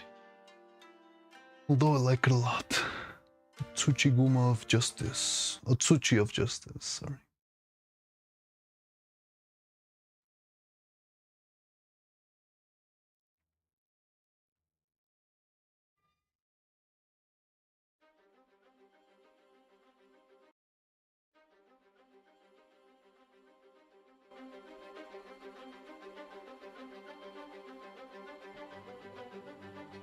Okay.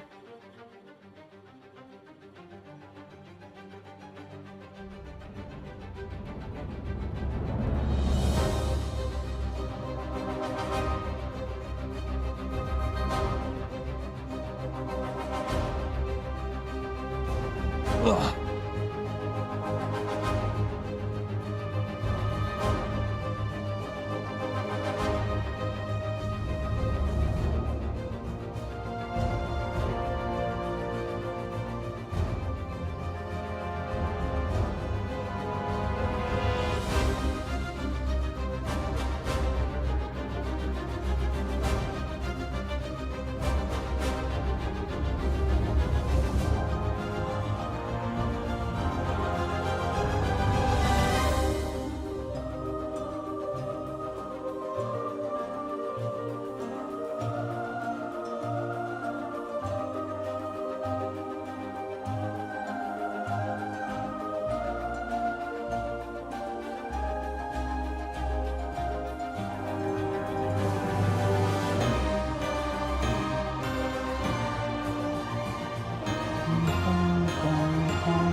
Da, da, da, da, da.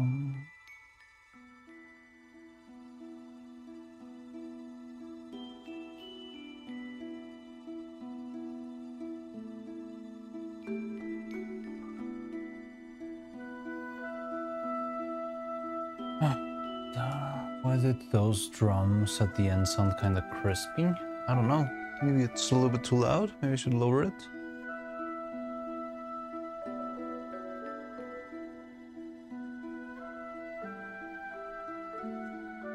Need to discipline myself into reading again. I know. I also, honestly, I did have the habit of reading before, and I kind of lost the habit. And I sort of come and go every now and then, but yeah, I still haven't like fully gotten back into it. I wanted to finish Don Quixote. That one I left halfway through. Then I also had the Arabian Nights. The Arabian Nights I also left halfway through, but that one wasn't my fault. My book had like a printing issue, but a big one. So do you know how all the books have like little booklets? They're like a bunch of booklets tied together, and that's what makes the book. And they're like tied or sewn in the middle or glued, and that's just how every book works. Well, one of the booklets in my book of the Arabian Nights was repeated. So I would have, it was plenty, like I did read until like page, let's say 300 or 400 maybe.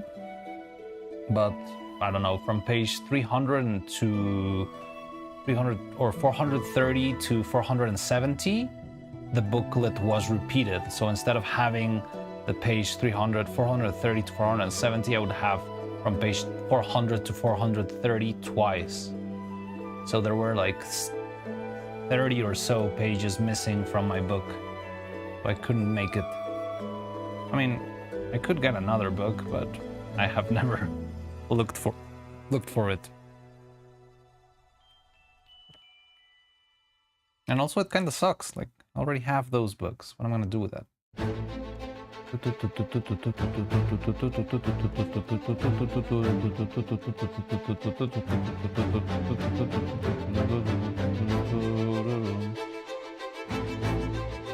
That'd be derailing, yeah.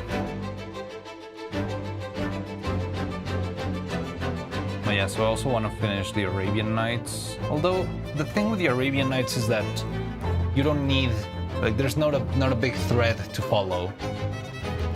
You could quite literally just read one story a night and it will, like, they don't really mesh into one another. Well, there's a couple of ones that are kind of convoluted, so I wouldn't leave them halfway through. But then there's like a bunch of other stories that are just separate pieces of separate tales, so you don't need anything else in between. But yeah, that's another one that I would like to read.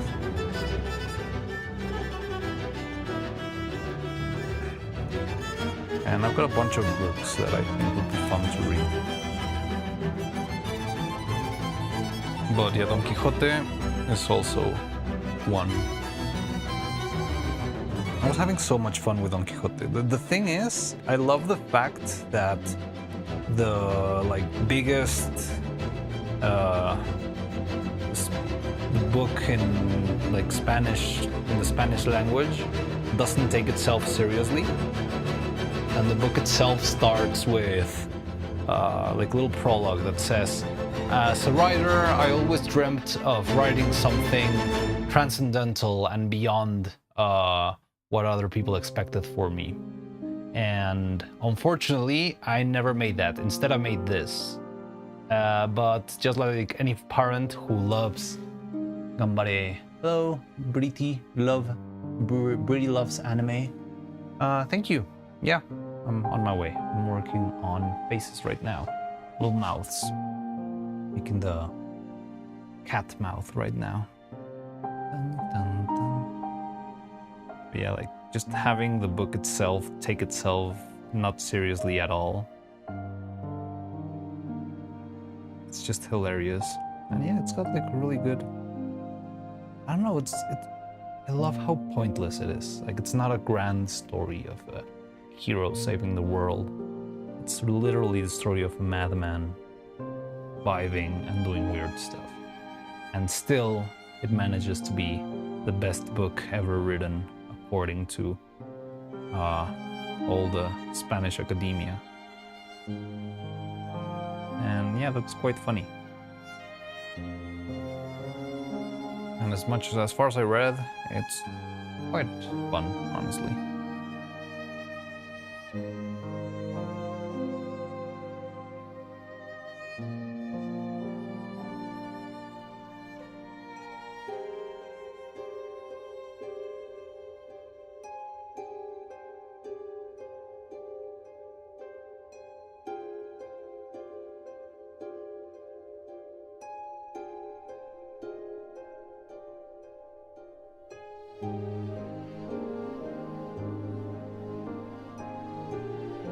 Fluffy-chan, lurk. Oh, thank you. Glad to see you. Love you too, Fluffy-chan. Take care. Thanks for lurking by. You're always welcome to lurk around.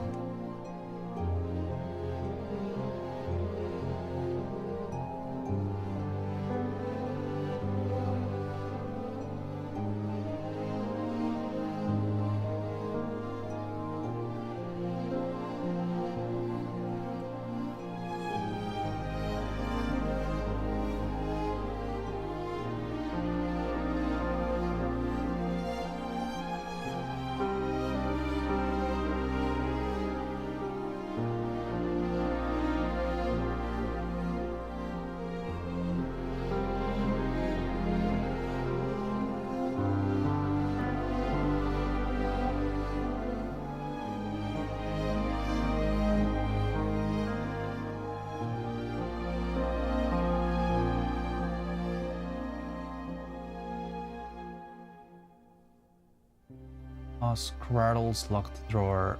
Still learn your secrets one day. Mark container of puzzles. What?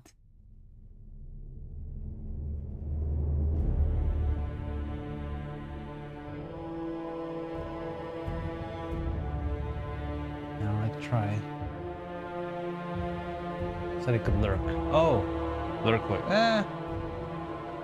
I mean, I think the only thing you'll find in the drawers here is poison, so yeah, be my guest, I guess.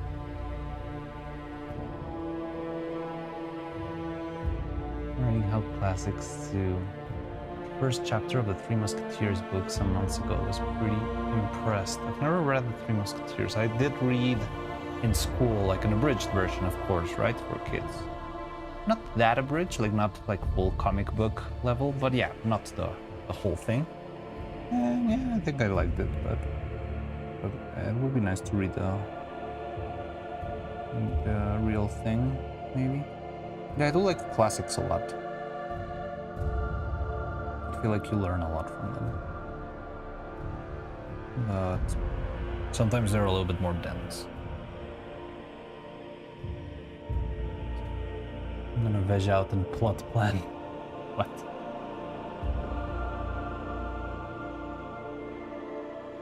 Right.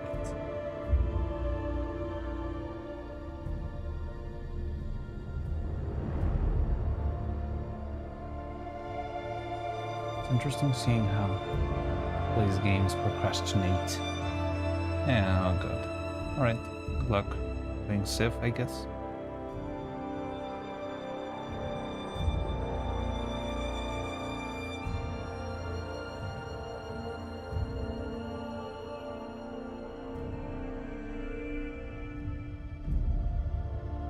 Adventure is expressed in ages of old.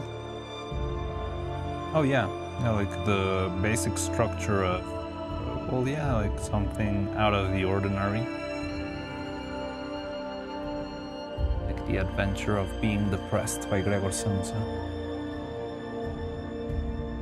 One of those neurodivergent things, I imagine.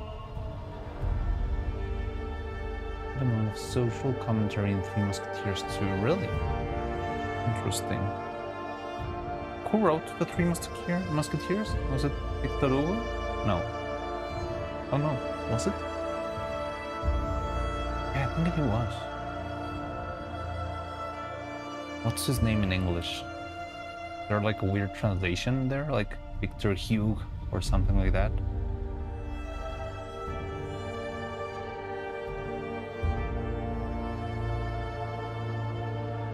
Well, probably Cthulhu was also a weird translation.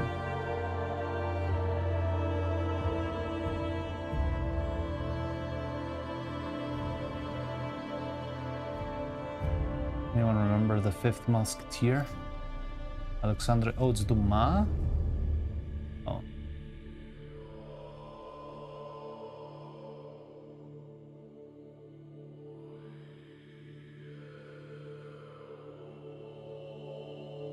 Ah, yeah.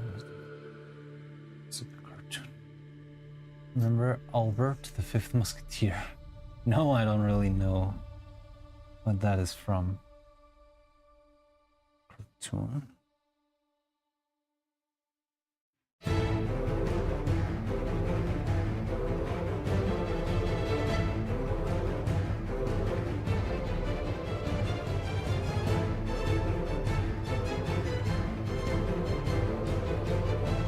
Okay, so with that I think we're done with the mouths, except for this abomination that I hate, and I'm considering to start over. How widespread it was distributed outside of Canada, France, and UK. Let me Google it. Maybe I know it from the character design or something.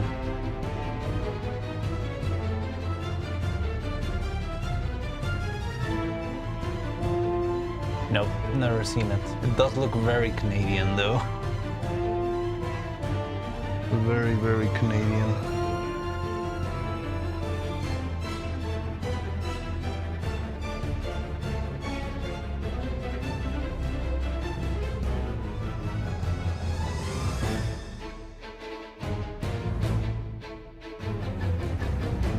Super silly, super fun. Similar. Oh, the Donkey Kong Country CG cartoon was ugly.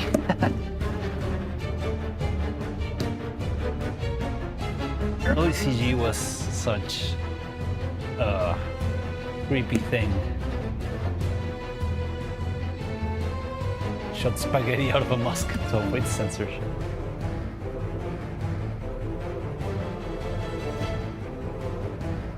Okay, so I think I'm gonna start this mouth over because I hate it. I'm gonna try and like sand it down and see if I can start over.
Arms are actually boosted, isn't it? Maybe it's like the base boosted? I mean, it doesn't say anything, it just says... It's actually Christopher Larkin's channel. It's Christopher Larkin's channel, and it says Hollow Knight Silk Song original soundtrack. So... I don't really know. Like, there can't be like a more official source than the guy's channel. Well, the thing is, Mariano... Right, let me turn up the fan. Your voice is also kinda weird right now. Interesting. I wonder, because I don't have like the same effects in both of my... Like the mic has its own effects. Maybe they're deactivated? Unless there's like something else on top. I don't know. Let's see, macOS audio capture. I have no filters in this one. Okay, not weird anymore. I mean, that might have been because of the fan. Like, I have this thing. Stop. Then you said you were turning off that something. Oh yeah, I've got the fan. Like, you see this tube here? It's a fan, so it makes a lot of noise. And I'm guessing the noise suppressor is like doing weird stuff in the middle. So yeah, it probably is that.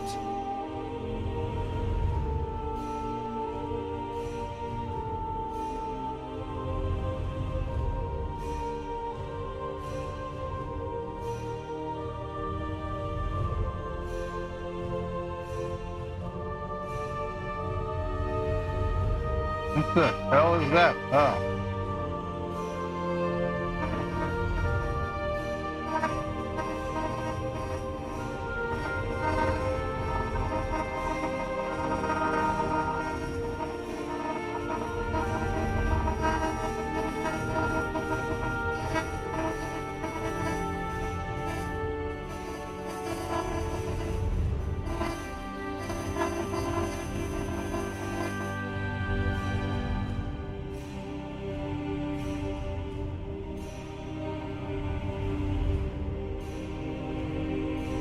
Chance.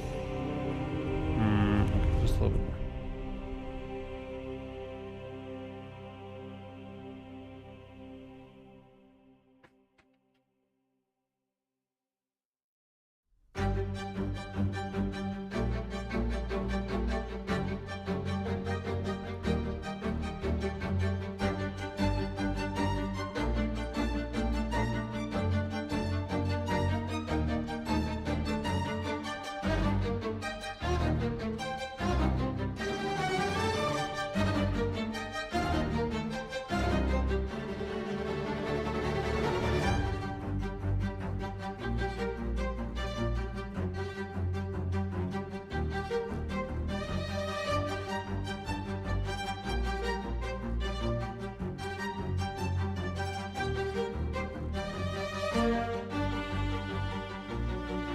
Wait.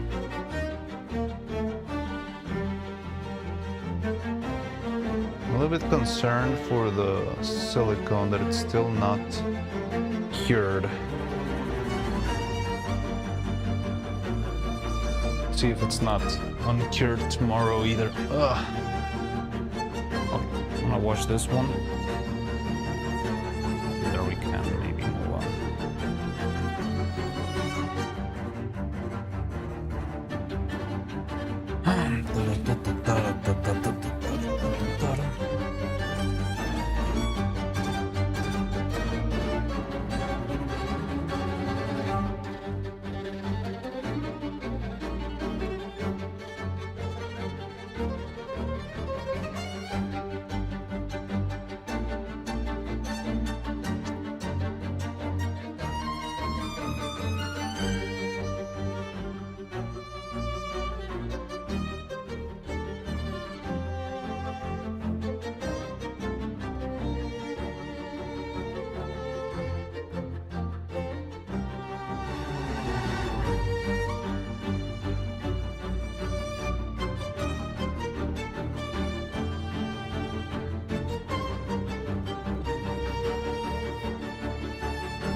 Widow.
Oh, yeah, dude. Oh.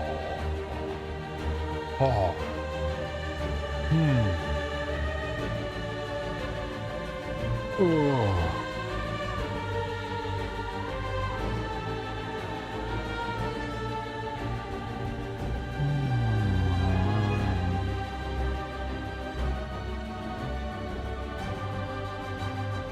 Oh, this is fourth chorus. And then there's no noise. It's only. Oh yeah, this is the trumpets. Alright, it's time to do some dinner-related stuff. Alright, enjoy your dinner-related stuff. That's right, the trumpets are from the fourth chorus.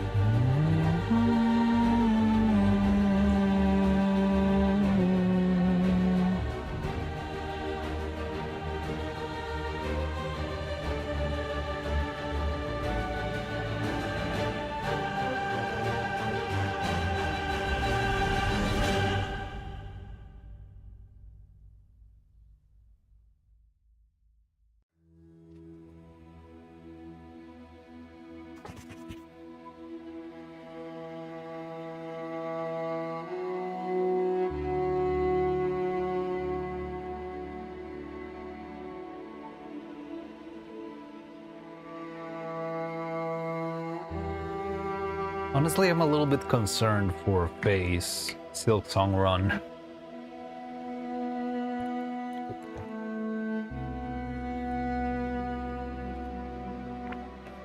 When is dinner?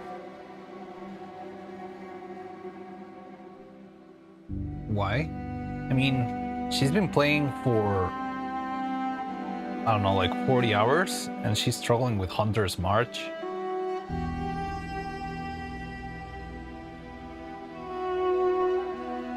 I don't know. I'm scared for her. I'm scared she will never make it to. I don't know. Well, I mean, what's the toughest thing? Astrobio, maybe.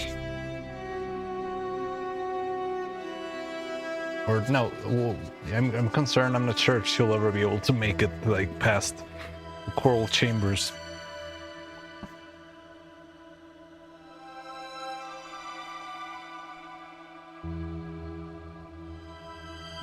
No, not Coral Chambers. High Halls.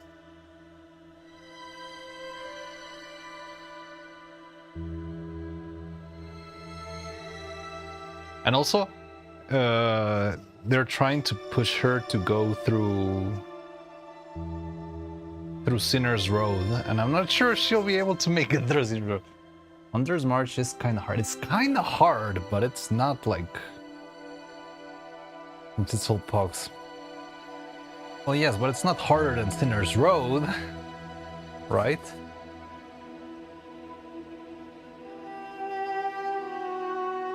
Not Sinner's Road. That's what I'm talking about. Like, they were pushing for her to go to Sinner's Road, and she went to Sinner's Road, but I think she didn't even make it to the bench. I'm not even talking about activating the bench. I think she didn't even... Oh, wait, we got a sub from Quirky Call, and I didn't even realize. Quirky Call, thank you very much. Sorry. It was 5 minutes ago. I'm very sorry, but thank you very much for... I think it's... I'm not sure if it's a resub or if it's like just the streak, but either way, I appreciate that a lot, Quirky Qual. Thank you for being part of the channel, and yeah, that's cool. I'm not sure if you're still here. You might still be here if that was 5 minutes ago, but I just saw it. But yeah, like, I think she didn't even make it to the bench. Like, I'm not talking about making it to activate the bench fully. I mean, she couldn't even make it to the bench, to like the bench being stuck. I'm not here. All right. Either way, thank you very much for your sub streak. I'm not sure. I'm guessing it's a sub streak because I didn't hear the alert. But yeah, I appreciate that a lot. Well, thanks for being here. Thanks for helping out the channel. And yeah. Thanks for lurking. Oh, do not let her go to Sinner's Road. Yeah, like she did spend most of her stream yesterday on Sinner's Road, but I think she didn't. Might be better. She does get a bench. She could get stuck there.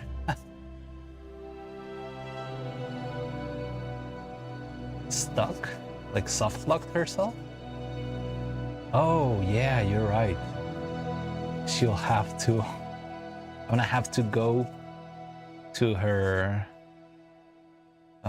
wherever she lives to play the game and take her out of Sinner's Road. Or worse, venture into Bilewater and find the bench there. Yeah, that would be terrible. Well, no, because the bench in Bilewater is very close to the what's the name? The railway, the Bellway. So if it's close to the Bellway, it's an easy way out. You might need to break a couple of rosary strings or something. I should tell her that she has to, yeah. I should make sure that she has rosary strings, because she goes there without any rosaries. And let's be honest, like, freaking Bilewater and Sinner's Road, they strip you out of all your rosaries very quickly because of all the stupid platforming. So she will need rosary strings, like she did in Blasted Steps. Oh yeah, exactly like that. She made it to Blasted Steps and she couldn't activate the Bellway, so she was stuck. But making it out of Blasted Steps is a lot easier.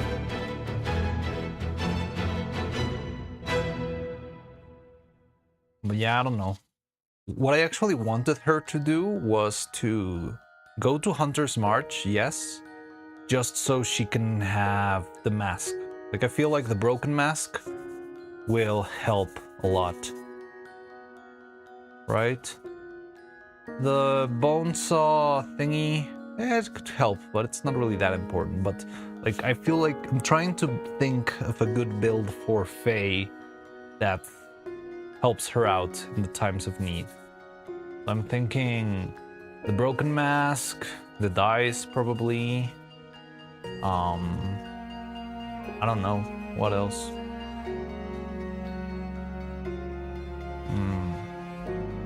I would say Druid Eyes, but it's kind of trash, honestly. But yeah, you see why I'm concerned? I think yesterday she didn't, like, she spent a lot Reaper Crest. She's wearing Reaper Crest too.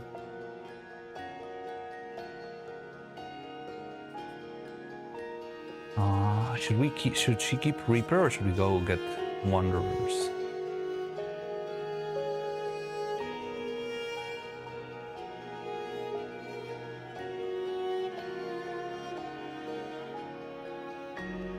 So even that didn't help.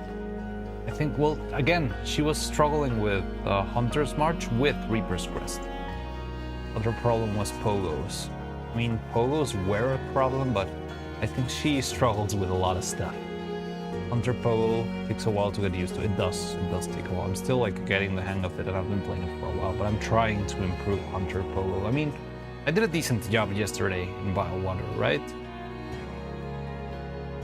I don't know, I would have to check out her bot to actually see what the problem is. But I think combat is pretty bad. She doesn't have...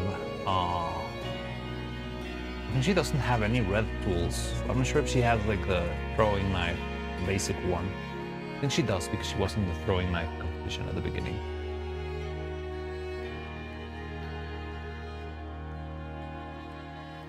And also, while we're on that note, what else do I need to do in order to make it to Act 3? Like right now, I mean, I'm exploring Bilewater. But I'm not sure if there's anything I need from there. I need to go... Red tools don't do anything if you're not being used. Well, that is true. I'm not sure if she uses red tools a lot, but... well, she could improve her needle, but not that much.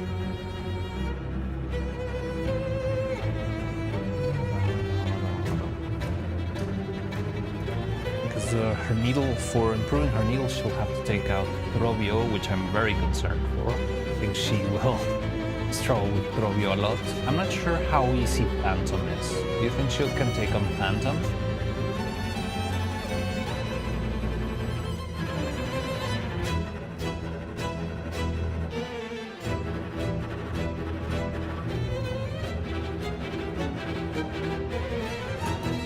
Like the final judge, it's very tanky, but I think you can take care of it. The thing with newer players is that they're likely to either forget to use them or spam them and still die. And they'll go through their shards really quickly. Yeah, I've been there. I did struggle with it a lot. Well, that's why I got like a million shard, what was it? Like shard packages? I don't know what the name is. For high halls, remember? In the end, I didn't use them because the freaking barb bracelet broke the game. No, not the barb bracelet, the other one, the sawtooth circlet. Phantom could be doable, but she won't survive the mist. The mist is that hard? I think it would be the... I thought the hard part was Sinner's Row. I thought the mist was tricky, not hard, not unsurvivable.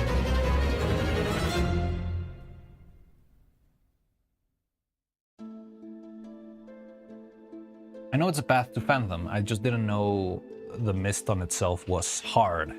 Like, is there like powerful enemies there, or what's the... Nah, mist is actually scary AF. Okay. Oh, interesting. I didn't go to the mist yesterday. Like, I was... Well, it's right next to the Bellway, but I was locked in the mood of exploring Bile Water.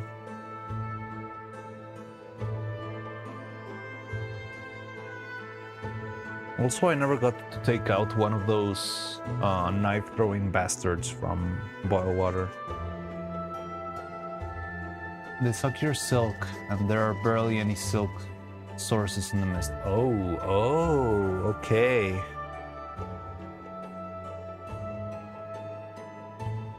But you don't need that much silk, right? Because it's not designed for the silk shot. No, not the silk shot, the silk claw thing. I forget the names of the attacks, sorry. So what would you need your silk for? Well, to heal, I guess. But you can solve that out with drugs. I should have brought drugs to Bile Water. Just go on high and blue.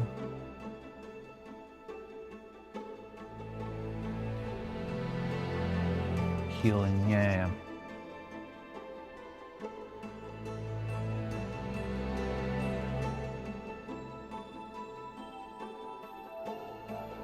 Also, I would love to get more masks.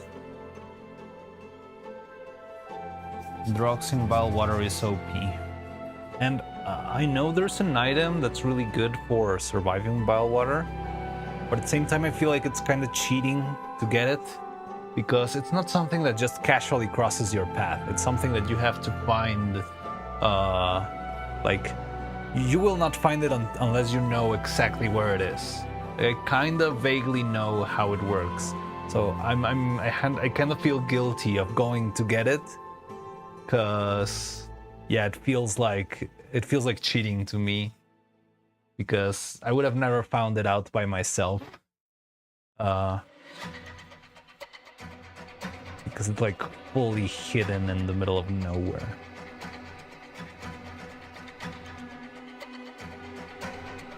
Found it without using guides or knowing it. Yeah, but you're like a super pro freaking Hollow Knight player, man. You already made it to Act 3 or to Act... You already finished Act 2 in Steel Soul mode and stuff. You already knew all the ins and outs of Hollow Knight 1, you know?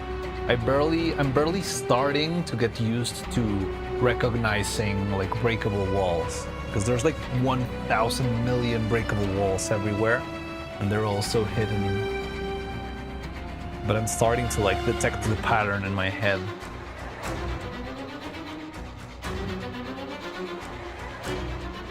And yeah, you never got kidnapped in this lab. You never got, like, you got the apostate key before you even visited this lab. Yeah, like your run was completely broken. It was like you made it all, wherever someone like a normal person would fail, you would do it perfectly without a problem. But yeah, it doesn't count really.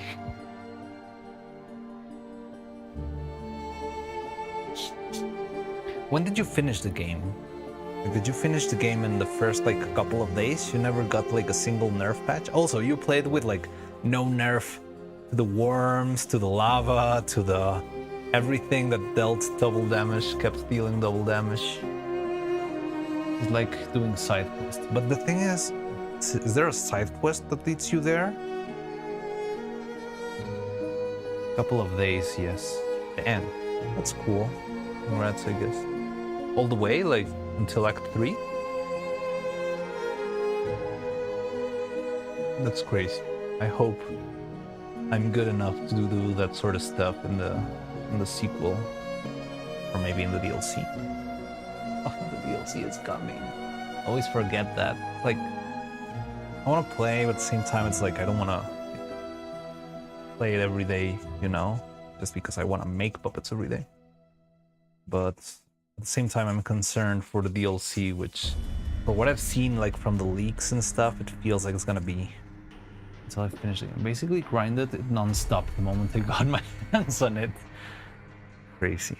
Were you even following me when Silksong released, or did you find the channel after Silksong?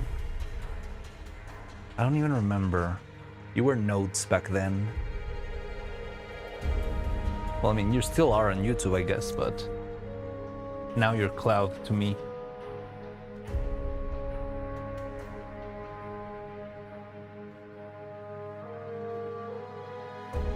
I think you got into a channel after.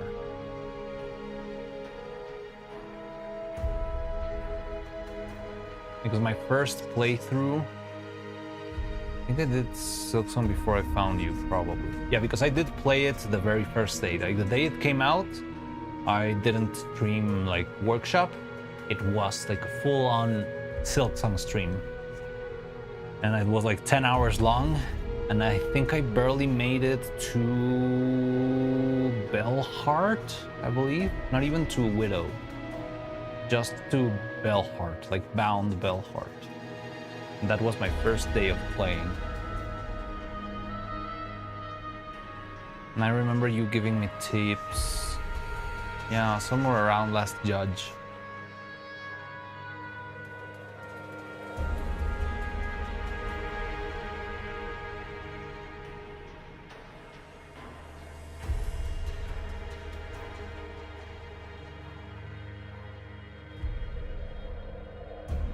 I think the first time I played, I made it all the way to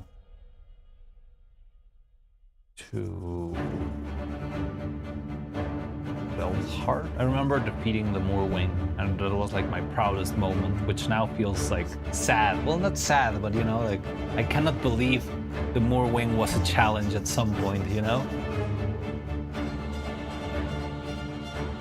I do this pretty much every game though. I stall the main storyline for as long as I possibly can. So I don't miss out on any optional quests. You know, I kind of tried to do that myself, but I found it like very hard to figure out no, now that you say it, now that I say it out loud, I think I did the complete opposite. Like, I was avoiding side quests because I thought side quests would take a long time, and only now that I've played it for a bit, I've realized that side quests are like very small events, independent events. Like, yeah, I don't know, the finding someone and that sort of stuff, the dice, throwing daggers, all of that stuff is pretty easy.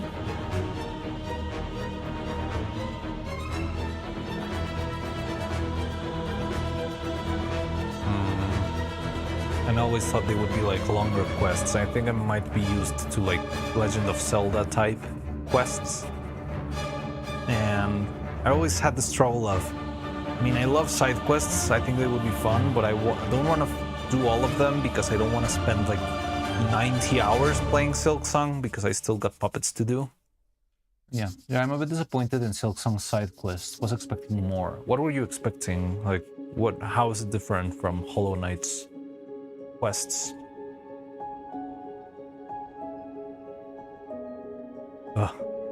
I did get a little bit of PTSD when I heard that piano. I'll be honest. Now that I've experienced it, I did feel a slight shiver in my back. Well, it doesn't really have side quests? Well, then what did you expect exactly? I'm not sure.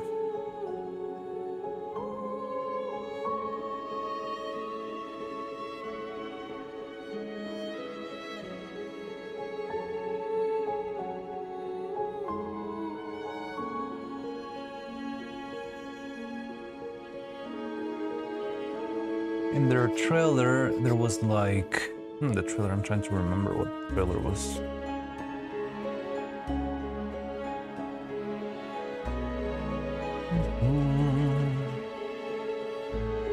Some quests which seemed to be taking out enemies with NPCs. Yeah, like the... well, maybe you just were too good for that, because... did you ever get like Chakra to fight with you in an arena? Because for what I've seen is that I don't know exactly how it's balanced out. I don't think it's really like a very clever system. I think it's just like a matter of events. But if you make it to Hunter's March, when you... well, that wasn't the quest. Okay. I don't know. I don't remember if the trailer says something about like a quest with NPCs.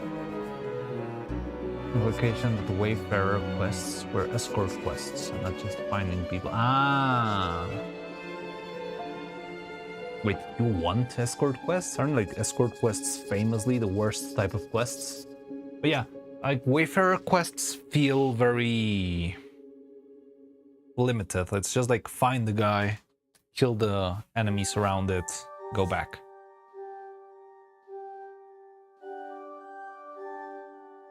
Well, you don't even need to go back. They take care of it at least. Would have been interesting. It would. The delivery quest was fun.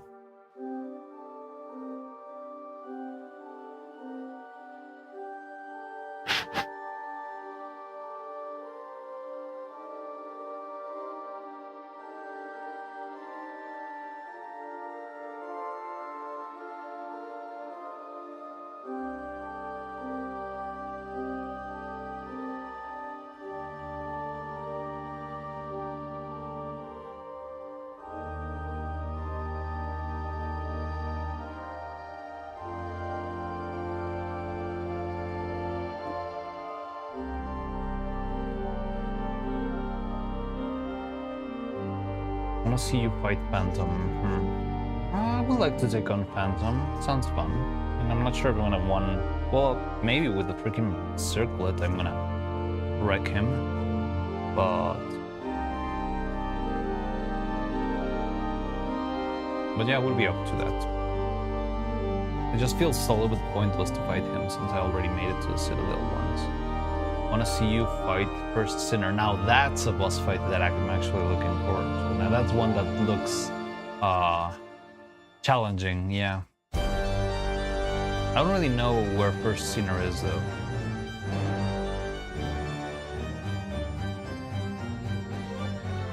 I also want to fight Carmelita.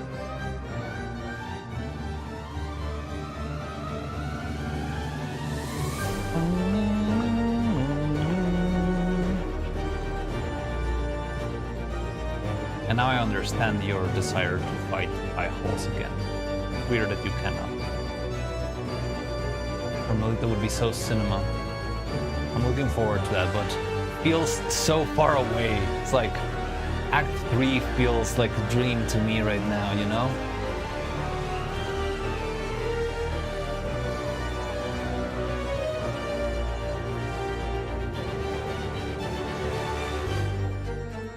I will also like... I don't know what the name of that boss fight is. There's one like giant big-ass flower in like... I don't even remember the name of the area. Like, to the right, like, close to where Sister Splinter is. I don't remember the name of the area. What was it? But I've seen a couple of videos of people doing that boss fight, like full Guilty Gear mode with a circlet. I'm looking forward to that a lot. I want to go... Yeah, Nylet. Yeah. And just like, the floor is lava, my hands are knives, and just wrecking Nylet with the power of anime.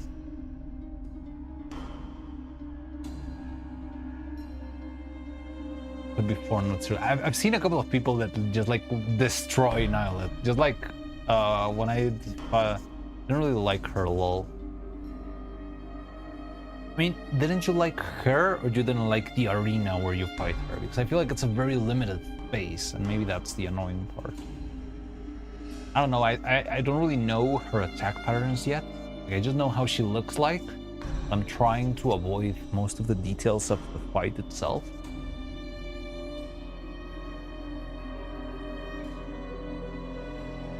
You didn't see me struggle against the chef. I don't even know the name of the chef. But I did take her out. I guess it's a her. She sounds like a hare.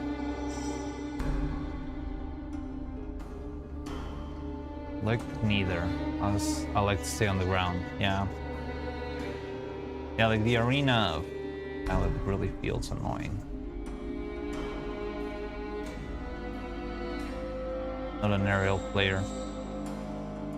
I wasn't an aerial player until I tried Circlet, and I couldn't stop.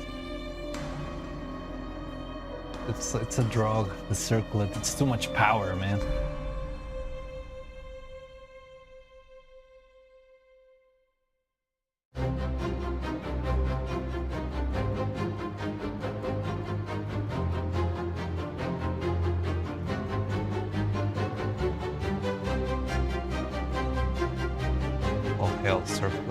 Also, I already got Barb Bracelet, but I'm never gonna use that thing. I'm not a speedrunner. I'm gonna get wrecked using that. Also, it's not worth it, right? It's like 1.2 extra damage in exchange for double damage. Watch this thing once more.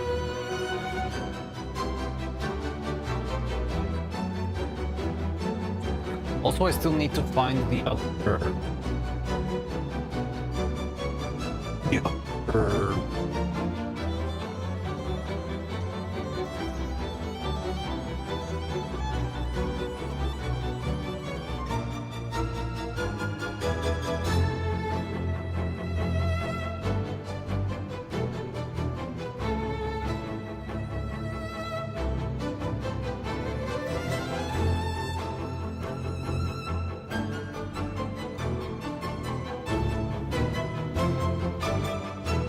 I don't know where to find those. Downside, it doesn't matter if you don't get hit. Yeah, I'm not that guy. Yet. One day I'll become pro Silksong player. Become unstoppable. Right now, I cannot even skip the freaking barfing cockroaches. Those fucking barfing cockroaches. But yeah, what else do I need to do? I need to...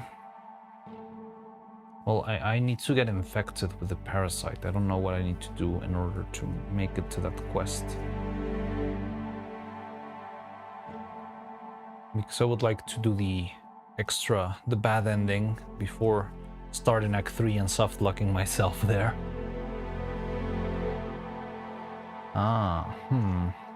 I'm not sure if I'm ready for that, though.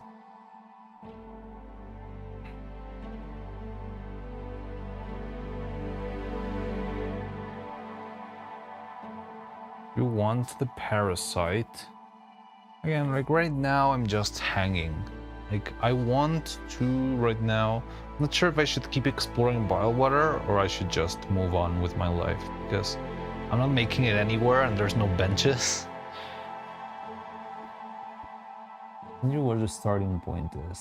I mean, maybe next time I play, you can, like, if you see that I don't have anything to do, we can consider it, but there's no point in like making a big to-do list because I still know there's a lot of things that I need to take care of, but yeah, it's kind of pointless. I would like to go. I think I need to go to Hunter's March to get the broken mask because I never had it. I'm trying to think of what other things I need to do. Like, I would love the extra pale oil. That would help me a lot. I think I should probably move the caravan because I already have, I think, enough fleece to move them out. Hopefully you do find the Bilewater bench. You're just having fun, right? Dr. Robot, hello, how are you? How are we doing? Great, I'm doing good. I've been making faces all day. They're coming along, but there was one single phase that really annoyed me. It was the not like the sorta open cat mouth. It used to be this one, but I destroyed it so I can start over. So I was right about to start that one over. But other than that, I've been making faces all day, and yeah. I mean, it's been slow, but I'm almost done. Only one more left. And tomorrow I can spend the day painting, maybe, or casting new faces for evil. Although I made a mold, and it feels like the mold is not curing, which is concerning.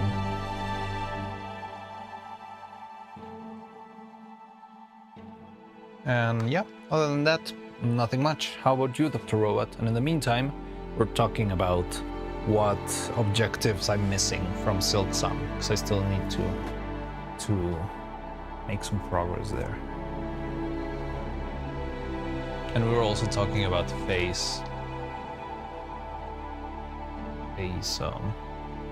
progress in Silksong because I'm a little bit concerned for Faye.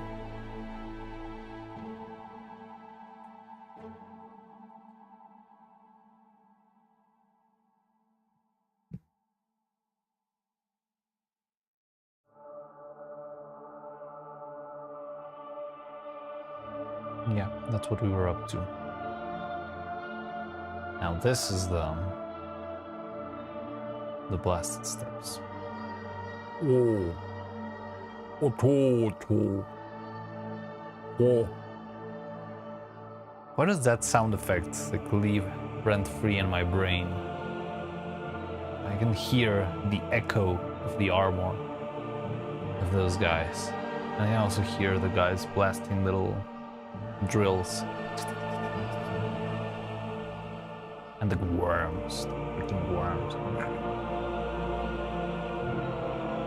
Judges PTSD. Honestly, I feel like the judges were never that much of a threat, but somehow the sound really stuck with me. I think I just found it funny that they had like that echo. Like it sounds like their armor is 3 times bigger than they are, and they're like a flea in a trench coat, you know, like or a bunch of fleas inside of a trench coat.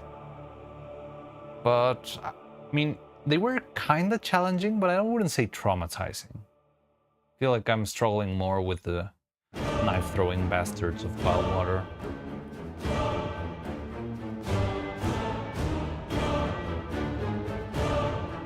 Now this is a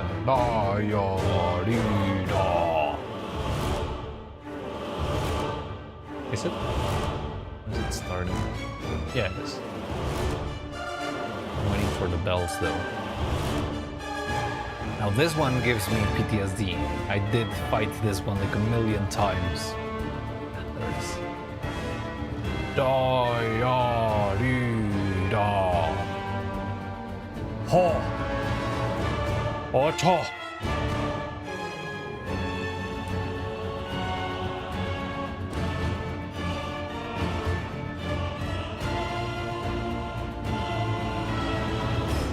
Don't like her, she's too tanky, IMO.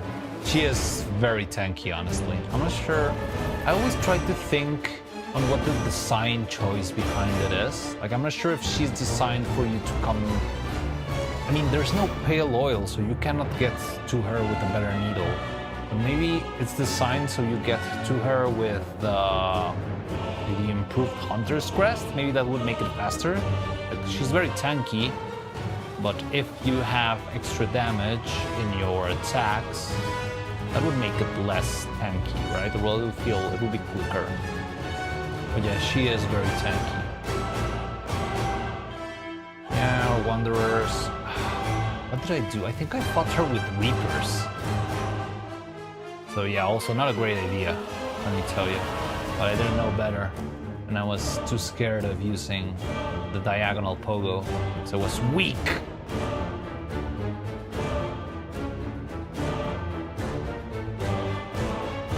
You have Magma Bell, she's actually just trivial.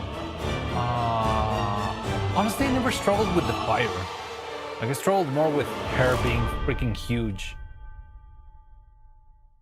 But yeah, maybe I should have. Well, I didn't have Magma Bell by that time either. I hadn't bought anything yet.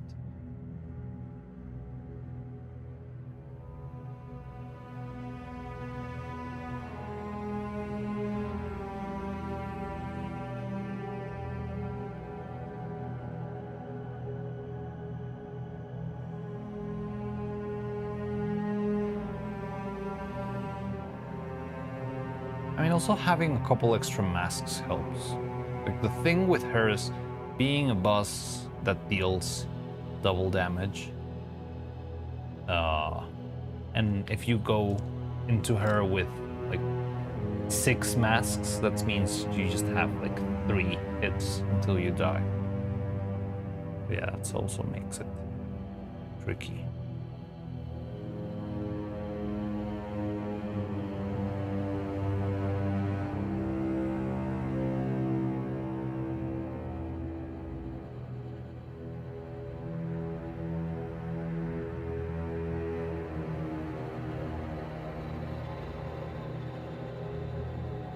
But I do like her fight. I think it's enjoyable. Maybe if she had a little bit less health, it would be fine. But I do like how that fight makes you just like jump around a lot and a lot of pogoing. I don't know. I do enjoy how it feels, but it does stretch for too long. That is true. And then she blows up. This hell I enjoyed more. Yeah, I agree there. For example, the 4th chorus is not so tanky. Well, you said it's tanky too, but I don't feel it. Like, 4th chorus, to me, it's very enjoyable.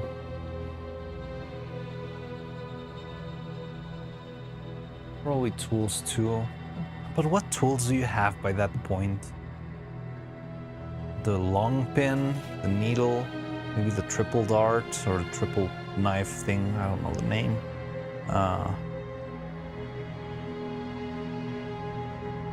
Yeah, what else? String shard. Don't know the official names.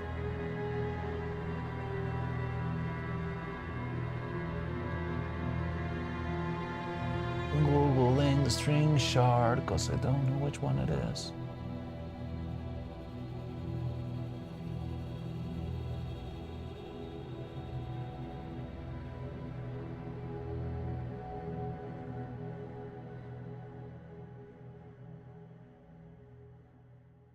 Oh yeah, the string shard, of course.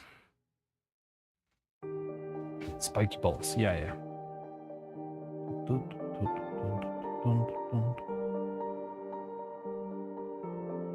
String shard, but the problem with the string shard at that point that you don't have as many pouches, I feel like they're not that crazy in damage, are they?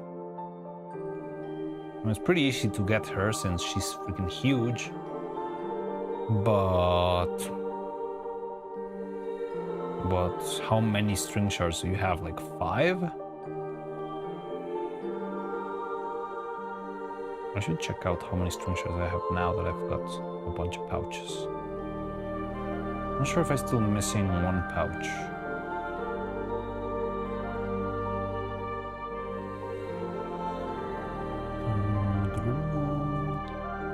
Two pouch upgrades.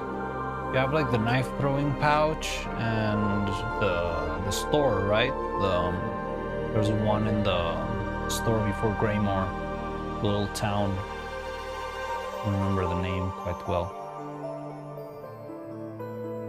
Gosh, need to take care of that freaking bug.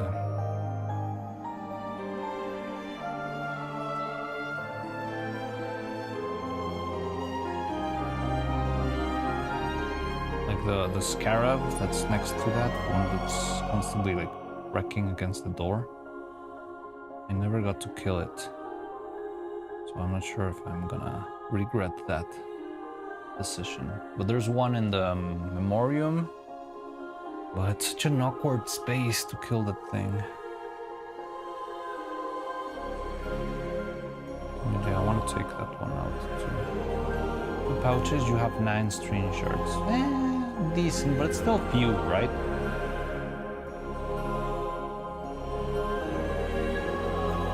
How much damage is that? Like 150 maybe? I don't know the numbers. I know Last Judge has 550 health, I believe. One needle upgrade deals like 30 damage? 30 damage? With your needle? Doesn't your needle do like 10, 15 damage? It goes from 6 to 15, doesn't it?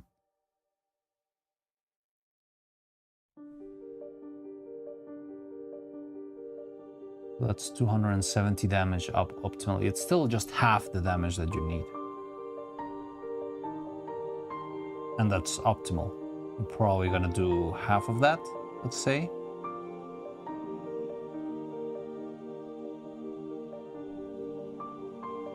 The shards deal 30 each maximum. And she's pretty big, so maybe you can hit her with plenty of those.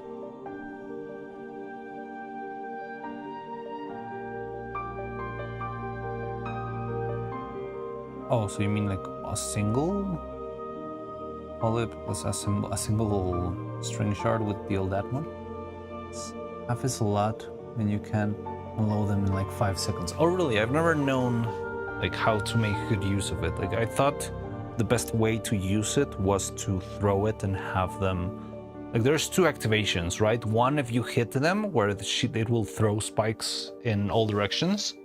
And then one if the enemy hits it when it like kind of stabs, right? It like the knives grow and go like. I thought that was the optimal way of dealing damage, but maybe I've been wrong all this time.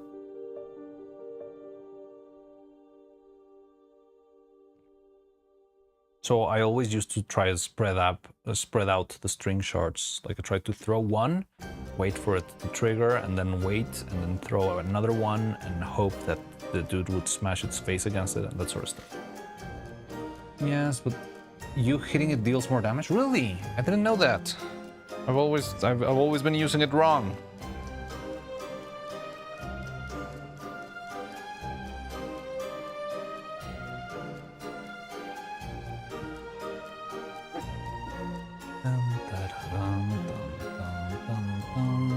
If it auto-activates, it only does half the damage it would have done otherwise. Really?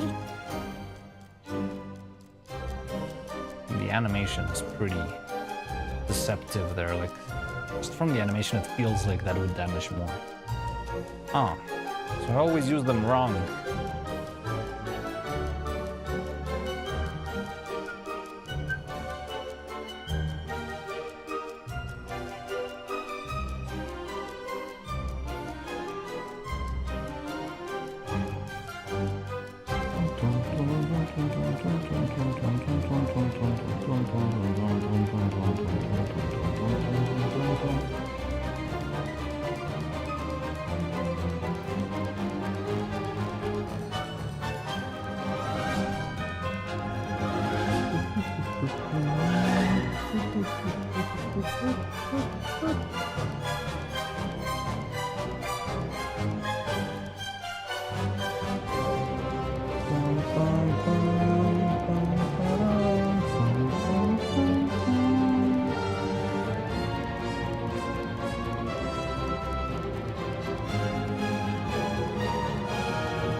In the time you reach LI, you might also have tags. Oh, let's judge. Like, not usually. Like, it would be weird that you go to Sinner's Road and then you go to Last Judge, but it is possible. Like, you can get the tags. I've seen people do that. It's not like the natural flow of events. Like, if you're already getting the tags, you'd probably go for the mist, I guess. But yeah, I did see someone do that for the tools only run that I told you the other day. I'm not sure if you ever saw that video. Hold up pouch with throwing knives can deal some damage for early game. I'm not sure if Last Judge has like a poison deactivation animation. I think not. I think the problem with Polyp Pouch is Widow. Man, tools are a mistake. I don't know, they're quite fun. But I understand why the game would take 7 years to make after seeing the tools the way they are.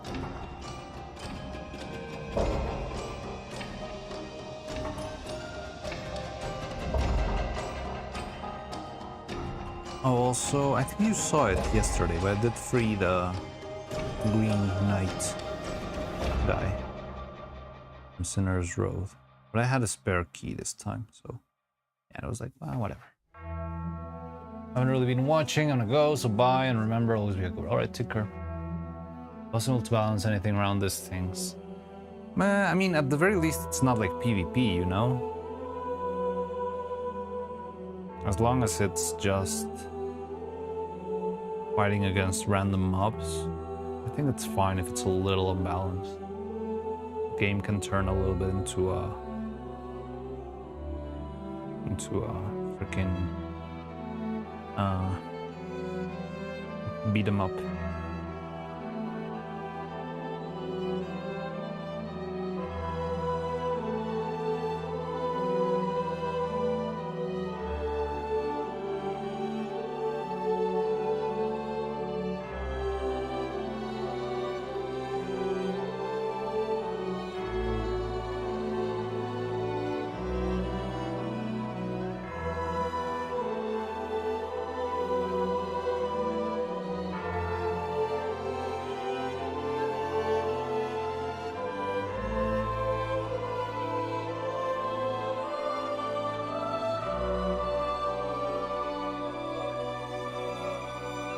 Also, I do think that the tools are the key to actually make the game playable for people who are not that good, you know?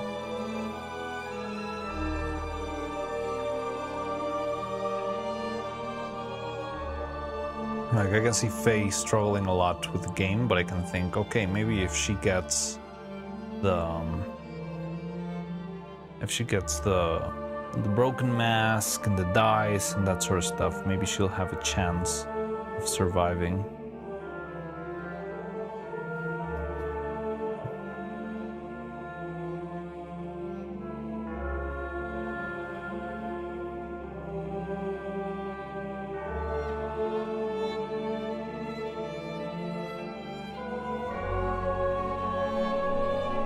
Because I'm not sure if I can just say, like, yeah, tank against the Last Judge infinitely, and eventually you'll get it. I mean, it might be true, but what if she spends like 5 streams Last Judging?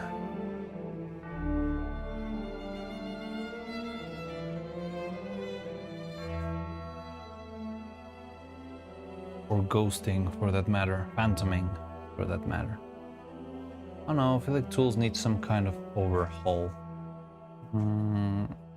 The thing, I wouldn't know how to redesign them for better, I don't know, playability. Trobio! Trobio! Trobio! with this sign, it's kind of weird. It is kind of weird, but I'm not sure. Like, it's not unplayable.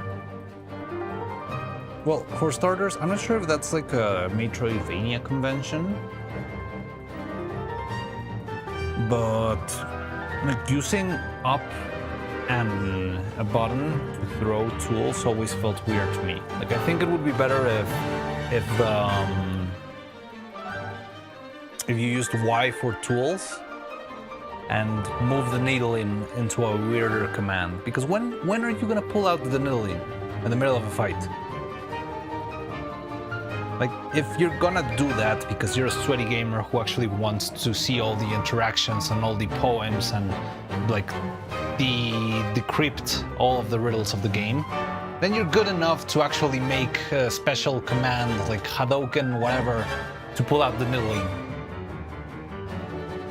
But I'm not sure if that's how missiles worked, for example, in Metroid and stuff. I remember it being also kind of awkward, so I'm not sure if it's like a general Metroidvania convention.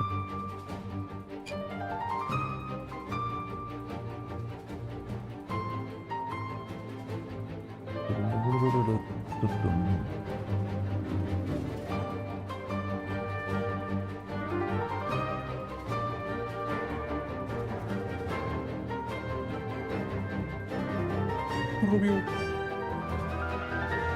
Oh.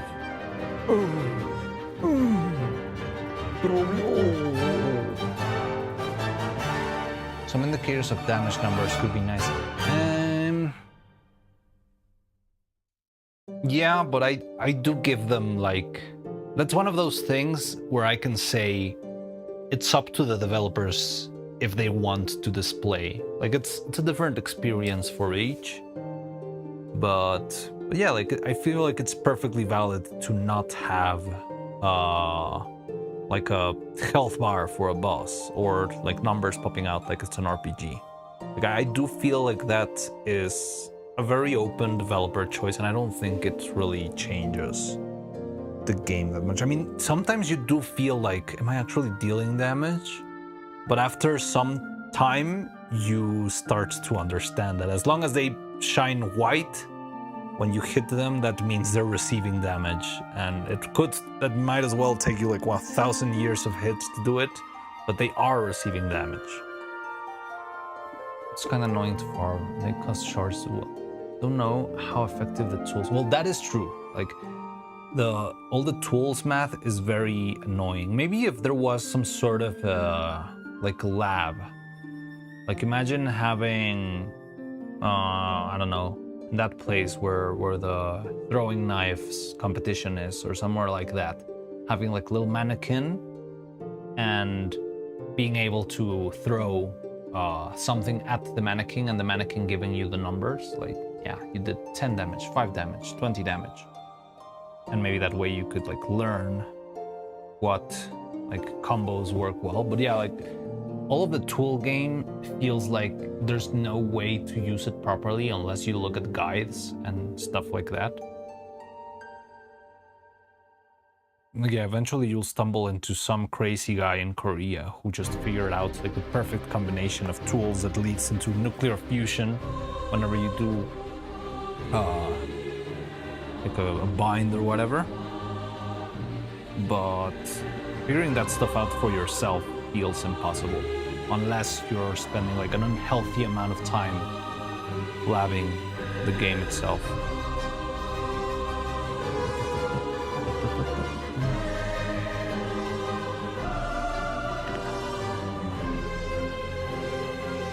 High Horse is very fun. I miss it.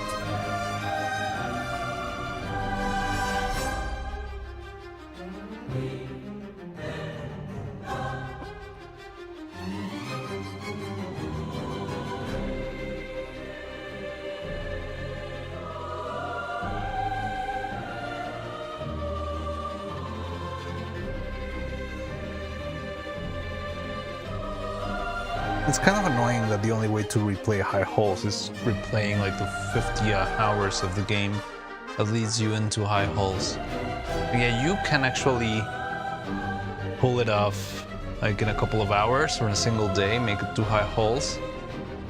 But if I wanted to play high halls again, it's gonna take me weeks.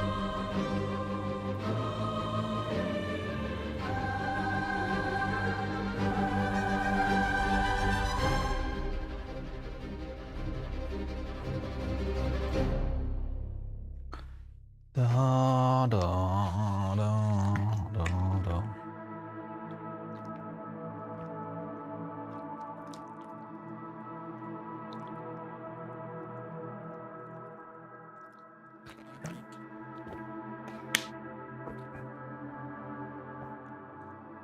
The Silksong version of the Coliseum. I guess we're gonna have it at some point. I wonder if they'll have like a pantheon of gauntlets only. Imagine a pantheon with all the gauntlets from Hunter's March and the Marrow freaking gauntlet with like 2 things. All the way to high halls. And I'm guessing there's probably like there might not be a longer gauntlet. There probably is a tougher gauntlet at some point, right? Like Knack 3 or something? Is there like a Knack 3 version of high halls that would suck? There is, Jesus Christ. Of course there is! Why would I expect less from the monsters that are Team Cherry?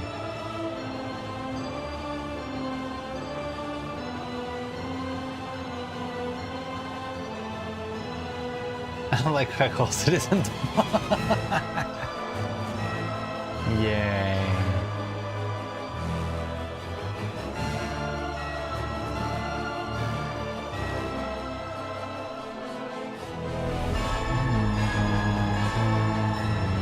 What's this? Is this Grandma Sylph?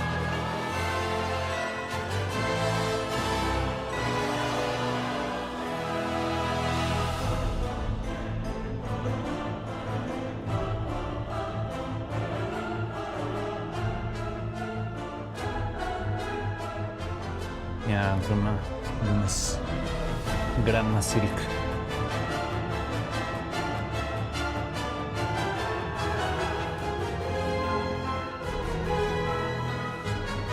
Do you think we're gonna be getting like a Radiant Grandma Silk? Or we're gonna get like different, no, Absolute Grandma Silk? Or do you think we're gonna get a different boss fight for the true ending?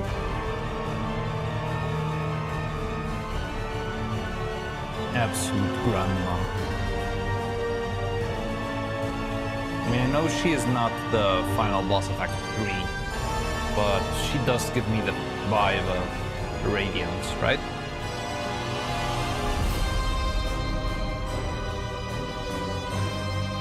Absolute Grandma. It sounds so ridiculous, I love it.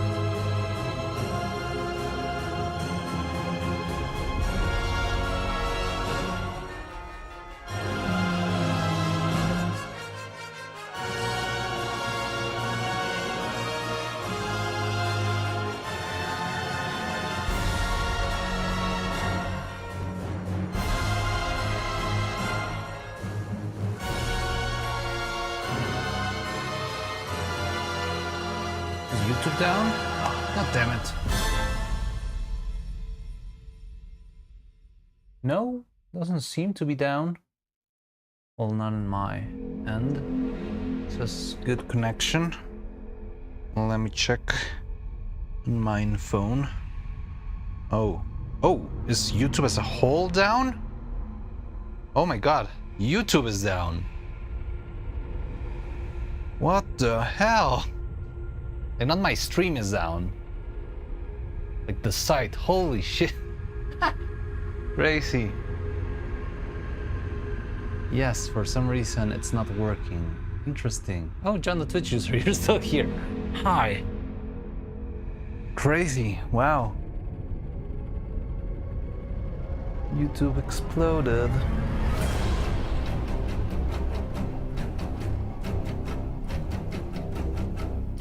We're listening to, wait, but we're listening to YouTube right now. I wanna move it since...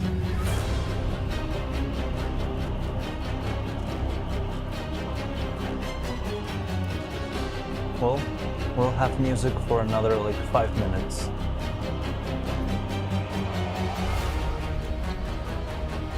Well, yeah, YouTube's fucked. Crazy. I think YouTube was doing an update because my premium access got auto-logged out too. I thought it was still half asleep when I got an ad. God damn those ads. That's why I came here. Alright. Hello, Gender Twitch user. We're just yapping about Silk Song stuff and how I'll never make it to Act 3.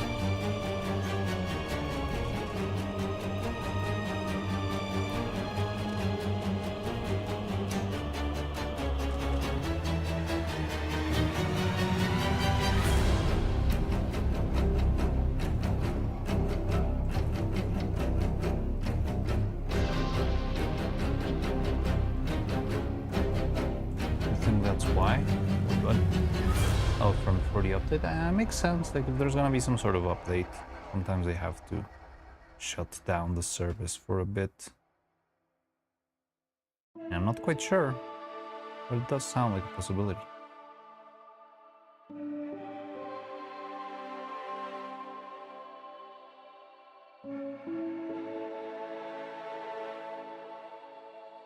Okay. So I think what I'm gonna do is I'm gonna wait for this layer of clay to dry, and then the next layer is gonna be like the cat lips. So if I try to do it all at once, that's when things go wrong and ugly. The good news is if you already have a tab of video loaded, you can still replay it. Well, I could replay what I'm playing right now.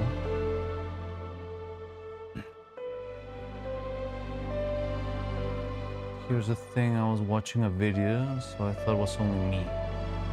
Yeah, interesting. I mean, I only realized because Cloud said it out loud, but I wouldn't have never got it. Well, we can loop back with the Silk Song music. Pull up your Spotify playlist. I don't have Spotify! I listen to Weeb music. Oh no, Spotify doesn't work for me. Wait, actually no.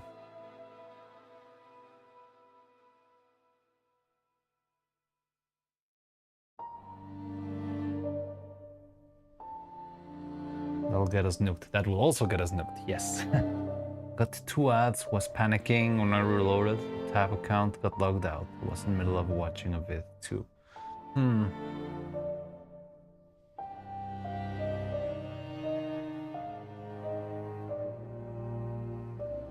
I'm not sure if it's because of Gigahertz, but lately I've been bombarded with Asmon clips in YouTube. Really bombarded. And the annoying part is that they never say what they're about. They're all just called like, oh my god, or I can't believe this, or holy shit. You never know what they're talking about. YouTube is sort of working on my end, but definitely not to a normal level. Interesting.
This thing can wait.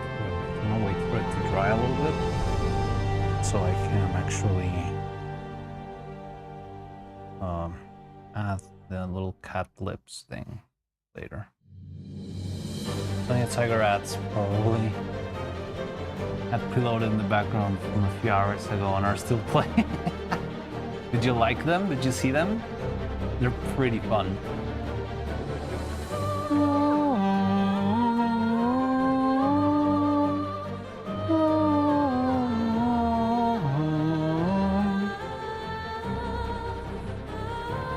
Yeah, I like those Tony and Tiger ads a lot.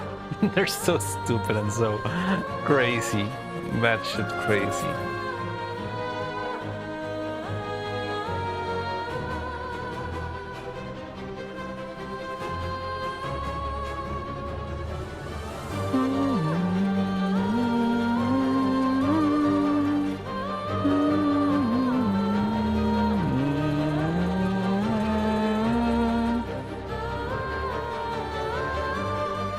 Peak Bunkers parody for sure.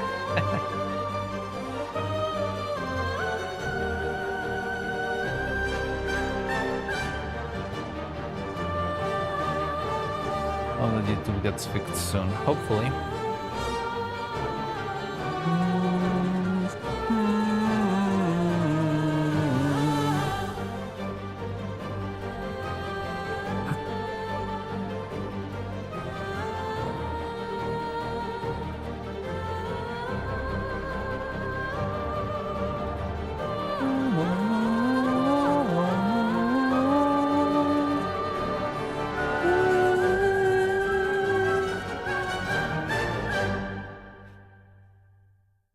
I really want to do that boss fight. I'm not sure if I ever will make it.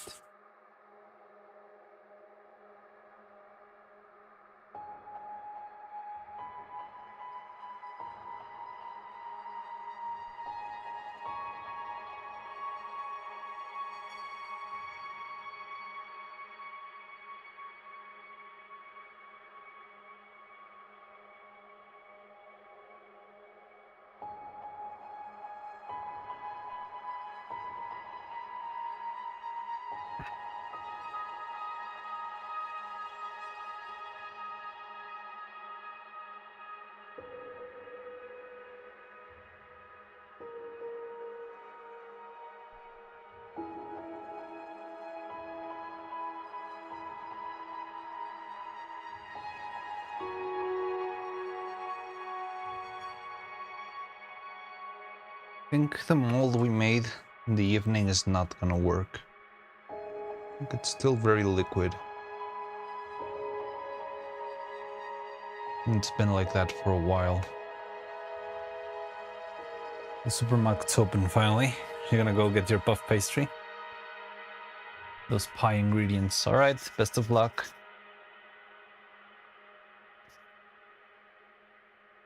Hope you find the puff pastry. I'm not sure if that's something you can find anywhere, honestly. Sounds like a little bit of a niche thing.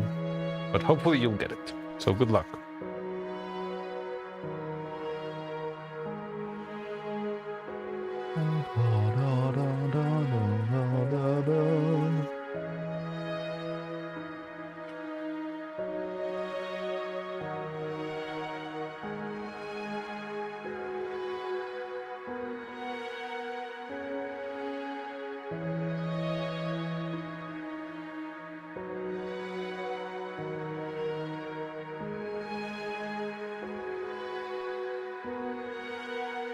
What about Cloud and his high adventure? Yeah.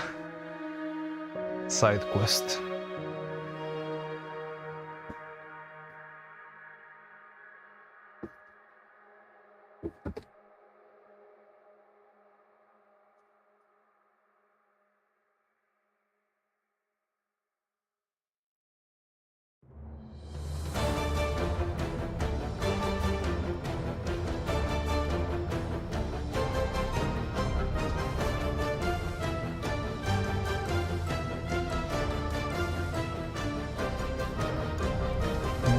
The Silksong playlist hasn't stopped, which is good.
Hydrate by John the Twitch user. Thank you. Yeah, I should probably hydrate.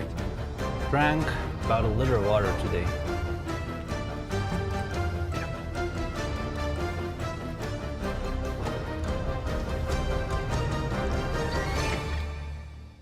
Glug glug. There we go. Posture check.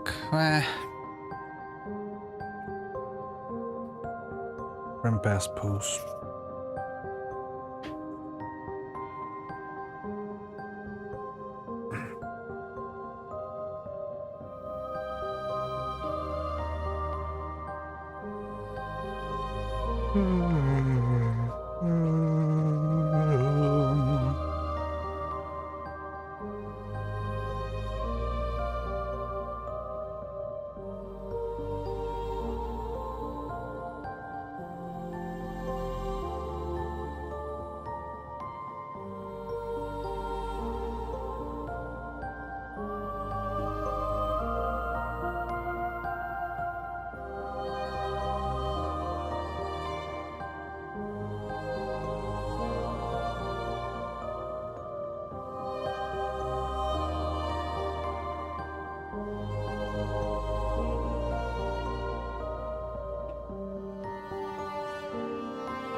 This must be the Green Knight fight, right?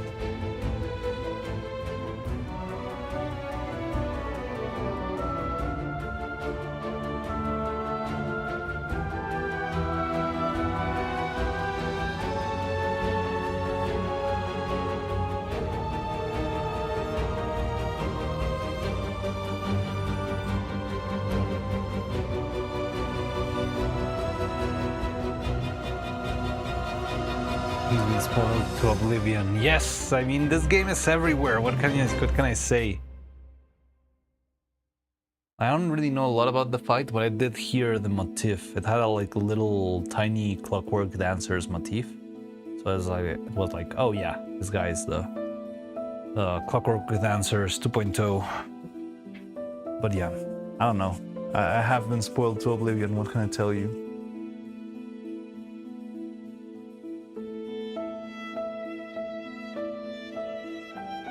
Tried to avoid it, but this game is freaking everywhere.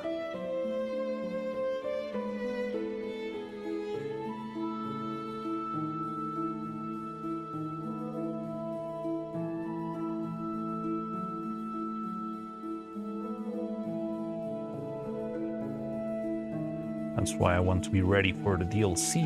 That way I can go straight into it and avoid as much spoilerinos as I can for about 30 minutes.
Trobio.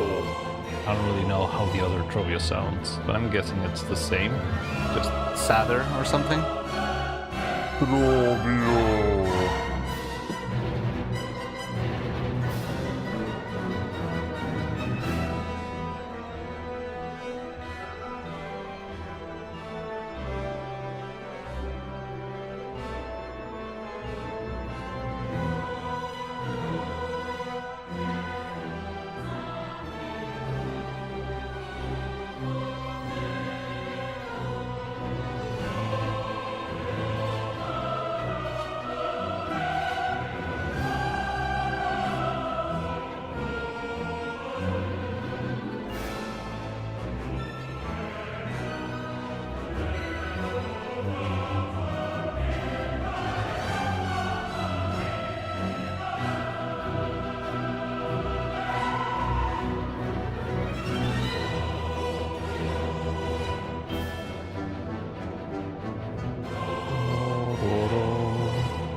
Are they singing Trobio in the background?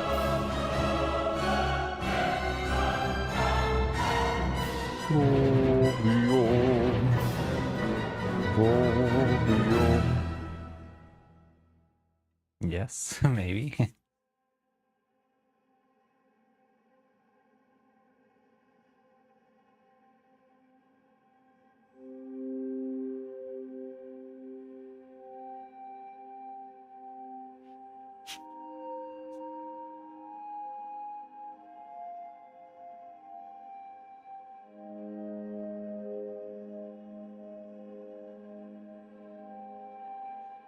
Of course, Trobio put his own name in the lyrics, of course.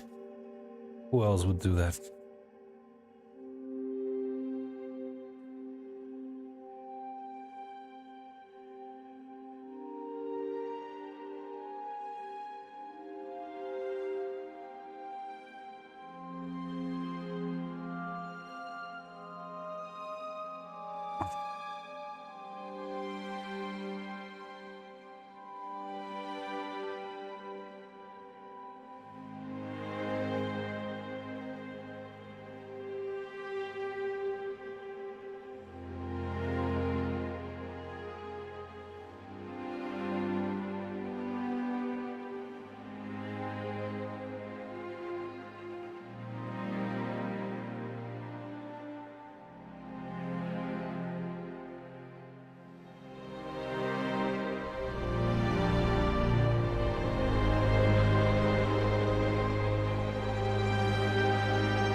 As well as YouTube videos themselves are still playing, but the recommendation tabs are all gone, even in streams. Too crazy.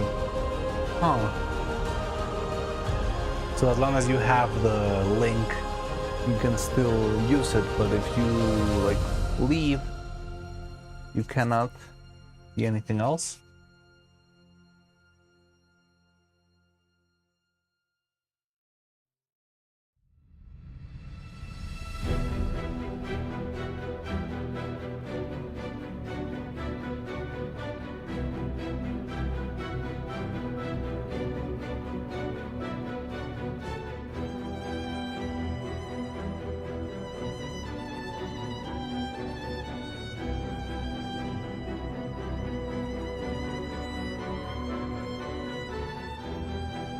Or if you manually search it, I think. But yeah, makes me think they're doing some sort of framework update. Oh, interesting.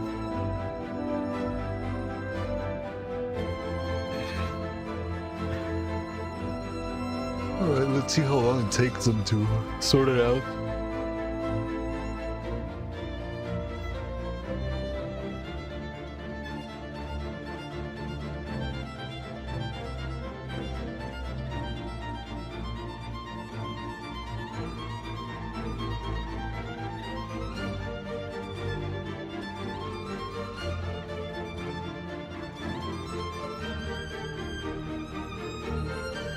Sweet.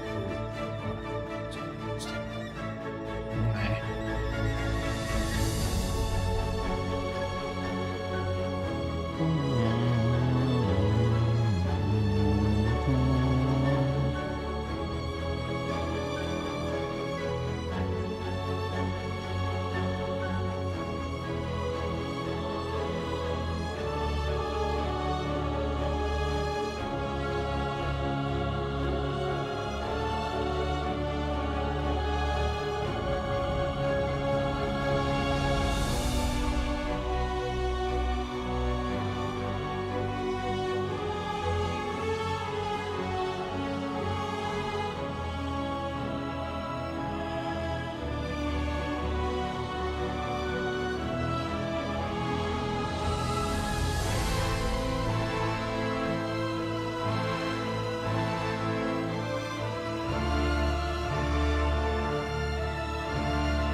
What's up, Cloud? What are you thinking? What are you pondering about now?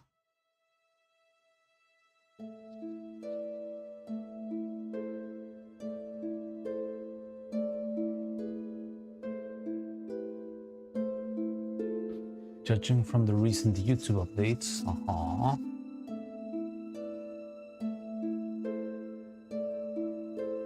when they removed the sorting buttons, it does not bode well.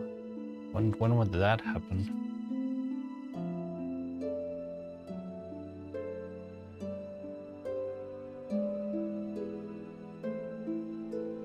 Don't get it. What does that mean?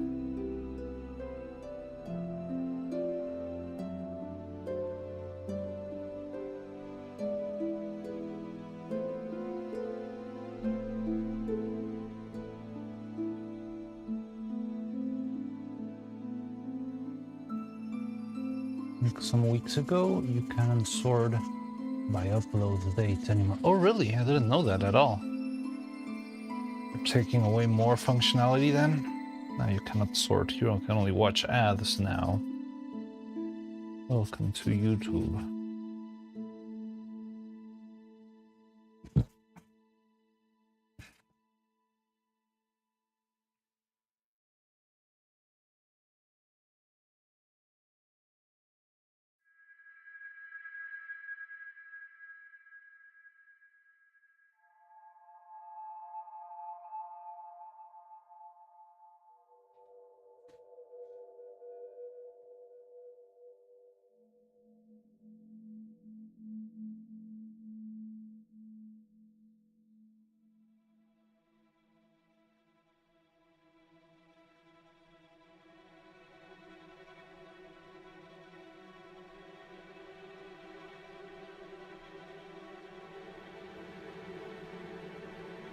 Feels per man about down date.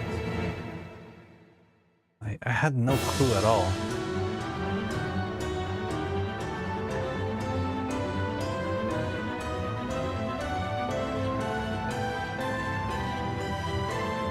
Hey, Jose Sayer, how's it going? Welcome. Hi. So YouTube's working now.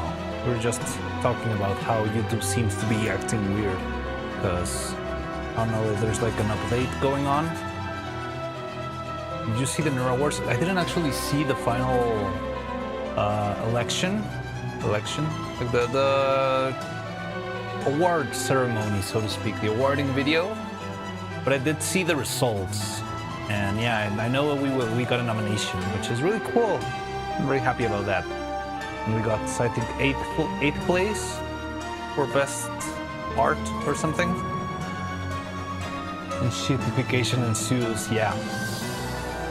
Yeah, shitification just keeps going and going. I should watch the Neuro Awards video. I just completely forgot. Been running up and down for a while.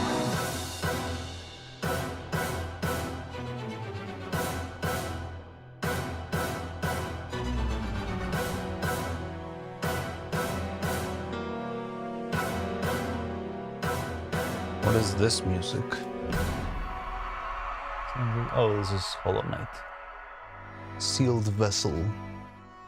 Oh, yeah, I can see my web page is like a mess. There's no recommendations or anything.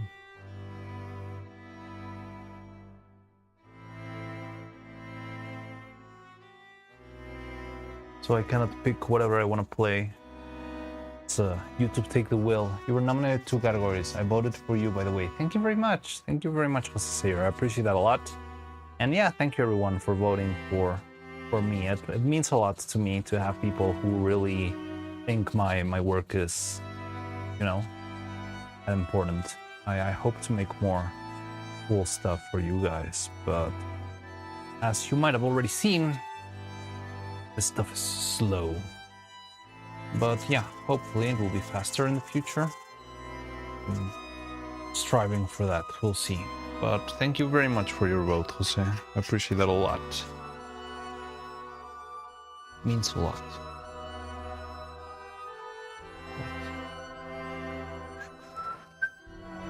Pain.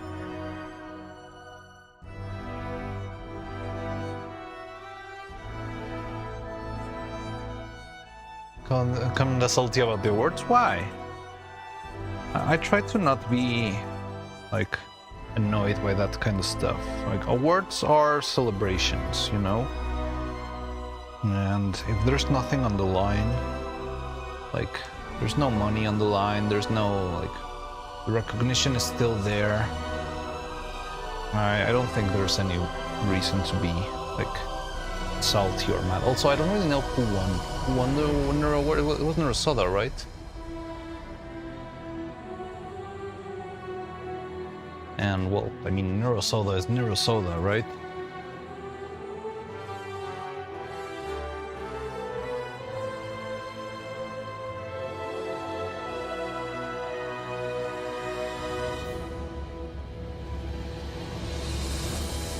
But yeah, I don't know. I don't mind. I'm glad to be part of it. I'm happy to... I really want to be part of the next one too. So I want to make this proper.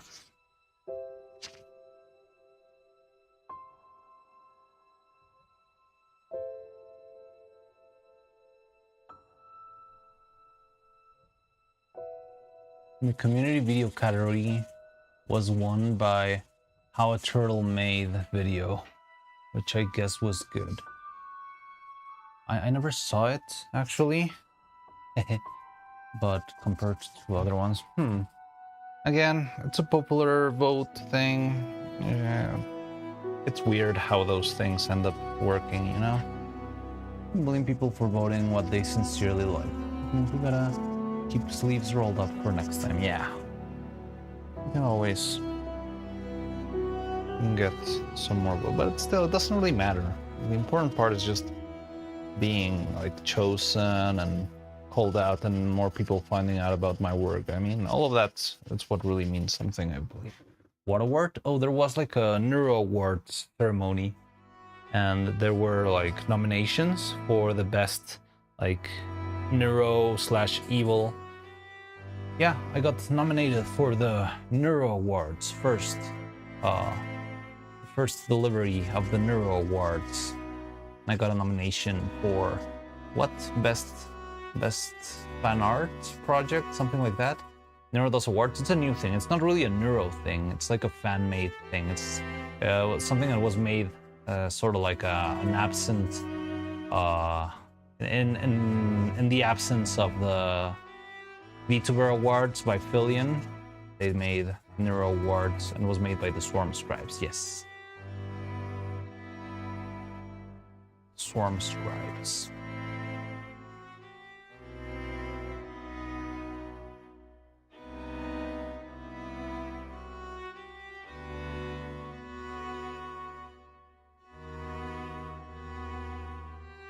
Yeah, I'm happy to be nominated. And that's about it. I think it's fun. Enjoyed it a lot.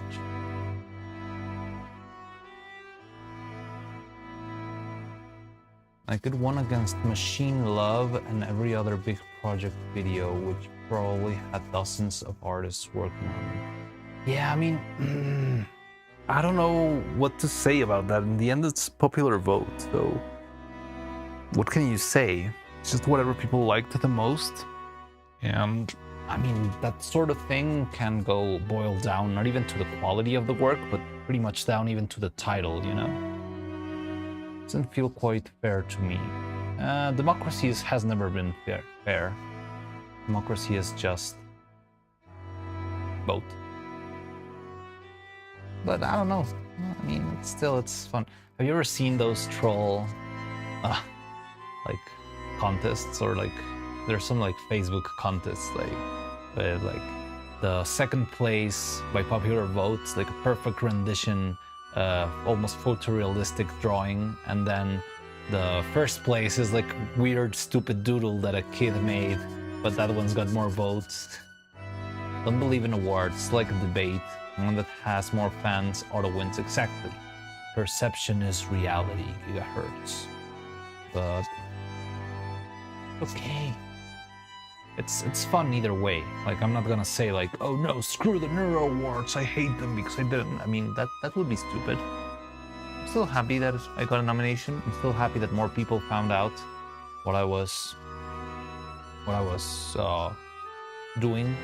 And yeah, I mean, I think I'm just happy to sit next to other cool projects like that. I mean, if it was up to me, I would have given it to the Gurren Lagann video, but that's just because I'm a sucker for Gurren Lagann.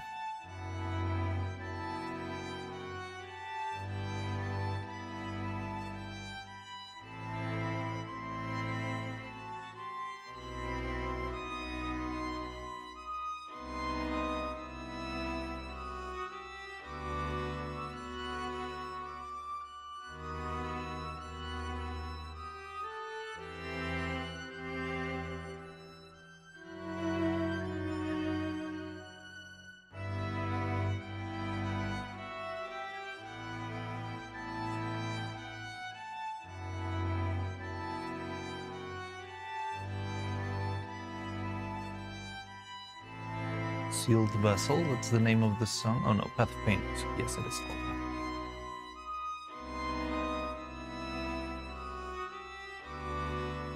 Something my ex-company would do yearly, doing contest but decided by how many likes the video. One that the shittiest and not well thought always wins because she had a lot of friends. Yeah, that happens a lot. I mean, yeah, I feel like it's a little bit more sketchy in that sort of like corporate environment, but at least here it's just like a community thing online, and it's just people, like, nobody wins anything, right? It's not like, hey guys, help me out get the Neuro Award and I'll give you a piece of the pie, guys. It's gonna be great. There's nothing in the line here. It's all just fun and games. So yeah. Good way to help the swarm scribes on the map. So they've been pretty invisible to larger fan culture. That is true. I didn't know about them. What else do they do?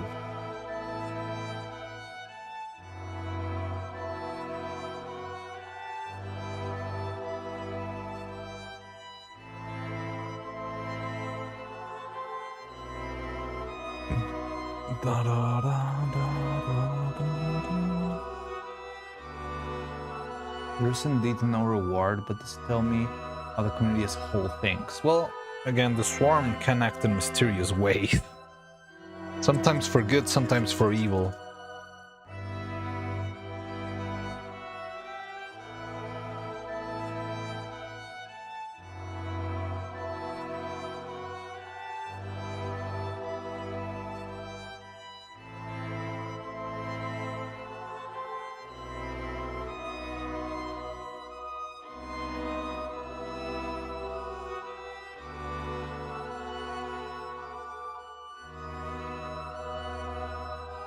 Wait.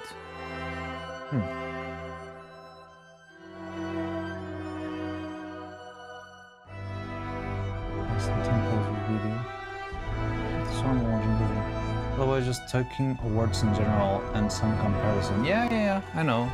I've seen it. I've been in, well, no, not that sort of awards, but I know how it is that people, but look, again, what else can you do? Like, just let people have fun and don't get too hung up with the idea of winning.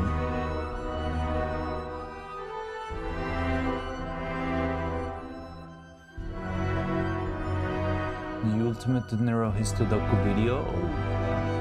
Still wanted to watch the Preston Osaki's VTuber Award stream, but it's 3 hours long. What does that even mean?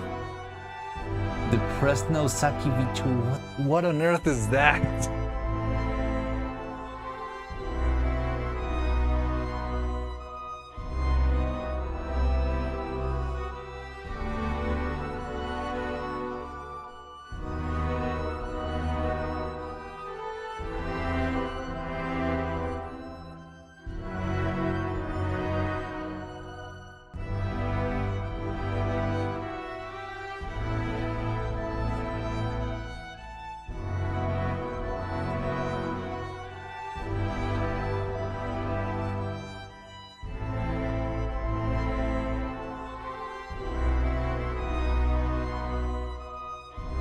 That'd be the most don't even worry about talking it seriously awards thing. They had a category for best VTuber hag. I remember there was like a, what was it? I don't know, there was like another VTuber Awards thing where there was like a Lolibaba category. Best Lolibaba category, VTuber or something like that.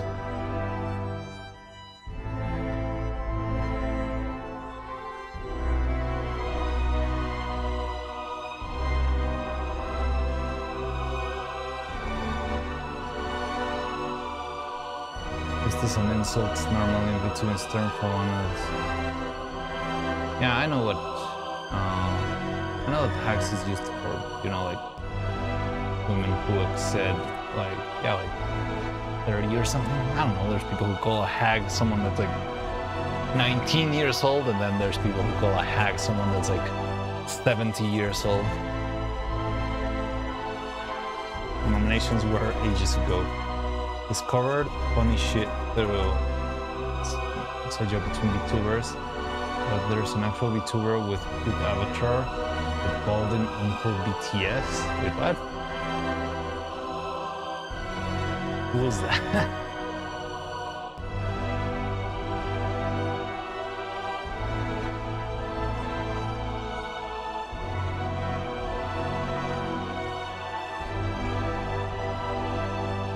It makes sense. Someone would have done it at some point, right? With my grocery order. Yay! Wait, so you make like a digital order? No, you got... Not going out today, too lazy. Did you find the puff pastry at least? How is it that this music keeps going up? I don't know. It goes down after a while. The store says they have it. Well, then they're gonna change it. Don't want to mention the VTuber channel. Alright, no problem. See if we actually have it.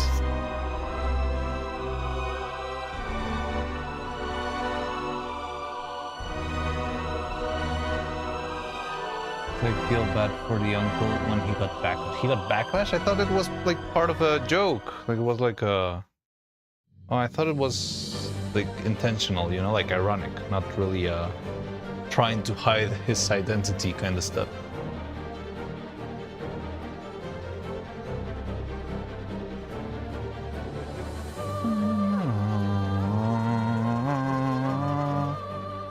He did let the dog off. Oh, that's sad. I mean, I don't know, like, I feel like I couldn't do that sort of stuff. Yeah, it's already enough work to do all the things I do, so not being kind of like authentic and pretending to be like, I don't know, an anime character or whatever would be too much work for me. It would probably get me depressed very quickly.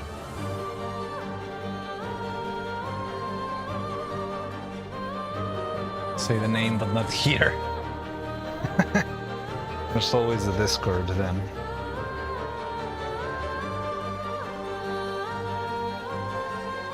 He didn't have a choice but to explain shit.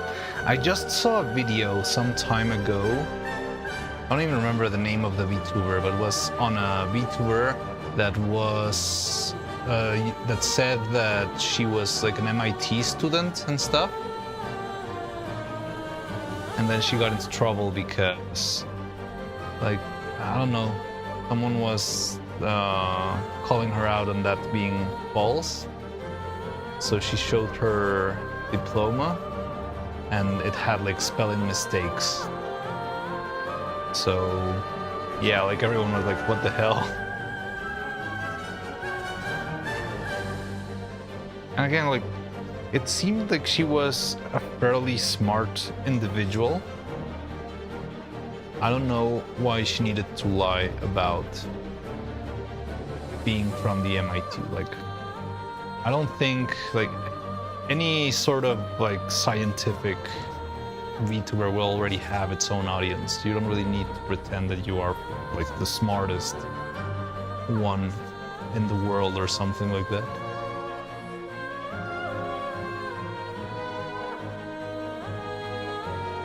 Because I mean, she was... That's how you clout chase, kinda, but what's the point? Like, for example, she was doing like physics equations on her stream, you know? So if you can do physics equations on stream, you can very well settle yourself as the smart VTuber, you know, quote unquote. And yeah, I mean, there's also Ellie, and you're not going to be the only smart VTuber in the world, but you can be one of them. There's not that many, honestly, like smart as in actual scientific knowledge, you know? But like just lying for the sake of making it sound like you're on the smartest one ever or something. I don't know, it sounds pointless and kind of depressing.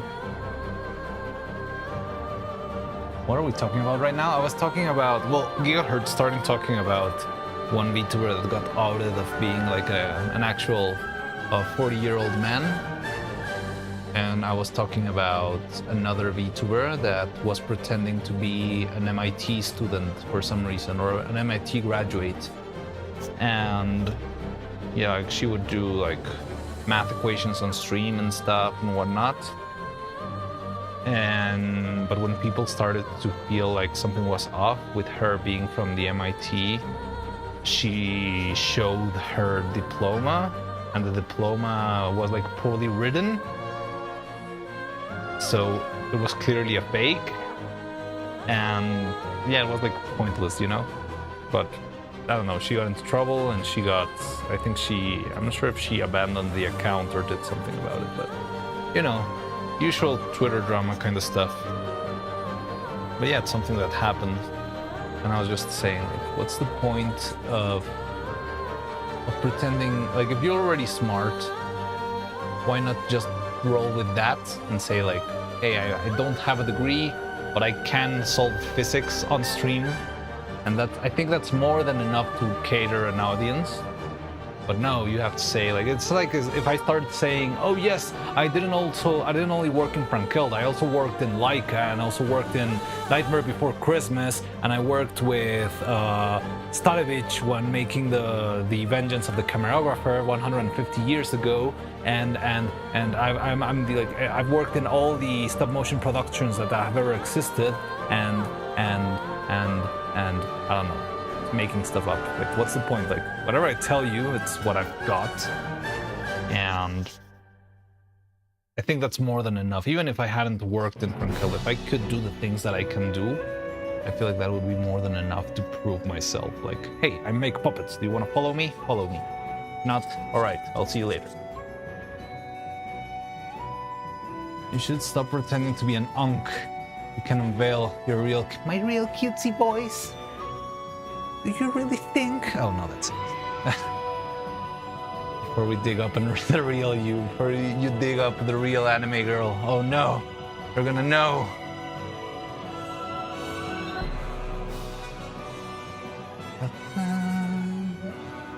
Really post-pirate software drama. Oh yeah, pirate software was another big one. Embellishing your credentials is clearly something that the internet doesn't appreciate. I mean, again, what's the point? You already did something. Like, people follow you for what they see you doing, right? They don't follow you for what you say you've been doing or something outside of that. I don't feel like people follow me for being the Frankeld animator. People follow me for being the guy who makes this live on stream and who made the Neuro that you already saw. But yeah, self-trained genius. I mean, I do find the charm, but I don't, maybe I'm kind of blind, but I don't think you'll gain anything like that crazy from it. Like, even if you pretend to be the president of, I don't know, like a crazy country or whatever, and people believe you, I don't think you're gonna make that much of a clout if you're not entertaining yourself.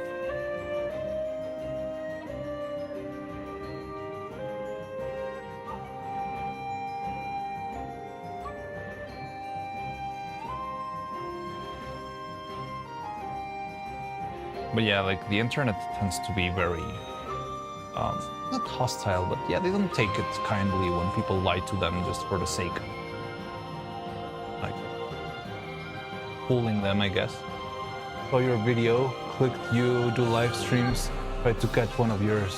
of your schedule turns, but you're chill, so I stayed. Exactly, that's just about it, and that's the kind of audience that I'm aiming for. Like, I don't wanna, I don't know, like get people hung up in like FOMO tactics and oh, you didn't watch the stream, maybe it's because you hate me, that kind of stuff, or like I don't know, like yes, like I do acknowledge when people say I've got like a 900,000 streak something, but I really don't mind. So I don't really think it's cool to engage in that FOMO tactics. Like, oh, you want to lose your streak gigahertz? I don't know. Maybe if you lose your streak, I'll stop replying to your comments, gigahertz. And all those FOMO tactics that in general platforms use. YouTube, Twitch, I don't know. I just don't vibe with that. I like to... And I might be able to make more money if I actually exploited that sort of stuff. I just don't vibe with it. It feels dishonest. If I came up with a good idea on how to use it and make sense of it, I would consider it, but yeah, I don't feel like I'm built for that sort of FOMO tactics. He left us for like 2 weeks. He hates us. Yes, I left you for 2 weeks just because you, Cloud in particular, didn't make it to the 57, I don't know, I'm making stuff up, to the 80 streak mark. If you had made it to the 80 streak, I would have stayed here. But it was your fault specifically. This is a joke. Not a joke, it's just a bit.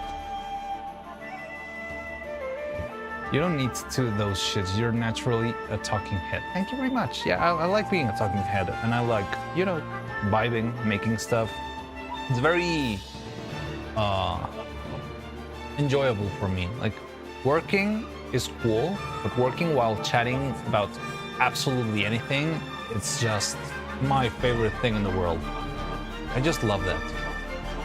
And yeah, that's why I like doing what I do. I just hope I can make it sustainable at some point, but I'm putting all my eggs in one basket, which is animating this thing. Hopefully, someday, maybe 10 years from now. No, I mean, we're close. We just need to finish all of these mouths. Like tomorrow I could paint them. I might need to recast the silicone. I mean, you haven't seen it, but this is the silicone mold that we made before lunch. So that's like 5 hours ago, kinda? Yeah, 5 hours ago. But it's still liquid, so I think the reaction is not taking place. I'm not sure if something went wrong. So that's not good, and that might mean this mold is trash. Watermelon, yes, it looks like a watermelon. But I'm not sure if I'm gonna be able to. Well, no, I mean, maybe tomorrow we have to repeat the mold. Open the evil pet. I need to work. Well, yeah, I need the eyes. I need the eyelids. I need lower eyelids. They're gonna be tricky. And I'm considering shortening the eyepiece, maybe. And what else?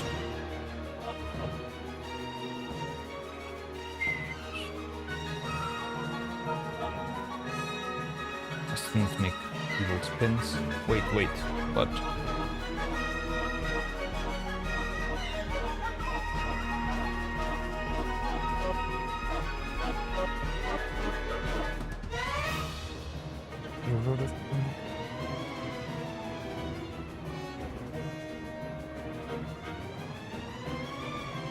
I'm waiting.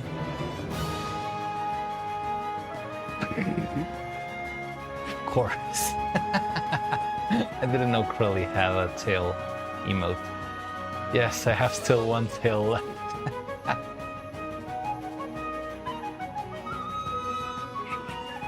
I'm guessing that's Krelly, because it's green and cow.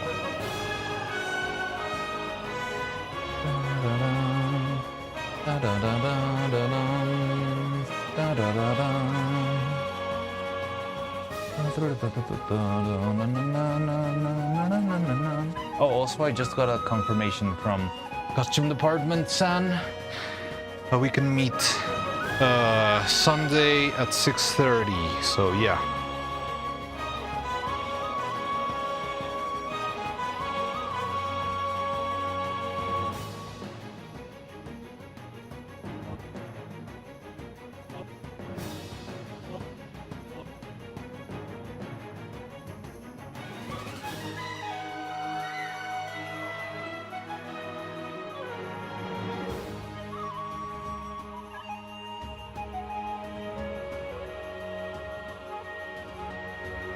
So hopefully that will be the last meeting and outputs will be done. And then I'm not gonna be the only one to blame for not animating.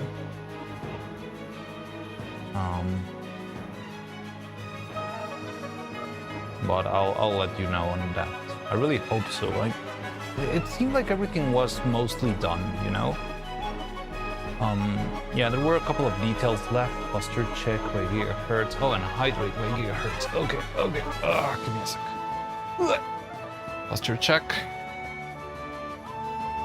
Hydrate.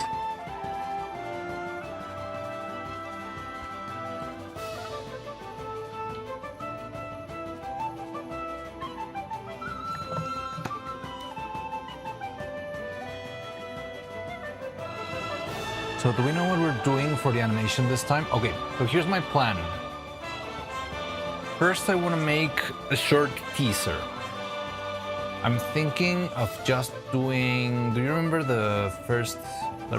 one of the first bits of the original 3D stream? Neuro said something like, "Look at my new body, I can twirl," something like that. It's a very silly bit, but I just wanted to do that as a little teaser animation, so to speak, and put that out there. Sort of like to my idea is hopefully to be able to draw back some of the audience that has been lost during all this time of making stuff.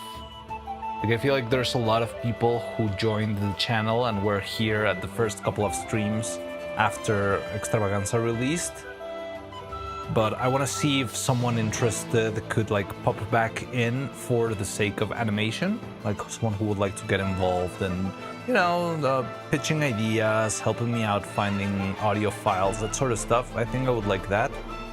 So just a little teaser, and I'm thinking, like, on my mind, that's the best teaser, like just a simple animation, like, "Oh, look at my new body, I can twirl," and something like that. A very silly, very simple, very quick thing.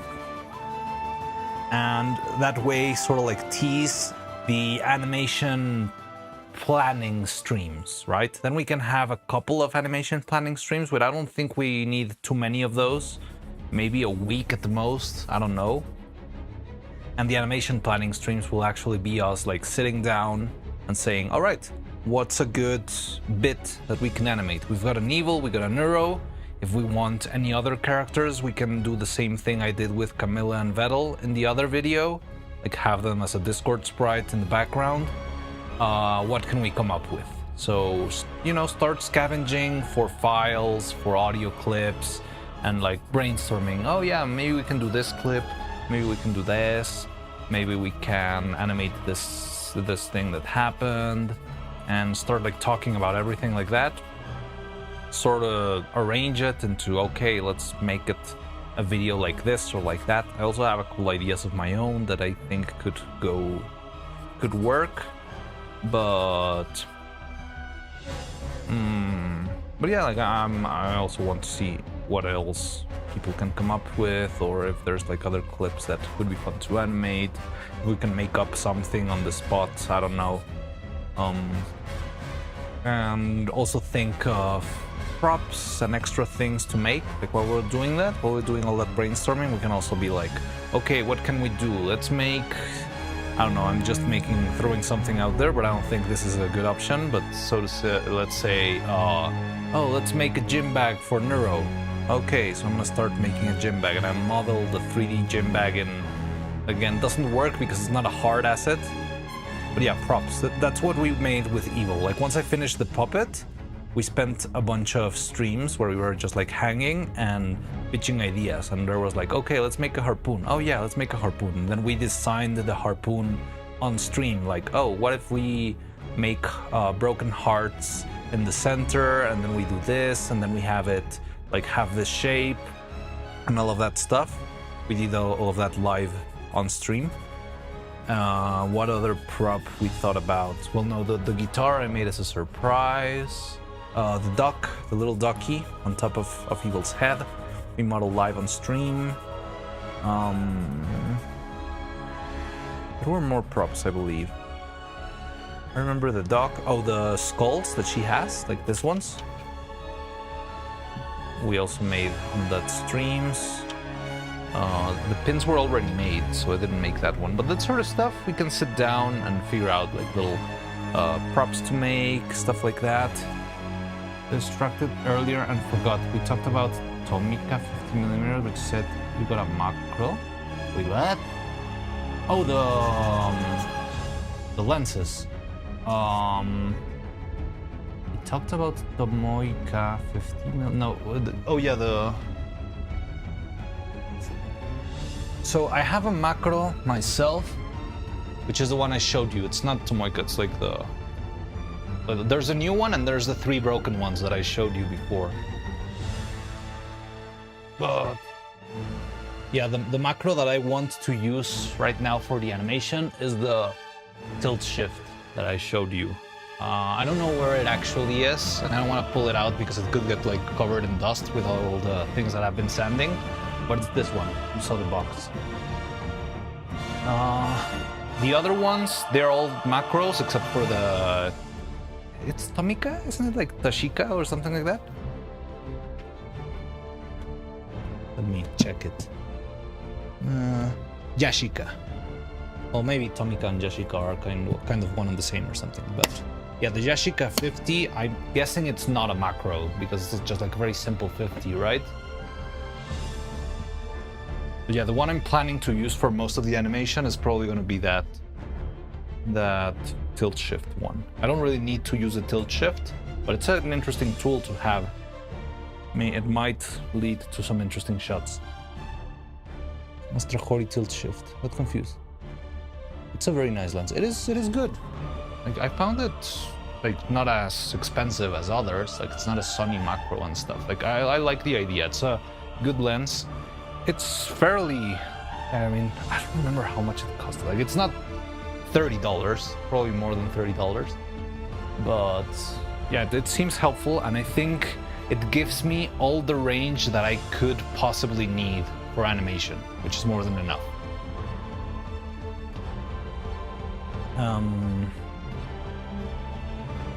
But also I've got my own, I still have my own 50 and another one, 2470 or something. I don't know.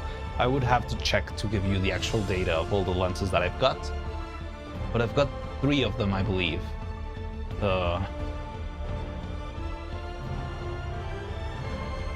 Yeah, the Yashica is a nice normal vintage lens. Yeah. I'm not sure if it's gonna work for animation.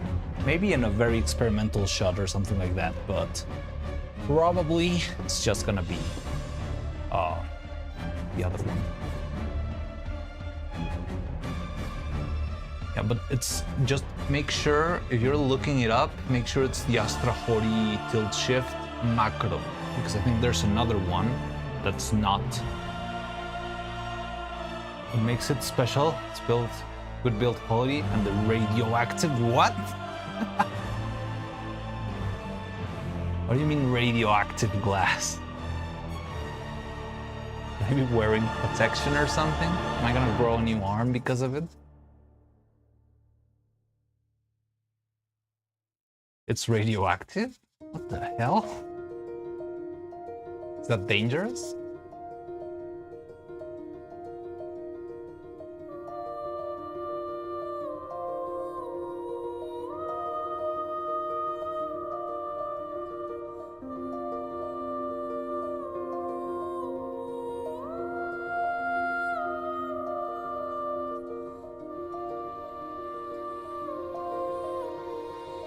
I have to look that up. Back in the 50s, 70s, a lot of lenses were made with thorium glass. Oh. Interesting. I didn't even know you can make glass out of thorium.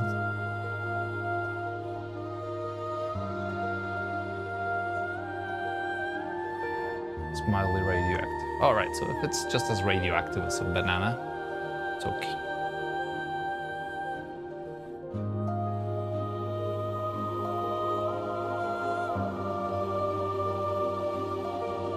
Like weapons grade uranium or something. Okay. I think it's gonna be. But yeah, that's my build right now.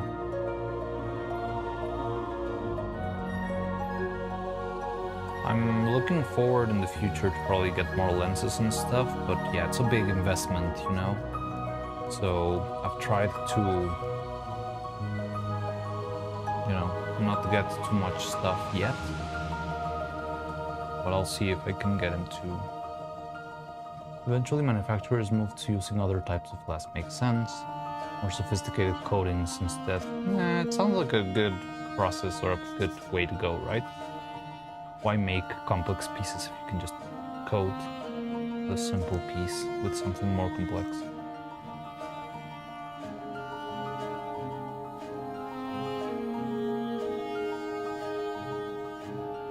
But yeah. Nevertheless, I think nothing gives as nice colors as Slarium glass. Really? That's honestly the kind of thing that I don't really quite have a grasp on yet, you know? Like all of that like crazy photographic detail stuff. Look at the aberration of this lens and look at the bokeh of this one. They always talk about bokeh. Bokeh sounds to me like the kind of things that people can latch onto, even if they don't know what actually bokeh is and that sort of stuff. Like I've always seen people who go like, oh yes, the bokeh in this lens, the bokeh on this lens.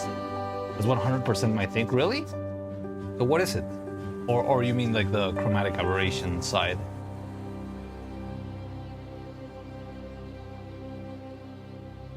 I mean, you could explain me. I would gladly take a quick class on what all that stuff means and what it does. But again, I'm not gonna be able to buy or like, I think I'm still too early. I look at bokeh and stuff. Like bokeh is just like little bubbles when you put like light behind the thing, right? And you just like tweak it with a filter. Like I've seen people who just put like, I don't know, like a heart-shaped cardboard piece in front of the lens, and that's how you just change the bokeh. Why is it so important to have a bokeh? Shape are they? Yeah, but I mean, the shape isn't the shape very weak? Like you just put a piece of cardboard and that's it? You got heart-shaped bokeh? Like what's the point of having, I don't know, what makes one lens bokeh different to the other if they're both round? Right? Usually bokeh is round, right?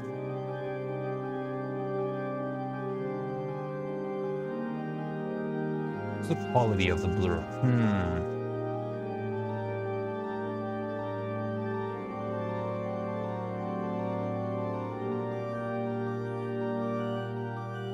Like if it's a blurry circle or if it's like a sharp circle. That's interesting. I've never thought about that. But yeah, it makes sense because it's not a real object for you to focus the camera on. So yeah, I don't really know how you make a sharper or softer bokeh. Bouquet. It's a weird word. When we think of arsenic green dyes, we'll never get the exact... Oh, I might need to take note of that.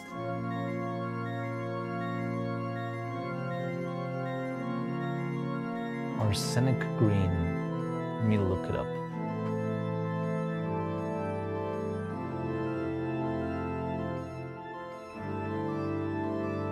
Oh, that's perfect. Okay, cool. You might have helped me more than you realize, don't think. It's just Japanese for blur. Oh. Oh, okay.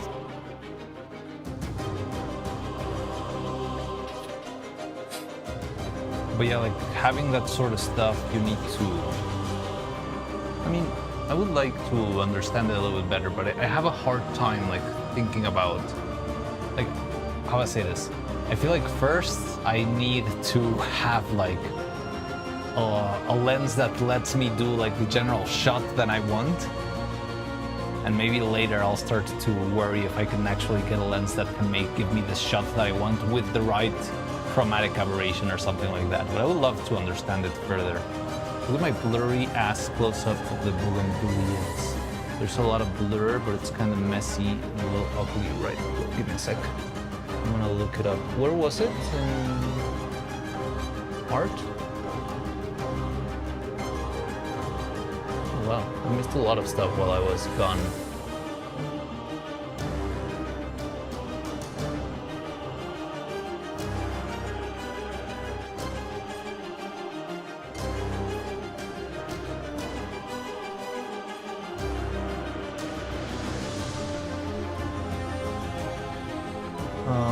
Is it the red one? The red Bugambilias? Is it a Bugambilia or not? Anything got flowers. Huh? So it is messy. Oh, the parrot border. Oh yeah, that's why I remember the parrot border. Much more pleasing bouquet. Yeah, that's right.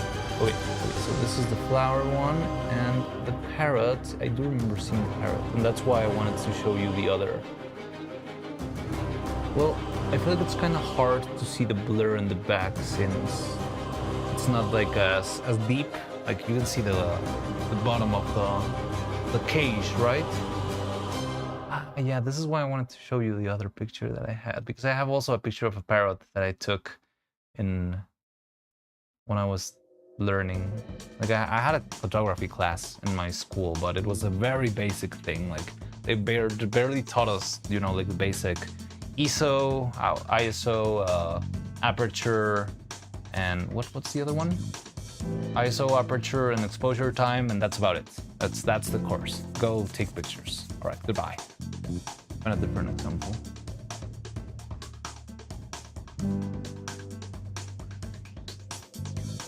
Also, the playlist is going wild, and I don't want to get banned. So let me. This is Celeste. Celeste is fine, but short one. I mean, I don't think we're gonna be going for too much longer. I'm starting to feel a little bit tired, but I'll see if I can play something. Okay, we're safe. We're safe with the playlist.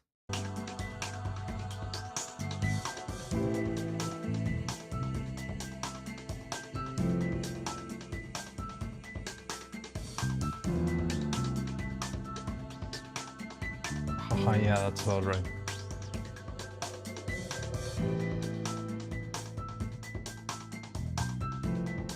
Nerding out about this, man. This book stuff is very much a nerd thing.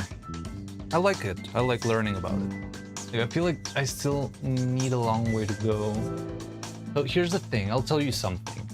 I feel a little bit of apprehension. Is apprehension the right word? Or aversion towards photography? Because the people who used to work in photography in the movie honestly always seemed to me like pretentious pricks.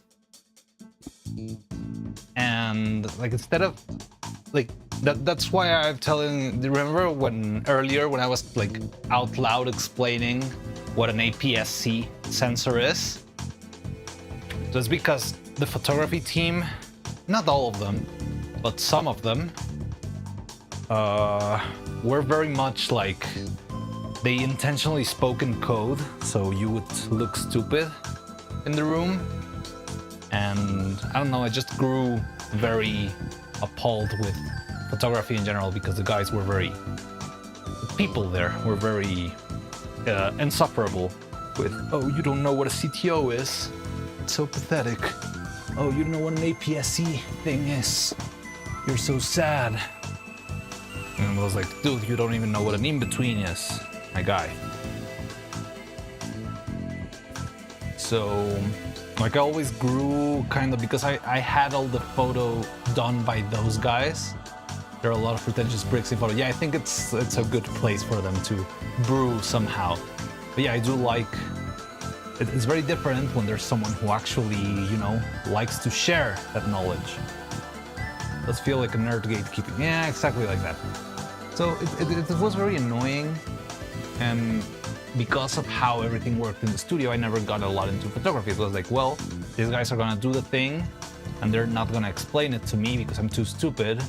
So I'm just gonna go, I'm gonna sleep in the corner and wait for them to be ready so that I can, how dare you call yourself an anime fan if you've memorized the manga? That sort of thing. Yeah, exactly. It's exactly that classic gatekeeping. And then, so these guys were like, Oh, well, so these guys would set up the scene and I would just like literally sleep in the corner waiting for them to be done. And sometimes they would take like 3 days to set a shot. I would be like working, well, I mean, spend my days just hanging there waiting for these guys to set up, but the CTOs were not CTOing properly, so they had to un-CTO the CTOs. And I don't know, I just hung. But I grow like a little, I grew like a little not wanting to get into photography, but now that I've been working by myself, I'm starting to like dip my toes into it a little bit more. And I'm actually enjoying it, but it's a long way. There's a lot to learn, so it's a little bit hard. It's like a big bucket of ice if you just try to dump into photography as a whole. Also, honestly, I never felt like the photography in the movie was quite great, really. Like, it's not really Isle of Dogs, you know? Isle of Dogs stuff. Well, I mean, it's more like a Wes Anderson thing, but my god. Definitely it's a rabbit hole. And I would love to understand it a little bit better. And I want to, but I've been like slowly taking steps towards that for, well, the thing is, it's also an expensive rabbit hole. You don't know what you're doing. So I'm taking it kind of slow, but I'm trying to buy stuff, you know, to improve the quality of what we do or what I do here. Yeah, it's definitely been tricky. Yeah, I'm glad. I mean, maybe I can learn a lot from you. I would appreciate that a lot. Well, that's one reason I shoot vintage lenses. Because they're cheaper? Well, I mean, yes, they're definitely a lot cheaper than buying a freaking size lens today.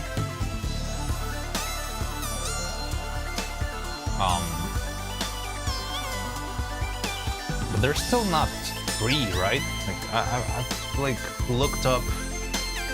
I mean, I usually like scroll around Facebook Marketplace, that sort of stuff, trying to find freaking lenses, and they're still, I mean, you'll still find them for, I don't know, like 500 and upwards. 500 Mexican, not dollars, don't freak out, people. Yeah, I still have a lot of grudge against whole IBM fans for how smug they were to commenters asking questions and trying to learn more about random things in clips. Yeah, look, I didn't know that happened. But yeah, I mean, gatekeeping in general is annoying. I've always found it annoying. I've never vibed with it.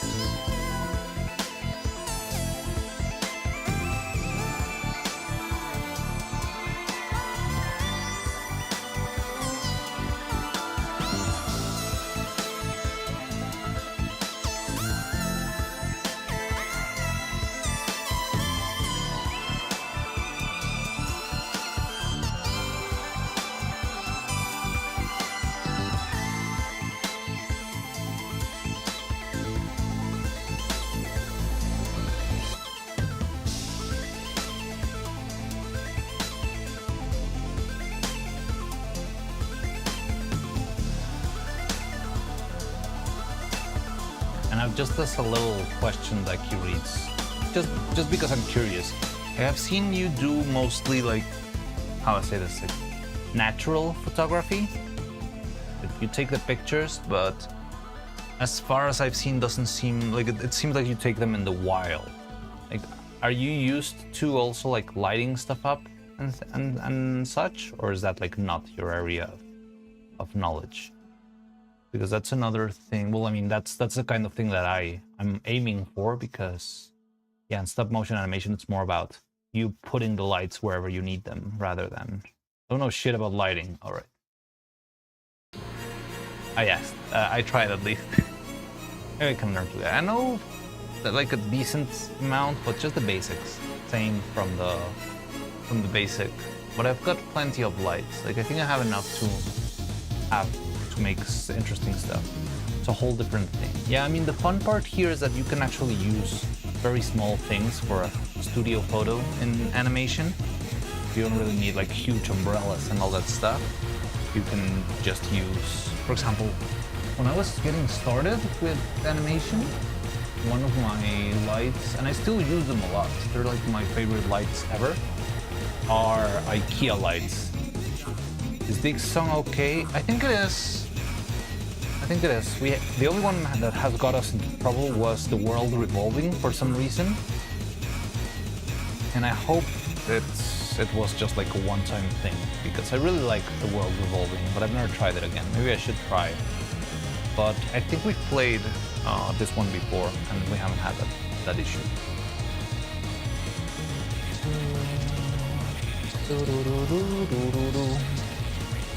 Studio photos a whole different thing. Yeah, it's a different thing, but I like the fact that it's like a lighter version of Studio Photo. And I need to sort of master it anyway, because I want to be doing it. We all know what Think did. Wait, what? You mean Del Think or?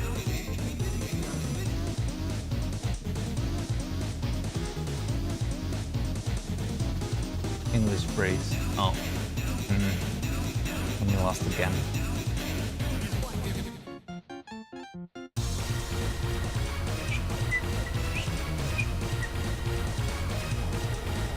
Hey, good to see you're still around.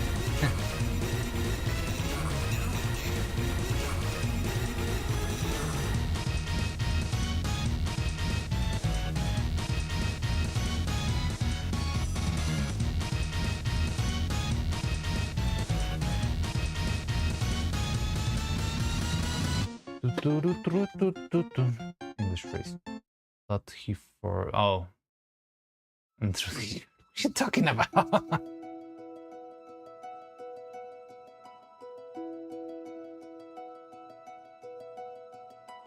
All right.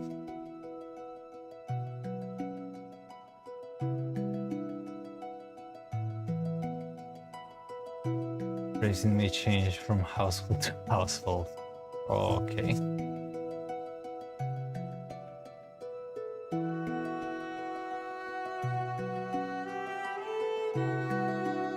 Oh, but yeah, but actually I have sort of like an obscene amount of, well, not of lighting equipment, but of lighting accessories, because it was one of the things that I managed to scour out of,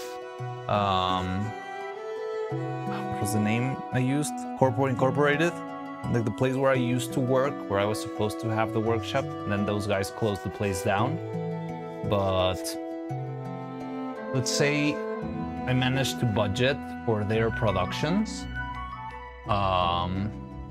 a bunch of filters, of light filters. So for my ends and purposes, which are like animating dolls in a small space, I can say I have like an obscene amount of filters for all sorts of different purposes. Too many for me to understand actually, but I've got like baby cloth and CTOs and CTVs and purple things and green things and all that sort of things. So I think we can learn how to use them. I mean, I'm aiming to learn how to use them bit by bit, but I mean, I haven't even got to animate anything here yet, which is sad. But yeah, I've got... You've got no idea like how much stuff I've got in the like photography filter roles.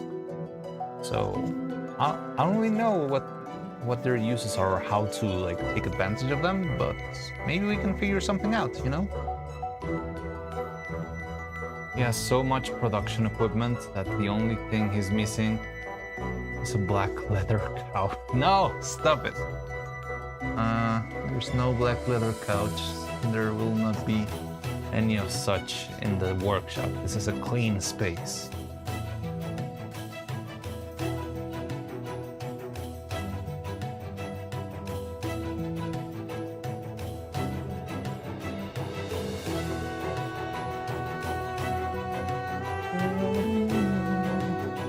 You outed yourself by knowing the reference, friend. I don't know what you're talking about. I'm not gonna speak unless I have the presence of a lawyer, and shut up. Already know what I said. Come on, everybody knows that meme, right? It's like, well, I mean, I feel like it's been run to the ground.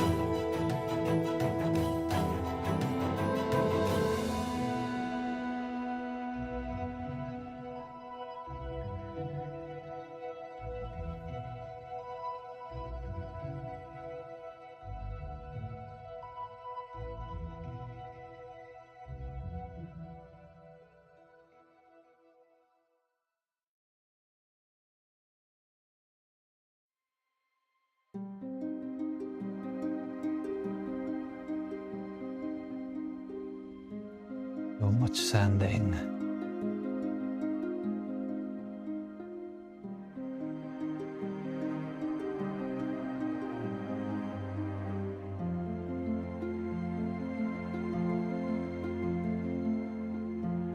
And again, I'm not talking about equipment, I'm talking about accessories like filters. Like I actually have some filters right here, but this is like just one of many rolls. What's this?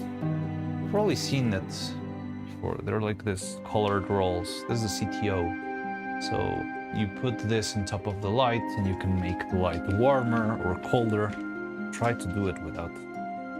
Yeah, you can see the light change there. It's doing it kind of roughly, but you can still see how it turns more orange, right? I'm just placing it randomly on top of the... But yeah, I've got a bunch of these, like a lot of them. And I know they're important, it's not like all of them are the same, but again, my photography brain is not fully developed. We've moved from that subject, now you're just obsessing. I'm just trying to step away from your subject, Husk.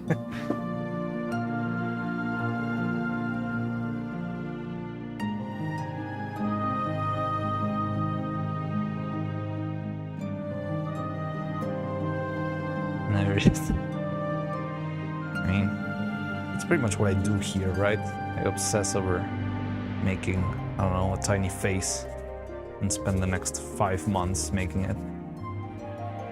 I have a unique talent to always find or make fault with the subject.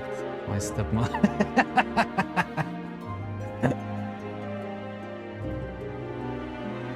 Oddly specific, but I can see why.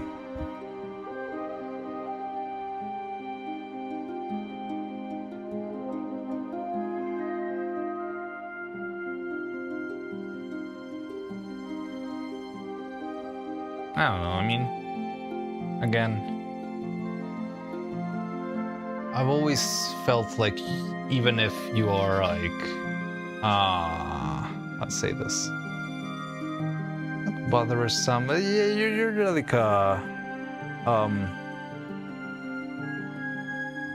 good at pushing people's buttons and stuff. It's never ended with with ill intent, as far as I've experienced at the very least, so. Yeah, I mean, I can vibe with that. Maybe reminding her that I'm a contrarian, that her best efforts are easily undermined.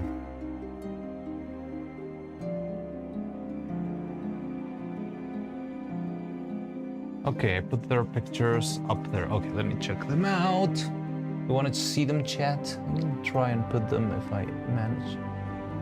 In art, yeah, there they are. They're close to the bottom. Right, let me see if I remember how to switch. Here and then.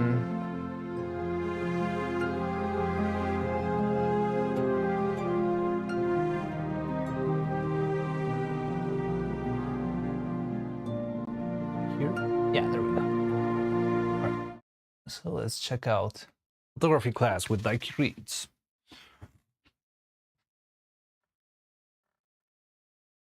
Very smooth blur in this one. I'm not sure if I'm showing the whole thing here. Kinda. Sorry for the framing.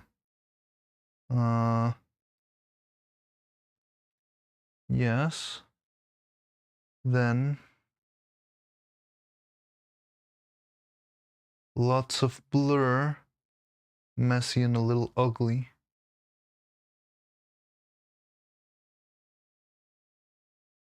Yeah, like I see how shapes kind of get lost in this one. It starts to feel like a little mosaic at the very back.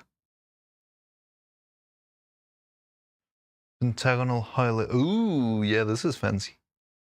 But how do you do this? Is this like the trick where you put a little cardboard on top? Or is this like an actual lens that somehow results in pentagonal stuff? Defect, but I think it's a lens character. Yeah. I mean, a lot of things are considered defects and end up being, yeah, like, yeah, what gives the lens its flavor, you know?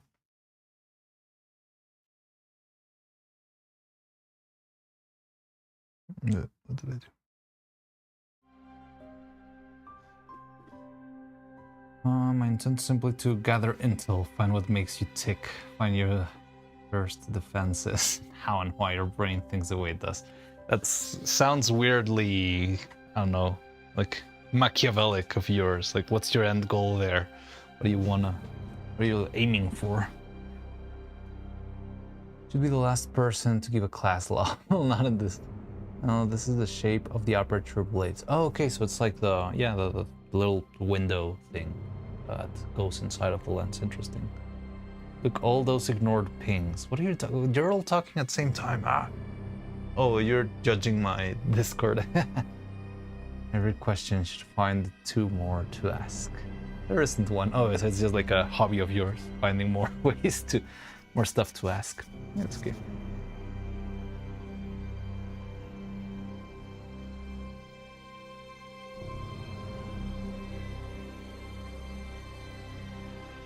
By the way, how does that go with Faye? Because I feel like Faye is a brick wall, not because she doesn't want to reply to you, but because she either forgets what she's talking about, or she will, like miss the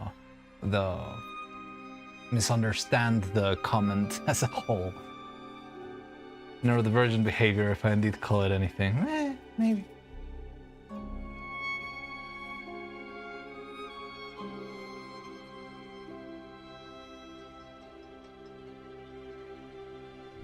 Bell boils down to intent.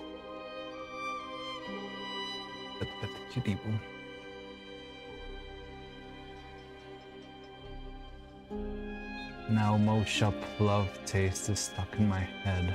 Is Mo Shop's love? I don't know what that's. Gathering.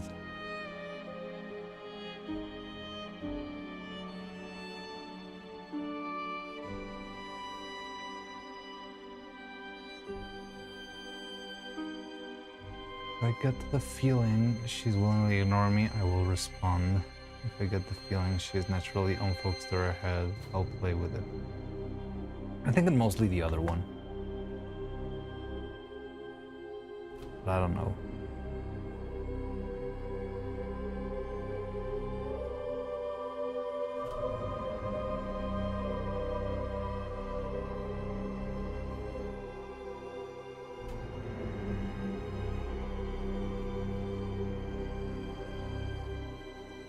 I think you've seen how I respond when feeling ignored. That is true, yeah.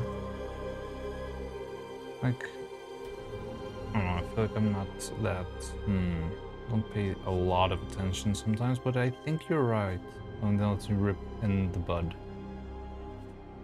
Yeah. 2018's Yandere Anthem? I've never heard of it. I feel like I just saw the Yandere wave from a side, not really. Although, well, it's not really Yandere, but I remember besides like Mirai Nikki watching, what was it? Higurashi no Nakukoro ni. It's not really Yandere because there's no love involved, right? But it was like the age of edgy, bloody anime girls. But yeah, I think I didn't get too deep into the Yandere rabbit hole. I mean, I did read Mirai Nikki, but not because of the yandere. I just thought the diaries were clever. That's it. It sounds familiar. I may have heard of it in passing. Higurashi no Nakokara ni was a peak of yandere. Well, it got very popular. I think it's rather that, rather than it being like peak or not of yandere. Well, I don't know any other examples of full yandere, honestly. Oh, the snow. The knife mentioned.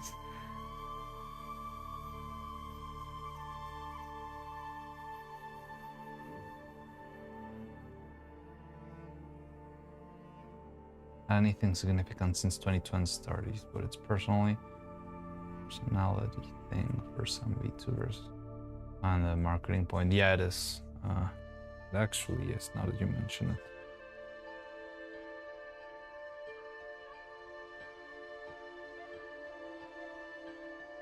Both one? I remember there's one called School Days. Does that qualify as yandere? Was a classic. I never saw it actually, but I know what it's about. And I know how it ends, and I think that's more than enough actually.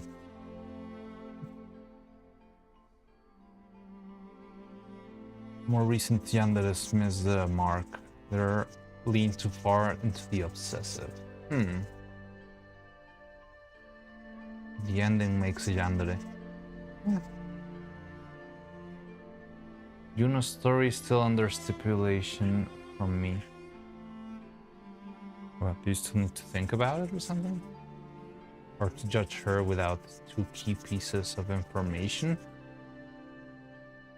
And like, there's nothing else coming out of Mirai Nikki, right? It's just done.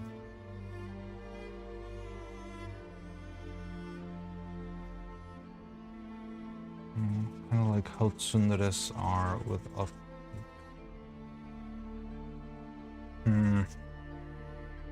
yeah, I guess once the trope is out, like, it's just about, like, how to say this? Like, somebody already made it with the proper pacing before, because it's already been done. Now it's just like people go straight to the final destination, so to speak, of either them being wackos or the tsunderes being tsundere instantly.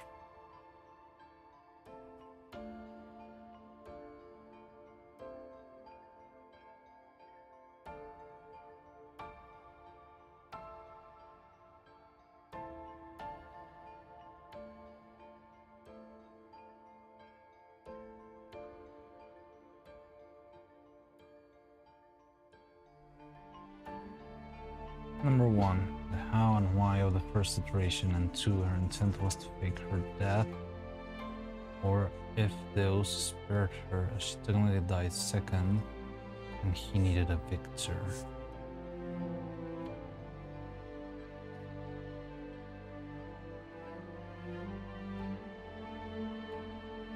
Well, yeah, it's a very weird, like, chicken and egg situation, right? Because you never see the actual first iteration. So you don't know. Like, the thing is, the show starts and June already knows everything about Yuki and like loves him and whatever, but you never see like how things get to that point. It's like a little chicken and egg debate, right? Aqua from God, World God Only Knows. I've never, the name kind of rings a bell, but I haven't seen it. And a full more as a parody joke for easy to make personality profile character that audiences can recognize and interpret. Yeah, like they're become very solid archetypes that, I mean, they kind of work, but I feel like they're stale if you don't add anything on top of it, right? Just random tsundere. It's just like a nothing burger now. Like, it used to be something quirky maybe a couple of years ago, but now it's just like, well, yes, and are you gonna be like the other 50 isekai elf characters out there, or are you gonna actually offer something else?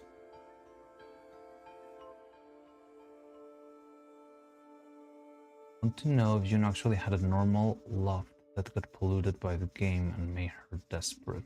That would be interesting. But yeah, like, again, it's the chicken and the egg thing. You don't really know when Yuna being Yuna started, or what pushed her into that. It's been a while since I've heard that series mentioned right near the end of the harem era. Sure, Happy Sure Alive, the good yandere, I think.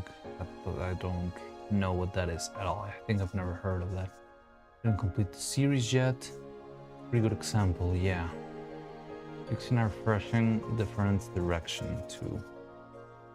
Yeah, no, I haven't seen that one.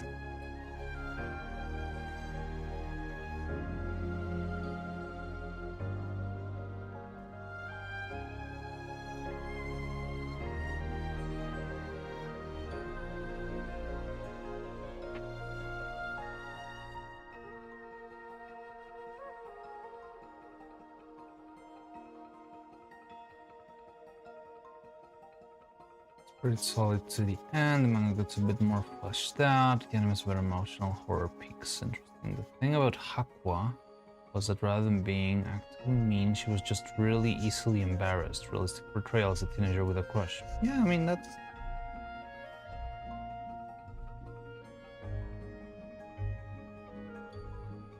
sounds about right for, yeah, like a crush. I say like heart. Heart sore? Heart sore sounds weird. But yeah, like, I don't know, like a lovish girl. Put yourself in her shoes. Imagine you and the person you love had to kill each other to become good or face the end of time itself. Yeah. I mean, that's interesting. Like, you could argue that, yeah, everything Yuna does is sort of like a behavioral pattern, right? The thing is, the behavioral pattern extends to actually repeating the actions themselves, not only the behavior idea. Toradora was a good example. I know about Toradora, I know how it looks like, but I never saw the show. I think it's kind of like a classic, right?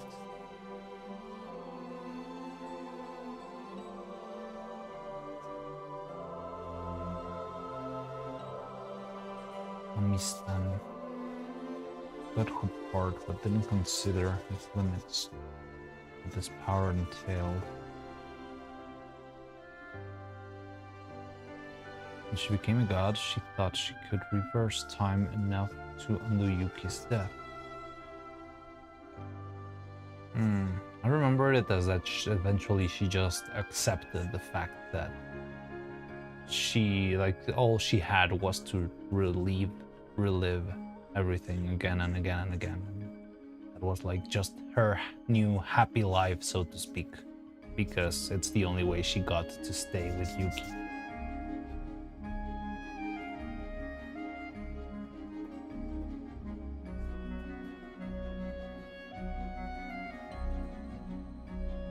Now, who will love the person you love more, you or the old you? Of course you. Present you would probably love more than the one. Like, at least in the crazy psychotic mind of Yuna, it would definitely be present you. And it's just psyche.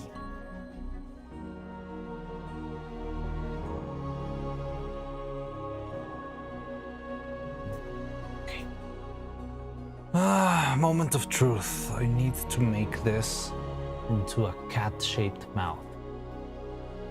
And I've tried this before and failed very miserably, and I had to repeat this phase.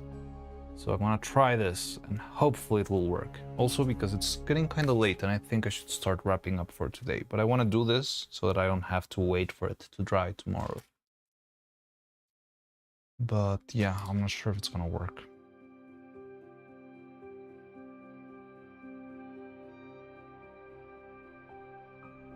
She became selfish. She went back for Yuki and knew she would only get in her way. Yeah, of course. Like, that's the full psychotic Juno. all along, right? Like she knows she is the best option for Yuki, even on top of herself, her younger self.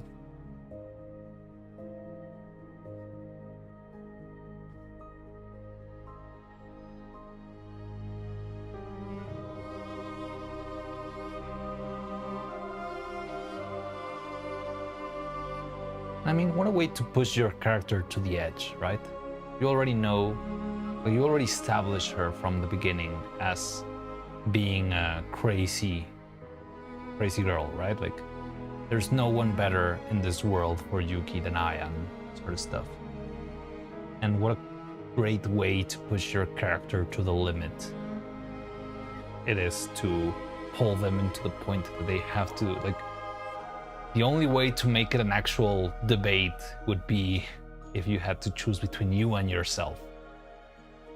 And again, the schizo wins, right?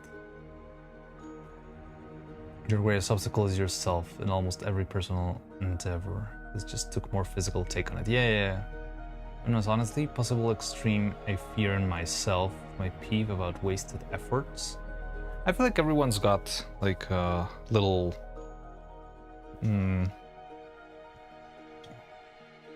little bug in your mind of you could be doing better all the time. Like I've struggled with it for a lot myself, but I don't know. At some point, I get into the idea of like, what do you mean he's doing better? What does that even mean? It's hard to really know. Like just if you seethe too much in the idea of what could be going on, it's just like an easy way to speedrun misery, you know?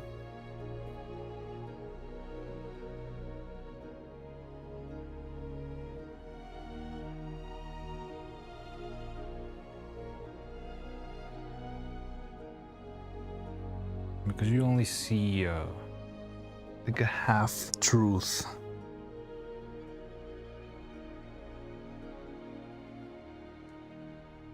So the UPS is clicking a lot and I'm kind of worried about that. I'm not sure if it's gonna start beeping again in a week or so. I'm not sure. Could it be that my house is poorly like wired or something?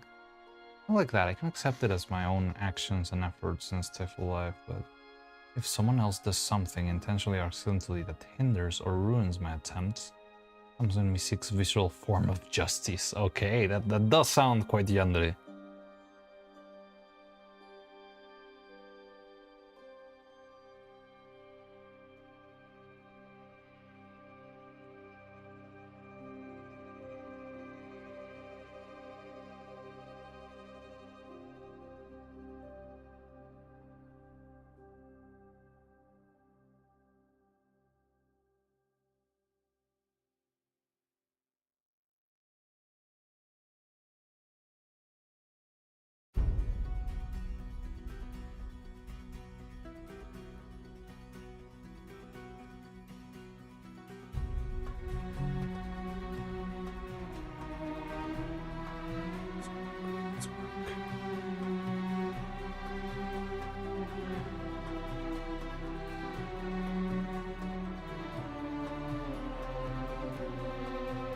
What am I listening to? What's this Egyptian music? Burrowing. Okay, we're safe.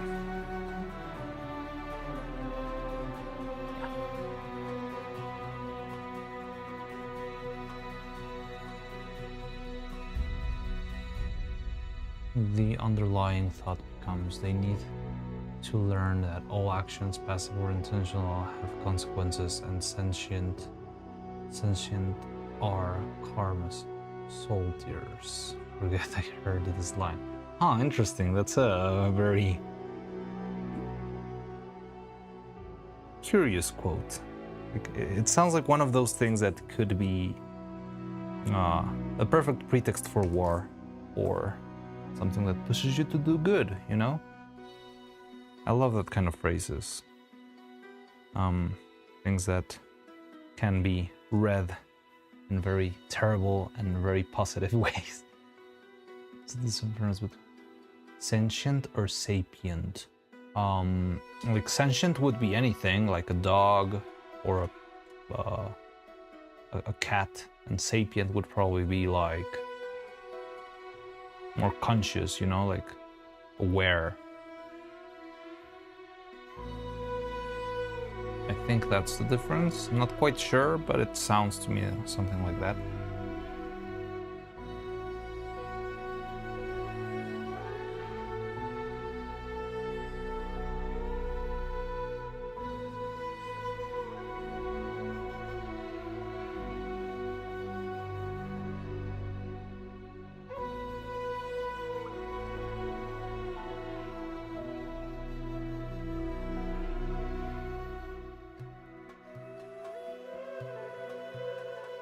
Stupid cat mouth, I swear to God.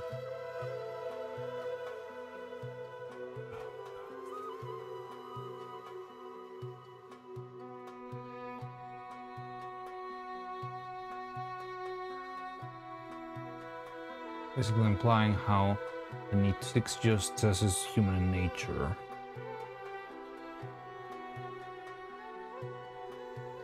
Animals don't hold vendettas, and this can't work. Karma. I mean, karma is another construct. Like, as far as I understand it, the way you talk about karma in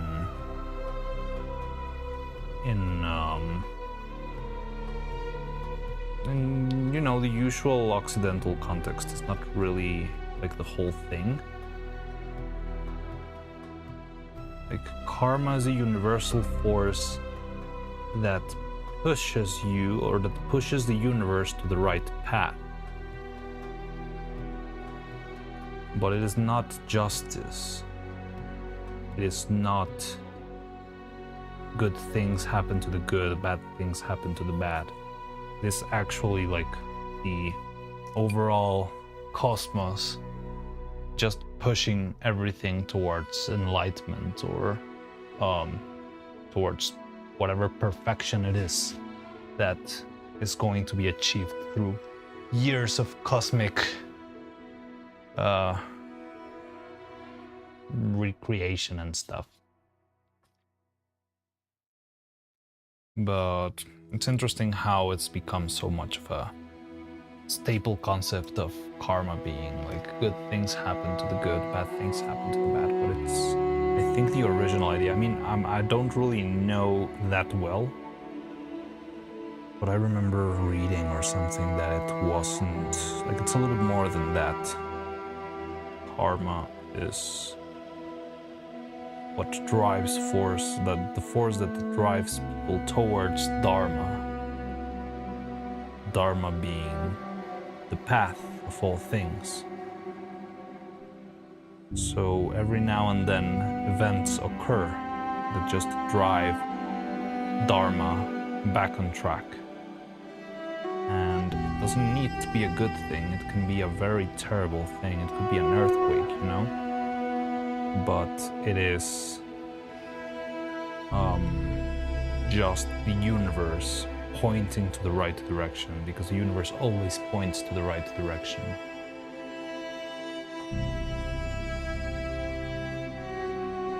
But it's something that goes beyond human understanding, right? Like, again, earthquakes, tragedies, stuff that seems completely out of our control, well, that are completely out of our control. In that context, they're all pushing towards whatever the universe wishes from us.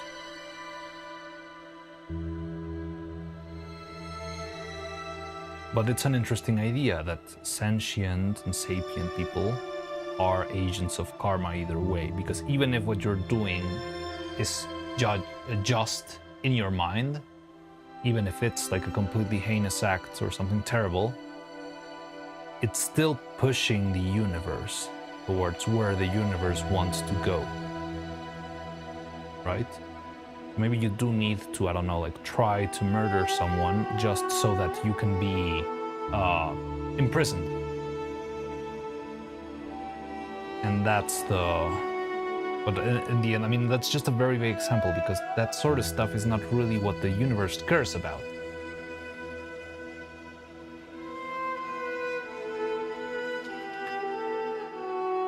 But I don't know. Those ideas go really crazy.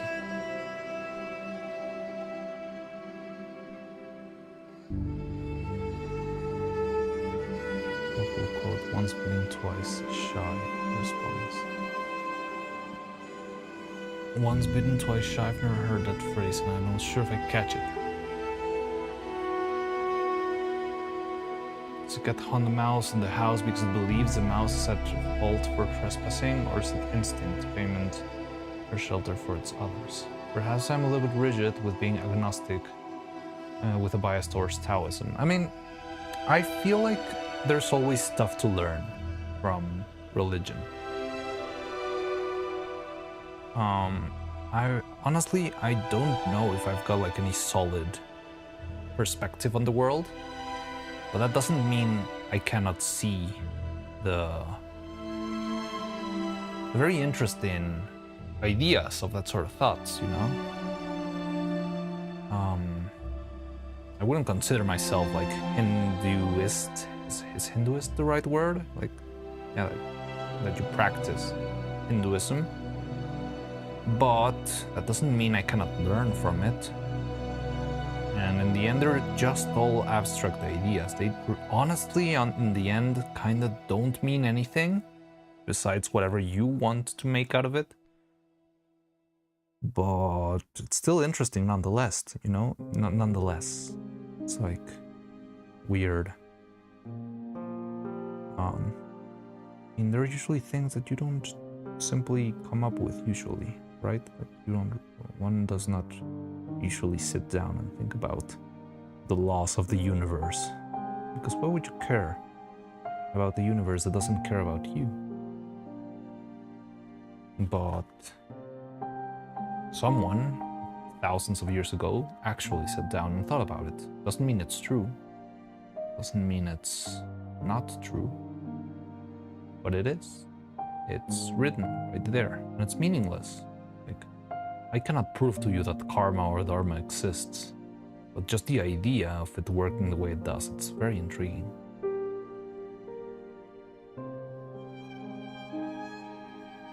They're all rigid with my agnostic with bias towards Taoism. I think that's perfectly fine, and I don't blame you for that. I would find very interesting to hear your Taoist views. I think I don't know a lot about Taoism at all, so that would be interesting. But Scar responds, how one failed crush will make a man shrink away from love. That's what you mean with the other one? The shy? Religion, society, and culture very intermingled. Even if not practicing, the influence and gray zone overlap usually impacts most people's lives one way or another. Yeah, exactly. And again, like, you don't need to be immersed in a culture to learn about it, right? Like, I can tell you, because I know, like, Hindu communities have been growing around the world since there's a lot of globalization, people are moving all around the world, but I can tell you that, like, in the Hindi kind of communities, Hindi religious community, it's kind of confusing because Hindi and Indian and that sort of stuff, it's like weird dialectic bridge that's sometimes hard to piece out and especially translate in my mind. But yeah, whatever I say, I mean, you might be able to understand what I mean without further or extra elaboration. But there's not a lot of like Hinduist community in where I live, but that doesn't mean I cannot learn from just the ideas, right? Yeah, I don't know, it's intriguing. It's just intriguing.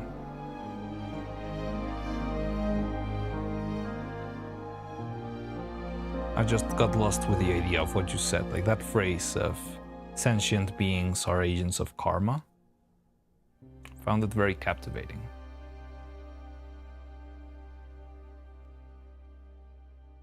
Or sapient. It was sapient. True, that guy got the harpy idea from this deeply religious. Also helped me develop my stories church.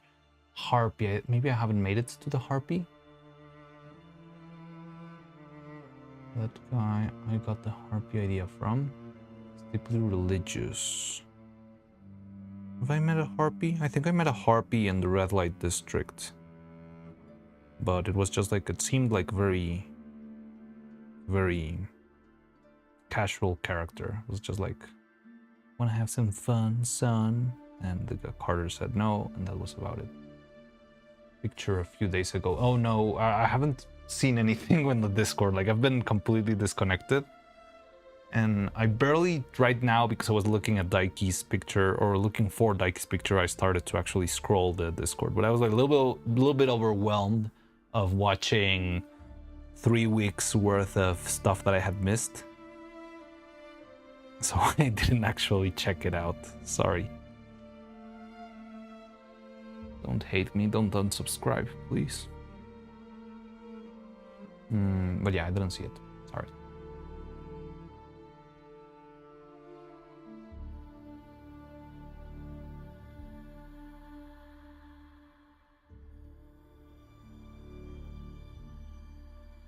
Yeah, I believe there's a lot to learn from religious people, even if they practice religions that you might not agree with.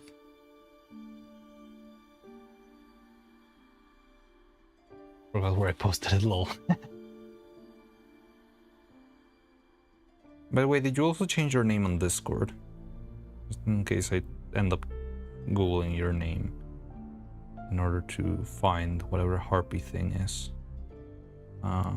Do I have to look for husk of body, or is it also husk crucico? Still read it in Italian. Cruxicro. Cruxicro. I don't know. I don't know why it looks so Italian whenever I see it, so I read like Crucicrowe. Husk Crucicrowe. Religion examined for a sociological academic angle is one of my favorite things to learn about. It's really cool. It's really cool. I think there's a little of respect to be kept in general. I don't know, there's sometimes people who pretend to be like studying like wild animals when they're trying to understand other religions, and that's kind of disrespectful, I believe. But yeah, like simply seeing how people behave from their whatever they learn and what they were raised with, I don't know, it's very intriguing, yes, definitely. But also like the higher ideas and concepts behind. I think I changed my main account name. It's in general. All right, I'll see if I can find it in general then. I'm probably gonna be wrapping up soon. I just want to finish this mouth here. Mr. Crucicrowe.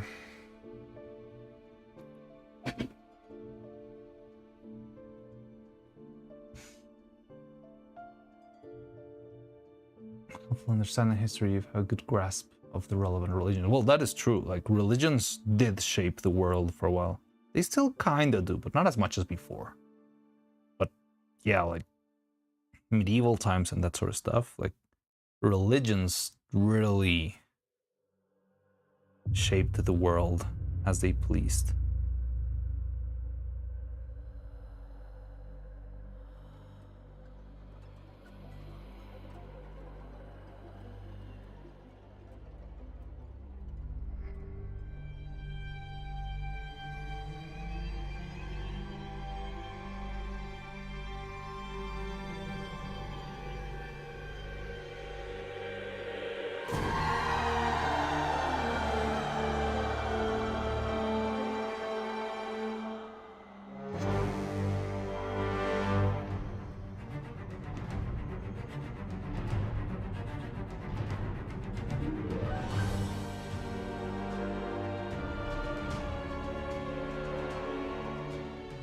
My groceries, yay! Your chicken bake can be made now. It's go.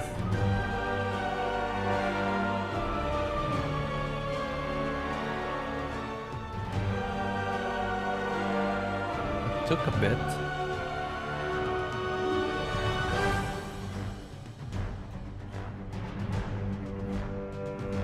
Yeah, especially given how many acting governments were also on the top authority leader of the religion. Yeah, like the Vatican was behind a lot of crazy stuff in the past.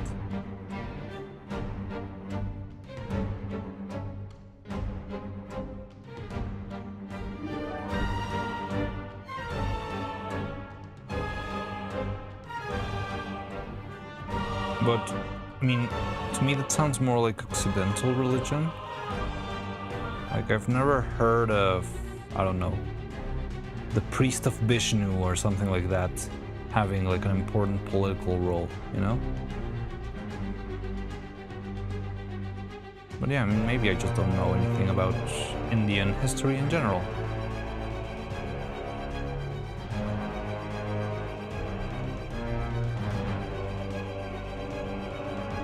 Unfortunately, it's been too long and way too sleepy now. I shall be made tomorrow. Yeah, makes sense. Alright, so are you gonna leave now? Rest well, Blue. Take care. Poop out. I'll see you around. I'll see you tomorrow, probably. I'm gonna be streaming tomorrow, hopefully. I still need a response from someone, but I mean, I do want to stream either way, but there might be like a little intermission, maybe? I don't know. I'll see about that.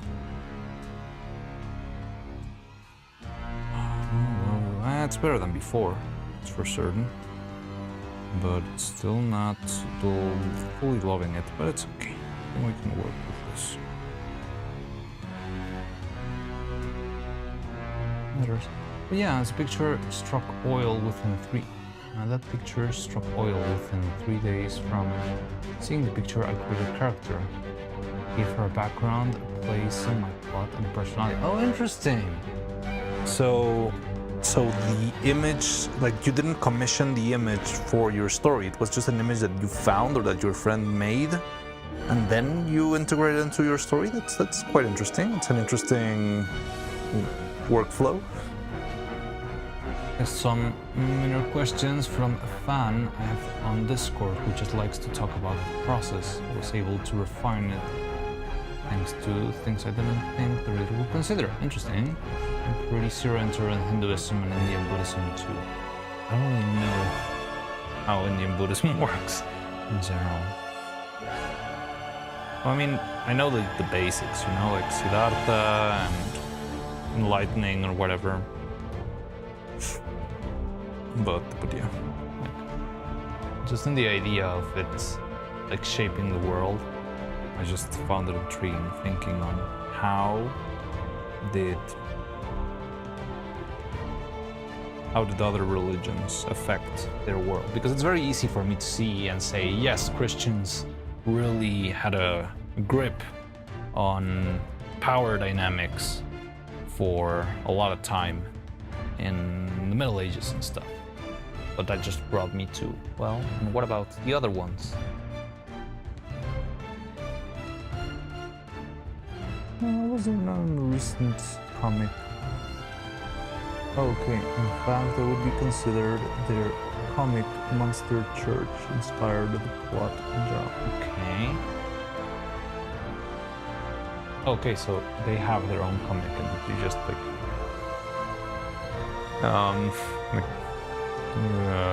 took the character from the comic into your own world. I like that. I feel like that's something that doesn't happen anymore. But before, like, Lovecraft would just grab freaking story elements from other authors and just don't care, you know? Now that would be a copyright infringement.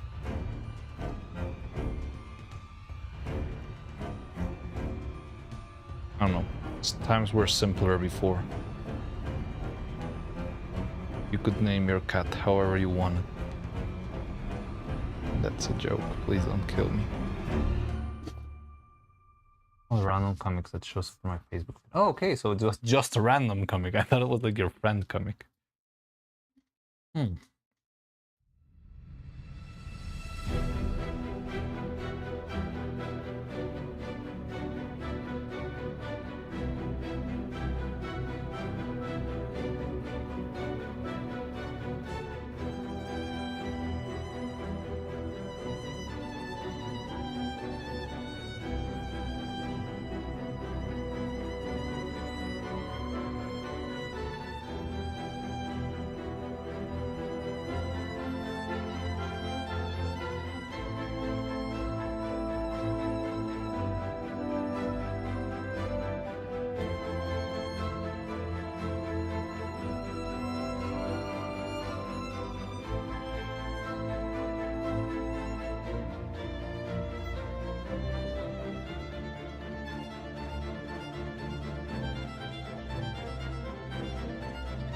Okay. But I think this is done. Probably gonna struggle with this for a bit. I'm probably not gonna love this face. This face only a mother could love.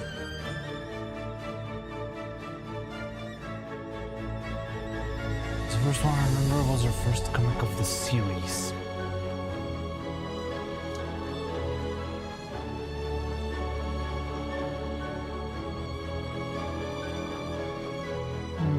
And is the silicone working? I'm guessing not. Nope. Still liquid. Yeah, I'm going to clean that up tomorrow. Okay, so I think we'll leave it at that. Got the mouths now. We made all of them. I do still need to sand this one, but I cannot sand it until it's fully hardened. And we need to make evil mouths, but that's not working. And I need to do some paint job. And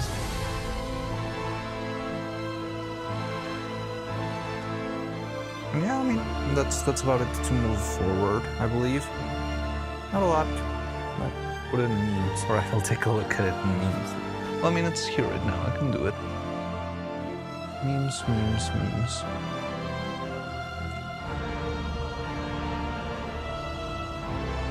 So Destructible? Monsters Covenant Orbix Deluxe Leaf.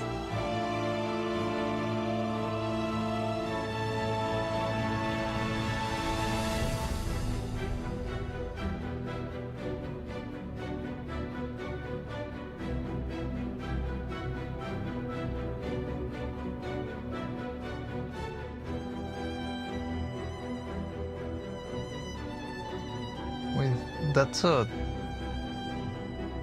Is that a friggin' harpy? Doesn't look like a harpy.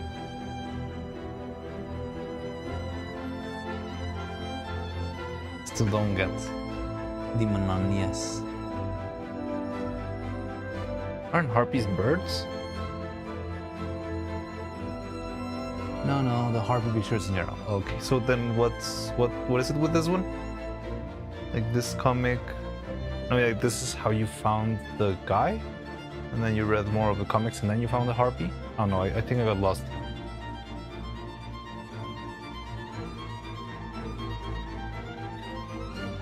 Shout out to Dr. A. Antonio Tercero. Got hooked from this one. Oh, okay. I get it. So you found that one, you got hooked, and then you found Your harpy lady, who is my personal fave. I'll see what I can... Maybe you can take a look at them. Or... They're not Patreon exclusive, right? There's a lot of word marks here.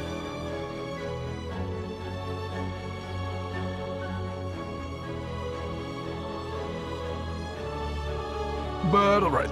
So yeah. I'll see you tomorrow, guys. Thank you for stopping by. We're moving along with the faces, which is good. And yeah, I'll see you then tomorrow. Let's see if we can raid someone. I'm not sure if Mana is streaming today. I'm not sure if I have her because I don't...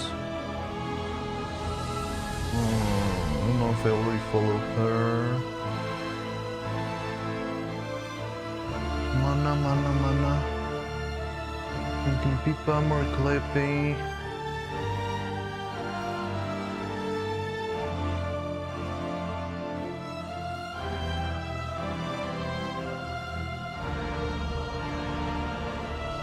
Yeah, she is. I don't follow her, or she's got raids deactivated, maybe.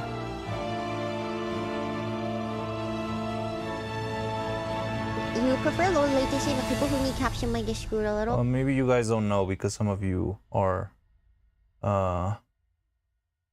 newer to the channel, but Mana we used to raid her a lot before. So I just wanted to raid her, but I think she's got raids deactivated, which means I might not be able to. And we usually raid her, well, I mean, she only streams on YouTube, so I was looking to raid her on YouTube, but it seems like she doesn't have the option on.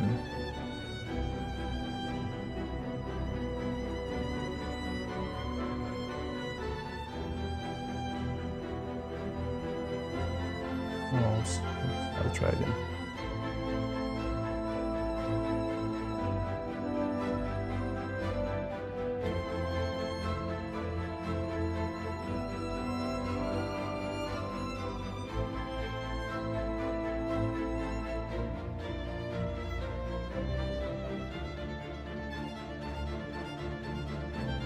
Yeah, she doesn't have rating rights. Okay. I'm sure if she wants to, but alright, so what do we rate in YouTube's then? Sour grape. Uriel, Closen, Etna. Pumpkin pecan. Let's do some. Right. So, Bonnie, hello. 11 horas, ¿por qué? Porque tengo que trabajar. Hello, how are you? I'm doing good. Hello. Hi, Bonnie. Yeah, I've been working on faces. Estoy haciendo caritas para la marioneta. Son muchas caritas que tengo que hacer, una por una. So yeah, that's why I've been here 11 hours. Just 11 hours. But yeah, I'm gonna end stream soon. I was right about. I was just checking who to raid. She just started. Yeah, but it seems like the mana doesn't have raid available. And I'm not sure if she's planning to. And could it be that she changed her stuff so she wouldn't be raided anymore? Or she doesn't want to be raided? I don't know. What about Twitch? We've got 4 viewers on Twitch. Wow, this is a new low.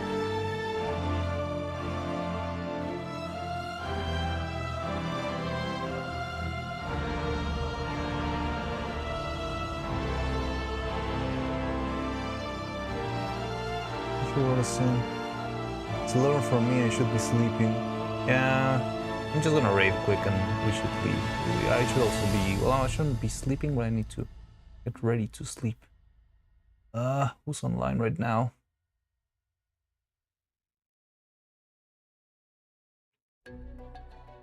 Mini, Aura, Pipa, Faye. She's playing in Spanish.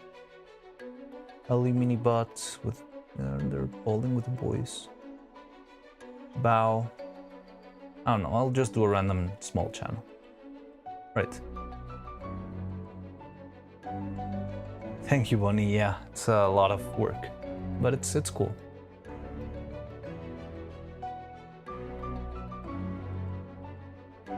We go with just chatting and whoever's got low viewers.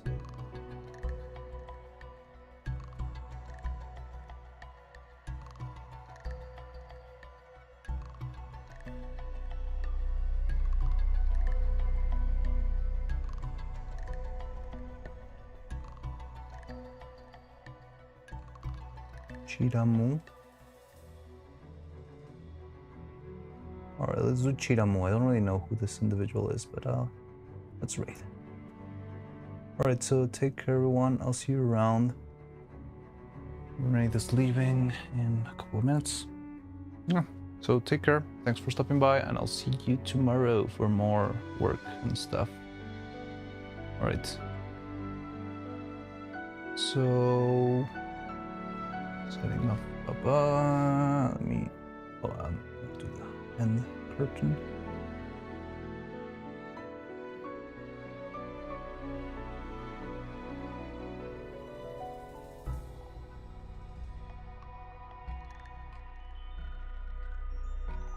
Alright. So yeah, take care everyone. See you tomorrow. Bye bye.